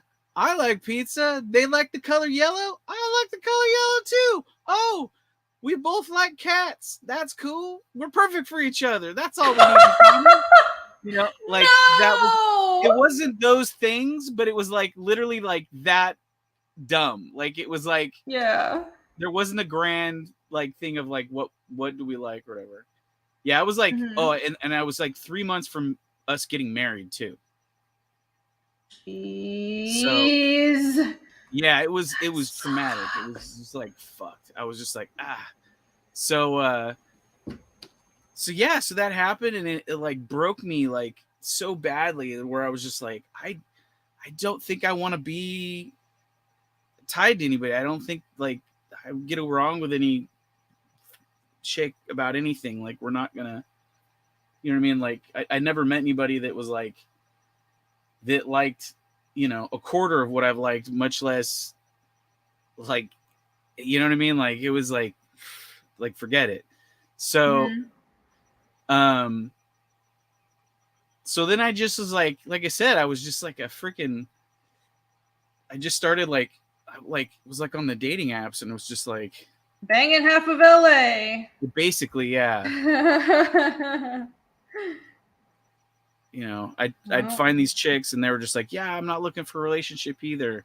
I just want somebody that gets the business done really well, basically. Yeah, and I was just like, all right, that's me. And that lasted for, I think I did that for, I don't know how many years I did that for, like for a few years. It was just regular, you know, like whatever. And then, I don't know. And then it got weird. Kind of like, it went into like the Me Too category of like you start like finding girls are like, oh, we could just be friends with benefits. And then like, it turns out they didn't really mean that. And then it's just like, you know, and then they're angry with you. And then, like they become friends. Like, then you end up like screwing girls that they're friends with. Jesus. And then, yeah. And then it's like all like weird. And then like, I remember at one point there was like, I hate American dating. Yeah. There was like, there was a situation where I had like a room at Comic-Con that I'd bought for myself. And there were 3 girls that I had come out. One that I was interested in, but like knew nothing would work with her because she lived like way too far away, and like she was just like, I learned way too much about her, and I was like, nah, she's not right. But the other 2 were girls that I had been with, and one of them I had been with within that weekend. And oh my god. Yeah, one of them was like super salty about it, never said anything, and then she proceeded to like make it out like with the other 2, like, oh, we should kick him out of his own room and like all this stuff. So like there was a bunch of weird shit like that happened where I just was like in the shit, and I was just like, fuck this. Like, just And then I just like further went down into like, I'm gonna fool around with girls, and I'm not gonna have any relationship whatsoever. Like, they don't need to hang out with my friends. I don't need anything. And it was just straight up like whorish behavior by me. And I like, even to this day, I'm kind of like, I don't know, it's kind of fucking stupid. I know a lot of people who they like, you know, especially after a divorce or after the failure of a long-term relationship, it seems to be a similar response. Yeah. I don't know. It's like I don't know. I think it's. Well, you just I mean, it's that not thing healthy, but it's common. Like I think it's understandable. It's like you just don't want that investment. Your brain turns from like, well, I can trust somebody and be totally connected to someone and give them everything of that I have. You want to completely just disconnect and not care anymore. Yes, you're like, well, you can never trust anyone then anymore. Like you can't have that connection. So you go the furthest away from it. Like it, depending on how bad the breakup is, and mine was like that, and I did that. Obviously, I went the other way. But anyway, so fast forward. All the guys who have tried to like end themselves after breakups, guys. I never hear about this from women. Yeah, well, I just like, you just feel like you get into like, sometimes like you get manic and you get into this pit of like ultimate despair, like that there's something wrong with you fundamentally, that it's not just. I understand. I was just saying, like, I'm not trying to not be sexist about it. I was just like, man, some women are evil. Yeah. Anyway. And so I had been doing this whole like goofy thing for a while where I was just seeing random chicks. And then I kind of just like started slowing down, because like some of the chicks I was running into, I started getting into situations where it was just like the craziest sex partners that I was like fooling around with towards the end were like the handful that I was seeing. They all had, like, some of them had some sort of form of like bad mental illness. Like one of them, I'm pretty sure, had schizophrenia, and she was like making up crazy scenarios of shit. But like, yeah, it was when she wasn't crazy schizophrenia, everything else was like, you know, Spider-Man sex on the side of a building or something. It was like crazy. So, but yeah, so I was just like, I was kind of like, now there's just crazy ones. I don't even know if like any of this works for me. So I kind of just like slowed down, and I was like, I'm just gonna just be chill for a while, you know? And then I was at work, and I was like, it was kind of like was in my mid 40s. I was thinking it was like 45 or it was about 40, 45, 46, somewhere in there. And I realized like at work, I was just like, I'm fucking old. And like, I can't do these hours that are work, like, you know, 12-hour shifts, 6 days a week, or whatever. I just can't do it. Like, I need more time off. And so I ended up having my first, like, because I never had Fridays, Saturdays, or Sundays off. I always worked them for at least 10 years. And so I was just like, you've been doing like the tow truck thing for this whole time? Yeah. Oh, and so I just like, I decided I was like, I'm going to have Fridays off now so I can have a life, because all my friends do stuff on Fridays nights. And so my first Friday night I had off, I went to my buddy who I do all the puppet stuff with, the Squish Show. Yeah. He's an improv comedian, and he does improv at this one theater. And so I went to the theater to go watch him do improv, and they also do like stage stuff there. And every year they do this Santa Claus versus the Martians stage theater thing that is like hugely popular. It's like, it sells out, like the entire run sells out like in an hour or less, for the entire season, usually, when they do it. And so I go in there, and I'm hanging out at the bar, because there's like a bar inside the theater, like adjacent to the stage, sort of. And so I would just sat in the corner at the bar, and because my friend was in the stand-up thing, and I would watch from there. And Leah was getting done, because she was in the Santa Claus and the Martians thing. She's been in it since the beginning. and she came walking up, and I was like, who's this? Was it love at first sight? It kind of was. I liked her energy, and she was cute, and like, I was like, hey, and I was really drunk. That So might have helped. It loosened up. I think if I hadn't been drinking, I think I would have my mind would have let me stay in that thing of like, no, fuck this. We're not letting ourselves get in a weird situation again. Right. And I started talking to her, and she I was just kind of doing the whole thing of I'll throw things at her that I know for sure she'll be like, okay, fucking nerd, and she loved, it turned out she, from just talking to her, I found she liked 60% of the things that I liked, at the bar, the stuff that I learned there. And I was like, oh, wow. Like the top things that I absolutely love, she so I was like, this is weird. And, cool. And she was just super nice. And then, after I started dating her, I found out we like 80% of the same things, which was crazy. So yeah, I met her that first one, we got along, just talked, and I was like, oh, she's kind of cool. And then a week went by, and I went back the second week, and I had looked online, and we had a mutual friend that I didn't even know either one of us knew. And that was weird. And then I was like, well, if they like this person, and I like that person as a friend, it was at the time it was a big signifier of oh, well, this person totally gets me, because only certain people could be friends with this friend, if that makes sense. Oh, okay. You know what I mean? Okay. Yeah. The person is on the factor of just kind of weird, sort of out there, and then also or being friends with John Malin. Yeah, I guess you could say that. I'm seeing it. He's still in chat. Yeah. I get it. So the second, when I went and saw her the second week, I said, hey, I saw that you know so-and-so online. And she's like, I do. I've known that person for 15 years. I was like, holy cow. Oh. And then it just that was it. She became my person permanently from that point on. Oh, that's sweet. Yeah. I'm glad.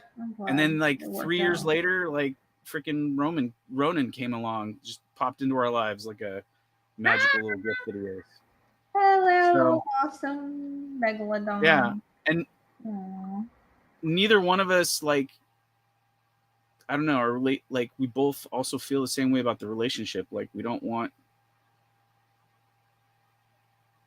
neither one of us want to be away from each other, but neither one of us are kind of we don't need the classic statements of saying that we're together in some sort of weird, I don't know how to explain it. We're married to each other, but we're not married to each other. Does that make sense? You don't need the legal. Yeah, neither one of us we have enough people in our lives that have had terrible marriages that broke up, that don't get along as well as us. So we're not necessarily rushing out to do that stuff just to have it for whatever, if that makes any sense. So it's just yeah, I get it. Because we already have everything, other than the fact we don't live together right now, just because financially we can't. Yeah. But yeah, so it's kind of, I don't know. It's just, I got real lucky.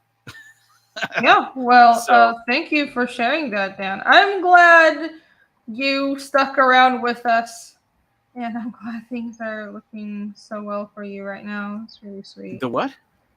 I said I'm glad you stuck around with us, and that tow truck did not roll over, and I'm glad things are working out for you right now. Okay. Why? I stuck around? How do you mean, though, exactly? Well, you were saying you wanted to end yourself. Oh, so that shit. I'm glad that didn't end up working. Yes, it's kind of a big deal. So it's I wouldn't have mattered at the time. Nobody would have known who I was. Oh man, That's depressing. But then, this is proof that we have our lows, but you never know what lies in the future. Yeah, So, it is true. So I was like I kind of think thinking if about anyone that. I was thinking about that with my art recently too. Actually, funny enough, there's something I was in what like, way? There was something I was like thinking about how Face and then I'm done. Oh my like god. not doing my art or whatever. Like I was kind of like, I don't know. There was like something, not necessarily giving up, but like I was trying to do my art on my own. Like I was doing Goblin Girl and then the Kaiju book. And This is a normal stream. What are you talking about? It gets weirder. John? Yeah. I was just thinking like I don't have a fan base and like I couldn't like I wouldn't do really I'd do decent shows. Like people would come up to my table, I would get them to buy something, like they would like my art. But like in general, I wasn't like in the big two, like I didn't have a huge fan base or anything. So it's like weird now there's actually people that love my stuff and then buy art when we do things and stuff. So that's all I'm saying. I can stop talking about it if it's weird for the chat. I know John thinks it's weird. I don't know. I don't think it's weird. I think chat's uncomfortable feeling feelings. That's how. Right. No, not everybody. Just people who have no emotions like John. No emotions. It's terrible. Expect the unexpected. Respect the unexpected. Yeah. Yeah. And I guess and also that kind of like falls in why like this whole thing of like the book being delayed and it's taking so long getting out, like beyond the fact that I just want to be putting out books and like getting stories into people's hands and like trying to do my art for a living and like not have to tow and like whatever and whatnot, like just do this full time. Like I also like I'm like really thankful that there's all these people that have supported the book and like shown the interest. So it's like because I went from like I think I'd printed up the original Goblin Girl and my Kaiju book. I think there were only like 20 copies of each that I'd made. And so it's weird. I went from, I think like maybe 16 or 18 copies of each sold to now that like I'm over 200 copies on just one of them, So it's kind of cool. Yeah. I mean, it's a really cool feeling, I think, because for us, like the progression is usually slow and so it's almost like you don't notice, but if you look back, it's for us doing indie comics, it's like a really fulfilling feeling to look at like the very first self-published thing you did and that tiny print run you did that nobody is paying attention to, and it's so rewarding when you finally have a book that people are interested in. And if the product is good, which I know Goblin Girl is going to be, then your success builds on itself. And that's what I love about Comicsgate and where we're at right now. It gives so many people a chance. And I mean, I don't know, I understand that. It's like it is really depressing at first when it's like you're like you have a tiny print run and nobody's paying attention to your book. I know what that's like. Well, but you're out of that now. Yeah, I was gonna say that even said like I've never felt like okay. So even if I'd sold only 5 copies, I would still be like, fuck, 5 people were interested enough that wanted to check this out. Yeah. You know what I mean? That's how I've always looked at it. It's more like surprising that it's over. But ideally, it's like you can't go in. People, I was like, all right, like there's 100 people. Yeah. And now there's like 2, but it's almost honestly, it is kind of mind blowing that there are this many people. I think for me, it still hasn't registered like the number of people that are like. It's like these are indie books, and it doesn't register. There's so many people. You get used to making print runs of like 20 books and shit. But Yeah. yeah, like you don't want to go in with the expectation of well, I want to like make it to 2,000 buyers, and if I don't, then I failed. Like that's ridiculous. You're just going to be stressing yourself out and beating yourself up. But Right. but at the same time, it's probably also, I think when you're starting out, it's good to just have like lower expectations. But I think what's so weird is I think in this scene right now, it's sometimes it's also bad to have lower expectations because then you're not prepared for like the volume. It's crazy. Yeah. But like, I mean, it's also awesome, but it's crazy. And you definitely, it's like you have to be mentally prepared for it on top of the way like your workload and scheduling.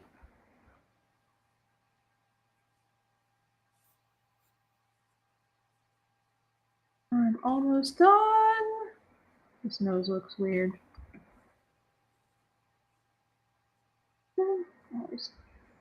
That's such a problem with drawing noses from top down. Mm. The longest time. I think this looks alright though. There you go. Alright, I cannot believe we streamed for this fucking long. Oh my god. Well, I'll just do a draw stream. Every once in a while, you got to do a 12-hour stream, you know? Yeah, I mean, that's the thing. Like, most of the time I am just sitting here drawing, but I don't. It depends on what I'm drawing, and sometimes I just need to concentrate, you know? So I can't always stream my drawing, but and I felt like today was a good day. Yeah, with like this. With this page, it's nothing too complicated. It's just a lot of detail. This is perfect for streaming. Yeah, I'm glad we actually got a fucking draw stream in too. Usually drawing streams, I don't get any fucking drawing done. I just talk all the time. Yeah, we did some talking too. Yeah, that's inevitable. But everybody, I think, I don't know if it might have been John that was saying that like he didn't think draw streams were. I don't know. So I'm talking to somebody about it where nobody's watching. I think it depends on like the conversation on the stream. Like if people are like engaging every once in a while with the chat and like, Oh, it depends. I understand why some people think draw streams are boring, but it depends. If you're doing it on your own, it can be boring. Yeah, if you're doing it on your own, it's like which is the part of the reason why I haven't been doing it lately. Is it's like I'd be doing it in the middle of the night like this, and there's not a lot of people that are going to be up to be able to hang and keep a conversation going, and not everybody can do a Shanthan Jetty where they're just like talking and like for expounding on ideas or whatever for like hours by themselves. Shanth is unique in that way. At that, yeah. Yep. It's definitely a skill. It's better to, like, if you have people on where you can have really good natural conversations with, you also have to, like, pick the right kinds of things. Because sometimes you're working on something you need your full attention. Like, I can't thumbnail and talk. Like, thumbnailing is, obviously. That's the hardest part. But yeah, like, coloring some pages that aren't, it's not even the detail. It's, like, if it's not too crazy. Why the fuck did I just do that? Okay. I was masking out the face. There we go. But yeah, I like to do more draw streams. I think people like it. Like the audience likes it. A lot of people. Yeah. People like watching it. You have to have some conversation going on at the same time. Yeah. And that's why you guys are here. Yay! I roped you all in. It's my plan all along. Use you for my draw stream. Just kidding. Oh my god. I think I'm done. I'm not done, but there we go. The figures are good. Oh, I need to fill in his glove here. That's spotted black. All right, fucking fine. Let me do that real quick. God fucking shit, damn it. Fine. This outline of his cloak is also too thin. Watch your outlines. You want your exterior lines to be thicker than your interior lines. Drawing 101 for comics.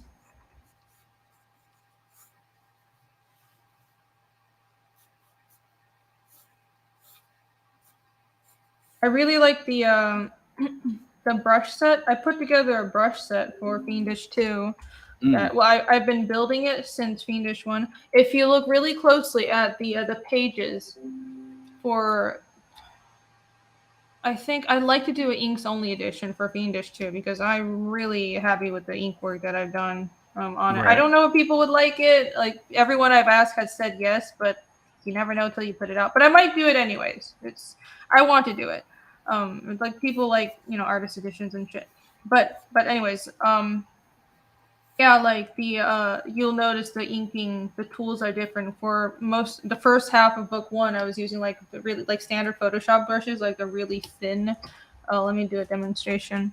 So like just sort of this brush, right? It's just like a standard Photoshop brush with like pressure sensitivity.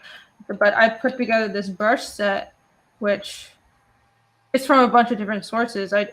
I'd share it, but I really don't. These sources aren't available anymore. Like the artist I got it from Gumroad isn't selling it anymore, and also I modified it. Wow. But this is a graphite brush, you see? This is like, so most of my lines are with this graphite brush with really good pressure sensitivity. And I add in, I have another flat graphite brush, which is this one. And I'll add in, like, if you look at the way I ink, I'll add in some shading. Like you see with the background here. Add in some shading over there, and like I kind of alternate between these two mainly. So anyways, the brushes have helped, and like some inky brush. Like this is a really good brush. See this one? I like that one a lot. Anyways, it's I think with digital inking, I probably should have switched to Manga Studio, but because of various other preferences I have for Photoshop, mainly because I don't only do comics. Like I do other work. I do like painting, more like gaming art and shit. And for that, I need good vector functionality, and I need smart stuff like smart objects. And everybody uses Photoshop, so I needed to have like, and Clip Studio could open PSD files, but it was mostly the vector that stopped me from converting to Clip Studio. I did try it out for a while, but so I know Clip Studio's brushes are better, their algorithms are better. Right. But yeah, it took a while for me to like make Photoshop work for me, but I think I figured it out.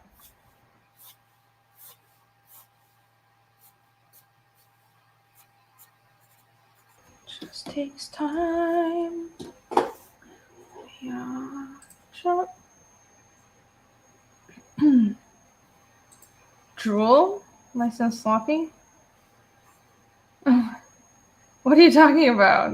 Drooling? Why are we talking about drooling? Who had a nice smile when she wasn't drooling? Is that your like first girlfriend or something? I don't know what Chad is talking about. Week? Mainland stream longer? Okay. I'm not claiming this is like the longest stream ever in my life.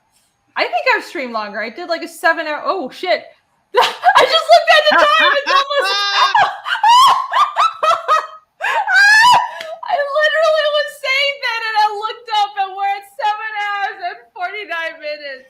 Oh my god! What is wrong with me? Yep. Holy shit! Yep. So now you guys have like a very clear snapshot of my workday. I'm a little faster if I'm not talking the whole time, but yeah. So this page would be about a day. I should be able to. I should be finished the background tonight. Good progress. Holy shit. Oh my god, this is a really long stream. What was I thinking? Okay, alright. Well, I'm almost done. I just want to finish spotting these blacks. Fucking shit. I'm fucking crazy. 3 more hours. No, I'm not going 3 more hours. Fuck. How the fuck am I still alive? I need to eat. I think I should go get some food. Use the bathroom again. Alright. I should probably do that too.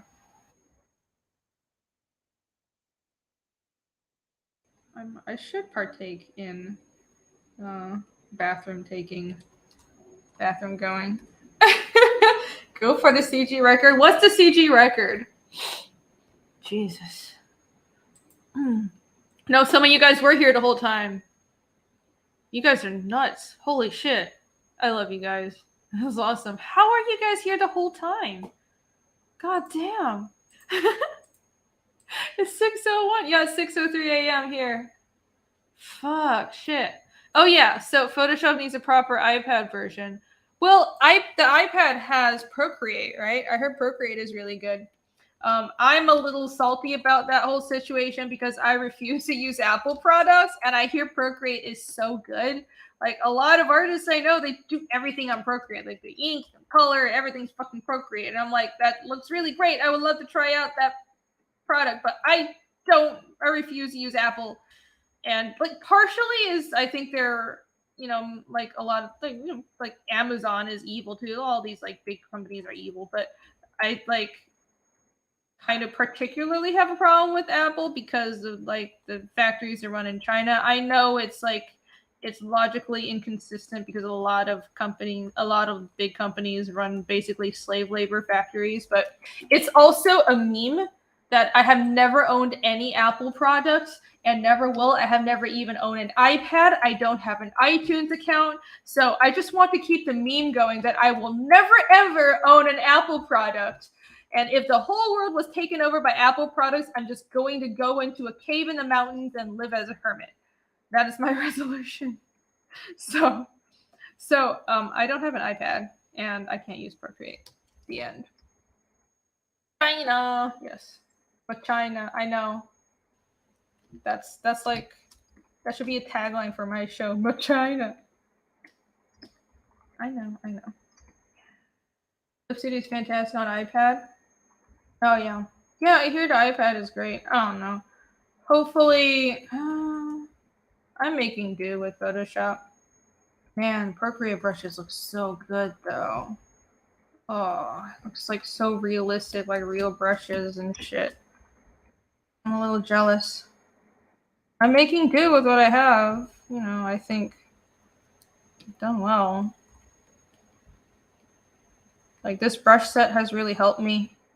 I have one of the newer Cintiqs as well. I'm considering upgrading to the 4K Cintiq because I tried, like, I was like, oh, I'm not gonna fucking like pay like, what is it, like $5,000 something for another new Cintiq, because I've been using Cintiq since like fucking in 2003 or something. And I've owned the 21UX before. I owned several of the large Cintiqs, and they've never really impressed me that much. It's just like size and the way like the controls work are different. And I'm like, it's not that different. But then I use somebody else's 4K Cintiq. It's really good. Like, especially for colorists. The colors are like different. They did something to the screen. It's like bright and vivid. It's special. I've never seen a screen look like that, not even like a television screen. So I was really actually blown away. So I don't know about the sensitivity. I don't feel like there's much of a difference with sensitivity. With, honestly, the new Cintiq pens, it annoys me because I like the spring-loaded nibs. And I actually took an old spring-loaded nib and you put it into this pen. This is an old pen. And I will loathe the day when the new Cintiqs are not compatible with these pens anymore because I like the spring-loaded nib. I hate the nibs that are just like, don't move. It's a small, like, nitpicky artist thing. But anyways. Yeah. Now with, like, you know, I've always bought Cintiqs and like it's a lot of money, but it's an investment. So I'll just keep on doing it. I don't have a problem with it.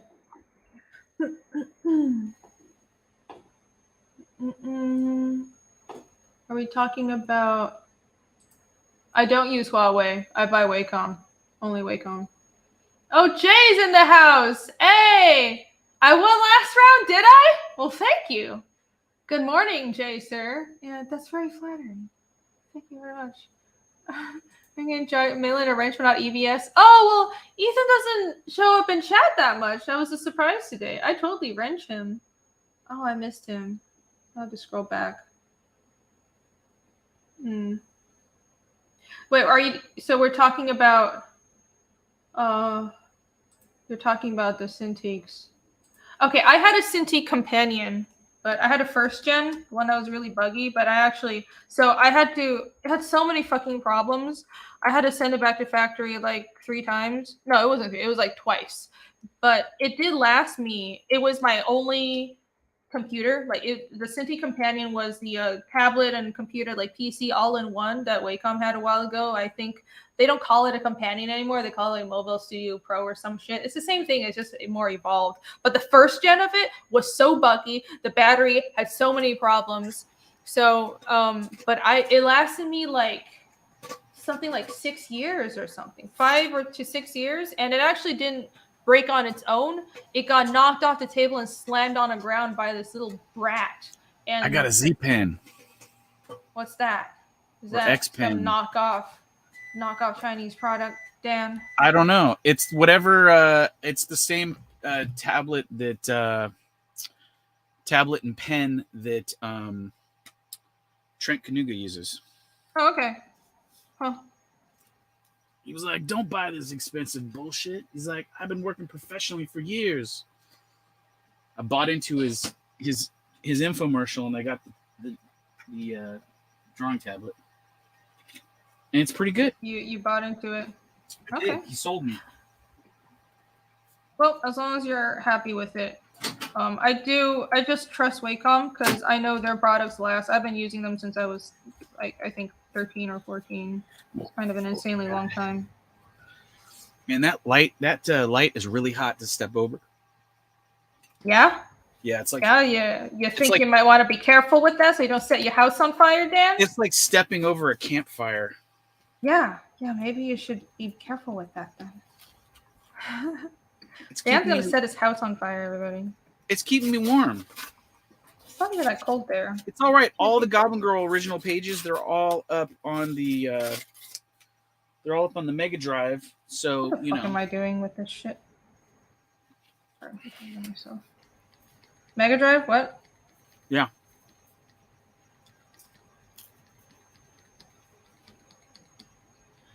Okay. I think that's good enough progress. Yay! Texturing on the leather. Then I'll switch to the graphite pen. Shading. Okay, fucking done with the figures. I'll come back and I'll do the environments. Show the environments. You guys see panel 1? It's pretty, isn't it? There it is. Yeah, I'm excited. So, is your environment just environment, or is there some sort of reason why the environment looks the way it does? It depends. Like right now, this is just these hills. Oh, this is just the environment. It's the way I designed. If you see the world map, and I actually just finished. Oh, you saw. I did. Your world. I saw the full world map, which is awesome. Yeah, I have a full world map, not just like the limited world map that I have on the website. I have the whole planet. It's all drawn out, and you notice I use a lot of like curvy shapes. And the idea is this planet long ago was shaped by some very large meteor impacts, like huge meteor impacts. That's why the land masses kind of have like this circular patterns at large circular seas. Yes. So like and with the mountains, like this mountain range is nowhere near the sea, but I just felt like, well, let me carry that over to the landscape, because maybe just like if I want the landscape to feel like it rippled from all these impacts long ago, and that's just how the land like forms even now, because it's like everything naturally like just has been pushed. That's just how like all the fault lines move now. Because I was looking at some of the shape language of your overall map, as well as some of the environment shots that I've seen you do, and I'm like going, I wonder if this is like all like nothing that'll ever be talked about, but something that goes way back, sort of thing, to where visually why everything looks the way it does.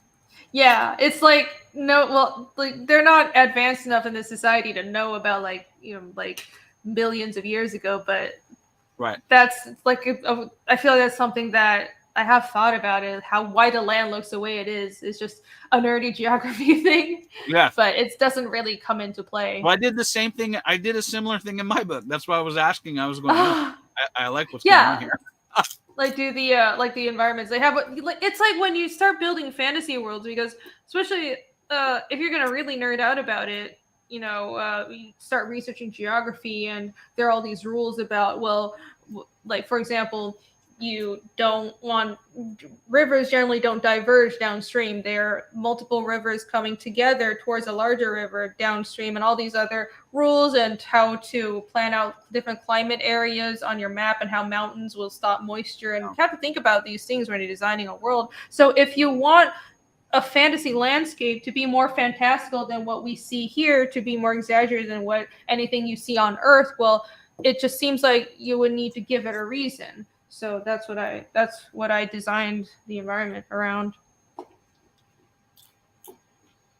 John's in there asking questions.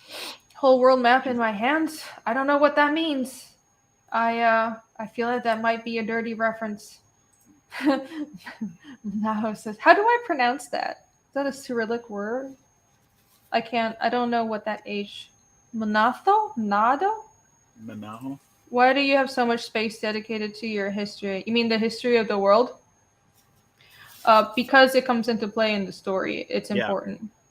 Not like kind of prehistory. Like there's so much I can't say without spoilers, but the story does concern unraveling ancient mysteries. That's part of the mystery, and like it matters to the story. That's why I went so far with the world building. It's not just because I'm indulgent on it. It matters. Like I'm actually very big on not going too far, like not just because a lot of world builders, especially if you come from gaming, tend to get too carried away with building the world, and I want to build this fantasy race, now I'm distracted, I want to build this monster, and you never focus on the fact that you forget that you're drawing a comic or you're like writing a book. Like you're not building a module for somebody to play a game in. That's a different approach. You're building a world to facilitate a story. So everything I built has something to do with the story, actually. And there's a lot of peripheral stuff that I've thought about it just because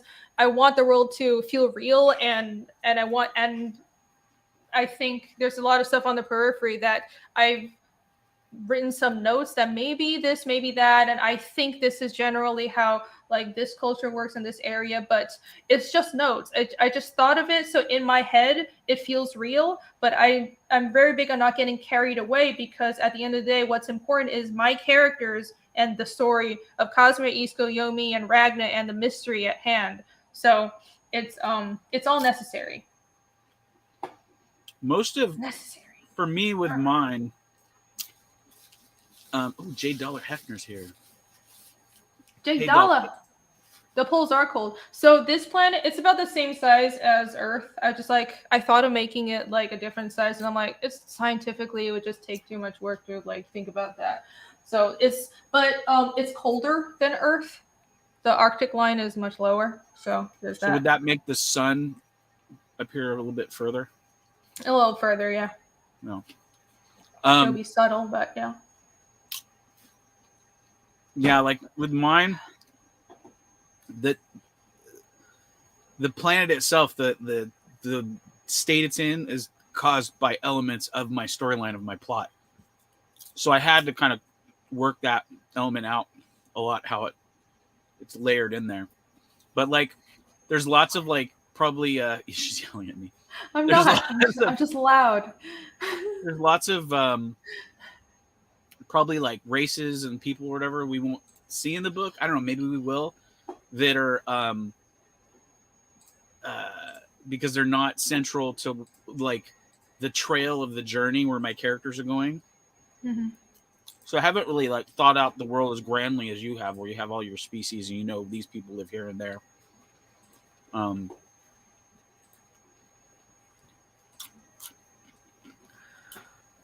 Yeah, I mean, if it does well and I keep making them, then eventually I'm sure there'll be all kinds of stuff that pops up in mine. Mm-hmm. Like But, you don't. I don't think I don't have to have thought out that much. I'm just. I think it's also a bit of an instinct thing. Like I didn't build everything. I really haven't, but I've built enough for me to know that for the world to feel real in my own mind. I think that's very important. So as long as you feel like you know this world and you're comfortable in it as a creator, you don't feel like it's important to, I think, not feel like you're creating, like you're looking in from the outside. As a creator, you want to feel like you're telling the story while you're within it, and when you can get to that point, then I think then you at that point, you know, you can trust yourself, and if anything comes up where you need to invent it halfway through, then you'll be fine because you understand the basis of how the world works already. You're creating from within it, if that makes sense. it does. Ignore that I was yelling that he meant Clip Studio history. What? I'm confused. I'm thoroughly confused. How am I not fucking tired yet? Holy shit. God damn. Oh, I hope so. Teflon Ron says I'm gonna make so much money on reprints when new readers discover books. That would be great. I hope so.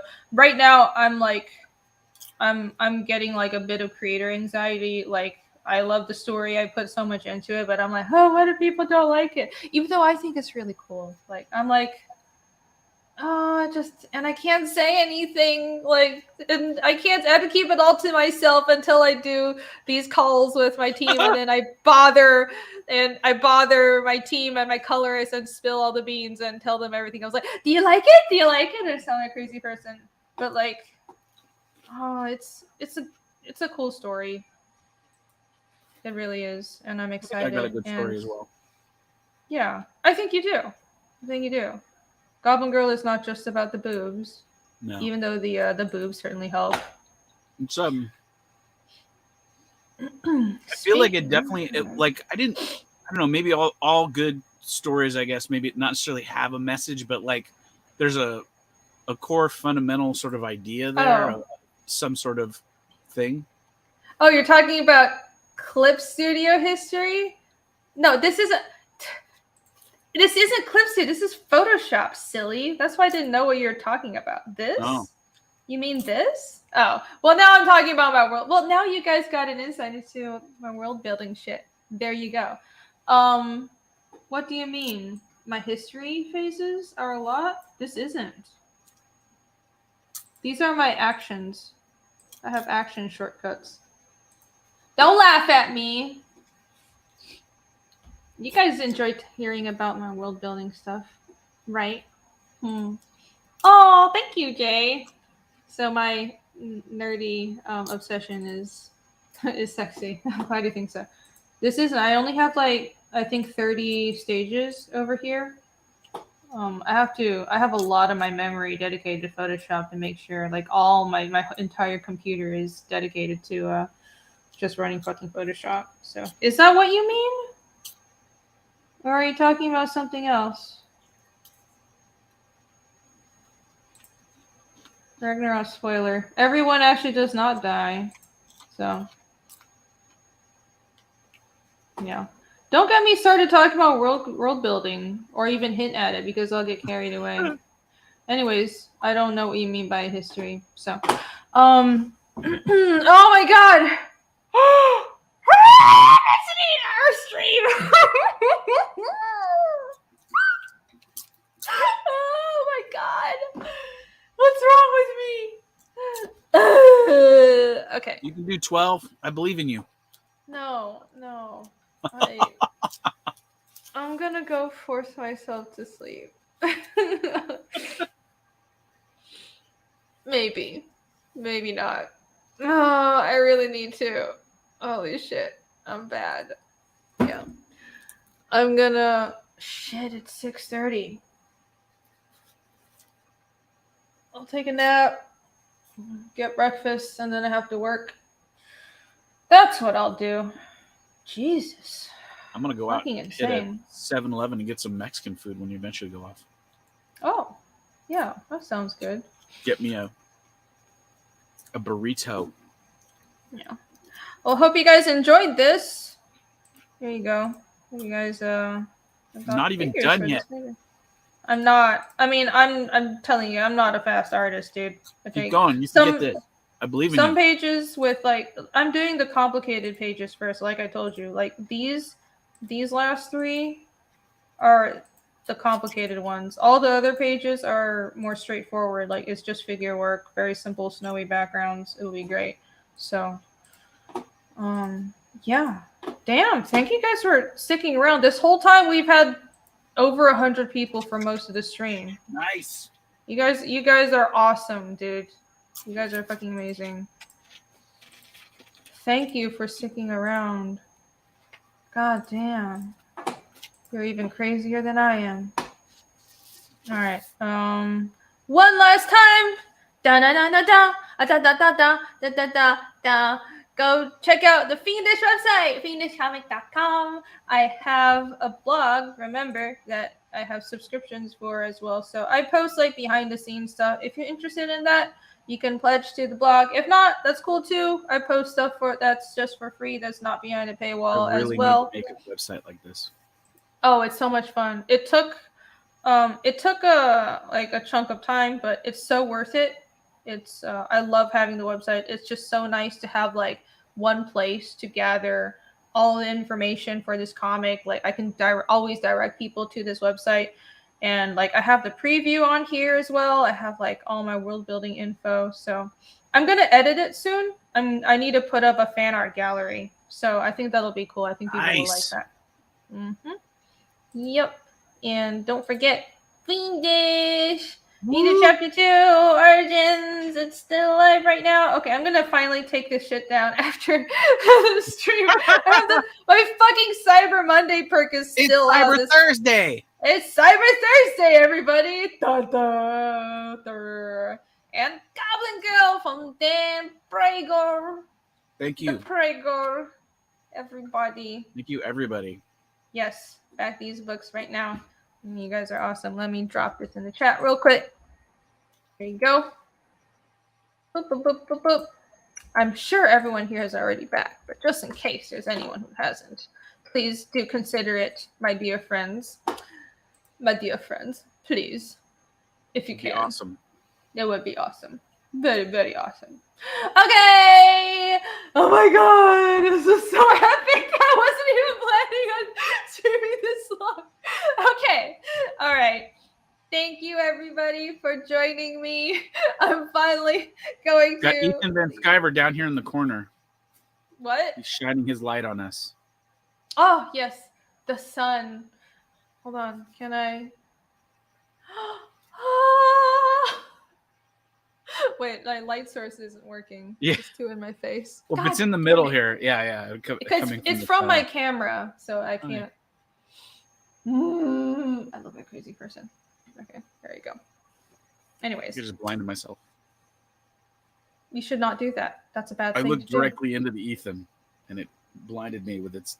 It blinded brightness. you with its brightness and positivity. If I had some John Malin sunglasses on, I don't think I would be as blinded. You need to. You're gonna ask him for his sunglasses. This is getting weird. All right. Anyways. Was that gross? Well, sorry. I'm glad I can entertain you. Okay. All right, everybody. Thanks for joining. Remember to follow Dan at BoobDan and follow me at Rini Draws. And I forget what my next stream is. I don't think I have a show with Ali this Friday. So I'll just be around. I'll just be around the YouTubes, and I'll see you guys on Kings and for another Wednesday stream a week from now. So thanks again. Have a good morning. Bye-bye. Bye-bye. Bye.